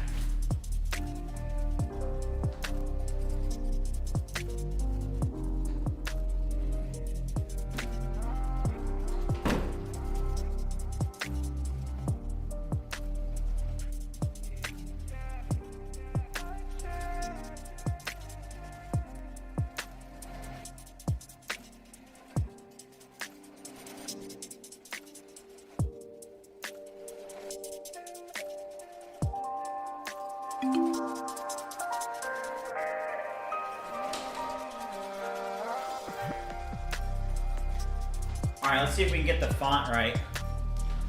Let's see here. Let's do another 3.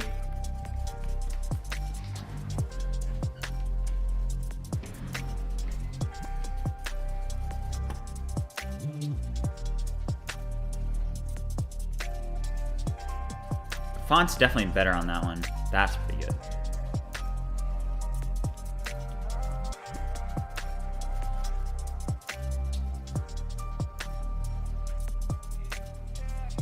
What about, let's go over and test this one out here. If you guys remember, it was this one right here. Let's do 3 of these. Mike T just asked, what are you building? So we're working on View Creator, and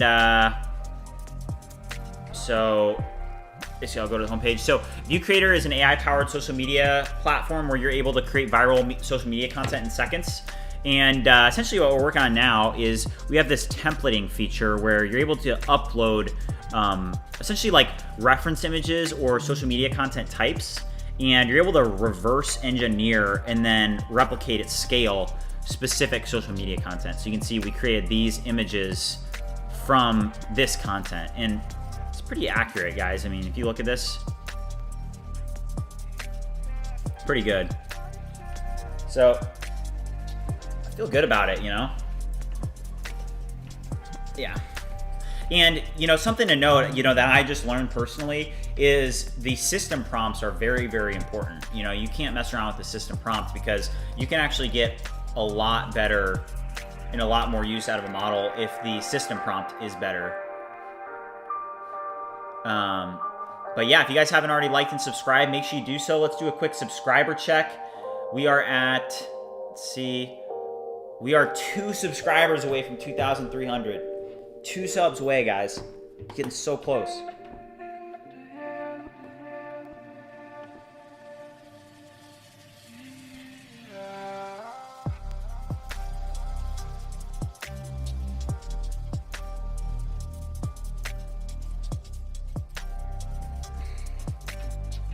All right, so I'm happy with where we're at with templates. So I just basically pushed our updates for that. And the next thing that we need to work on is we need to polish up our logic for agents. So if you guys remember for agents, let's see here.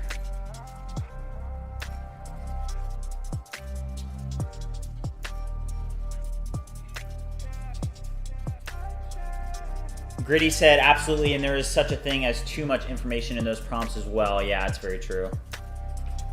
Yeah, like if you can get your prompts right though, you can go a pretty long way.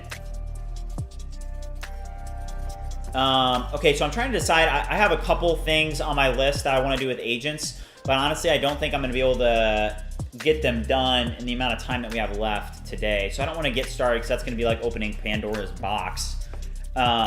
Let's take a look at just some of these dashboard features and actually get this working. Take a look at the dashboard page now. Right now, a lot of this content is just placeholder data. So I need you to review this and to properly integrate and update so that, you know, for example, templates and agents and credits, all that logic is actually hooked up. Also recent agents and recent templates. You know, that logic isn't actually hooked up yet. So right now it's just placeholder content, but could you please take a look at the API and then the front end and properly create correct analytics and endpoints that are going to be useful to the user that they would want to have on a dashboard. All right. So I'm going to put it up here.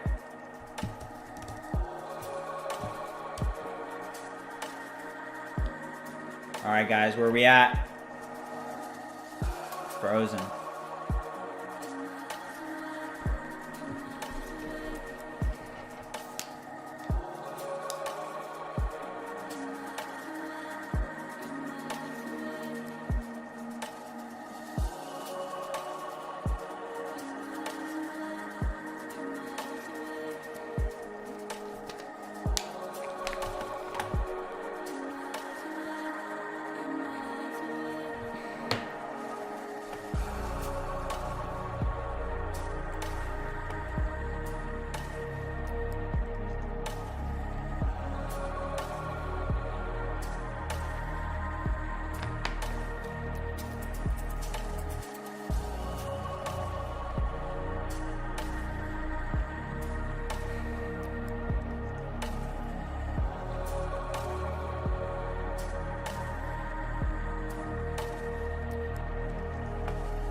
this is actually a pretty big feature. We're like doing pretty big full stack stuff here.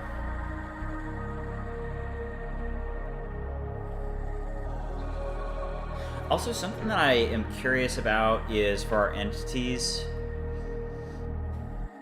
Let's just open up the code here for a second and take a look at it's our entities. So src entities. So we have agent run step, log, credit transaction, email verification, password reset, subscription, template job. So we have a agent run step and then a template job.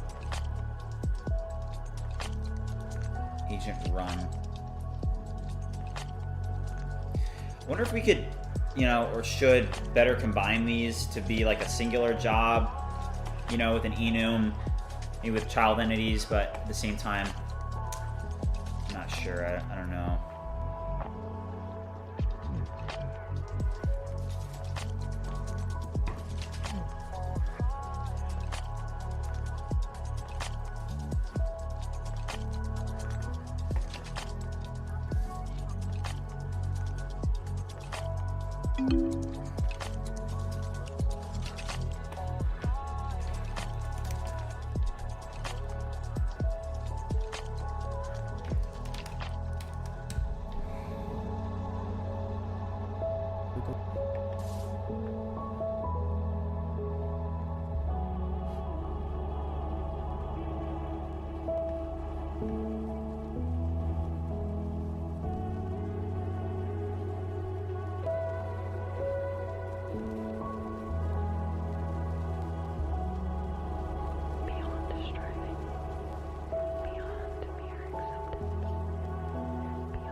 If you guys are watching, haven't already liked and subscribed, we are one subscriber away from 2,300. I think we're gonna hit it. So if you haven't subscribed yet, you can be our 2,300th subscriber. That would be awesome.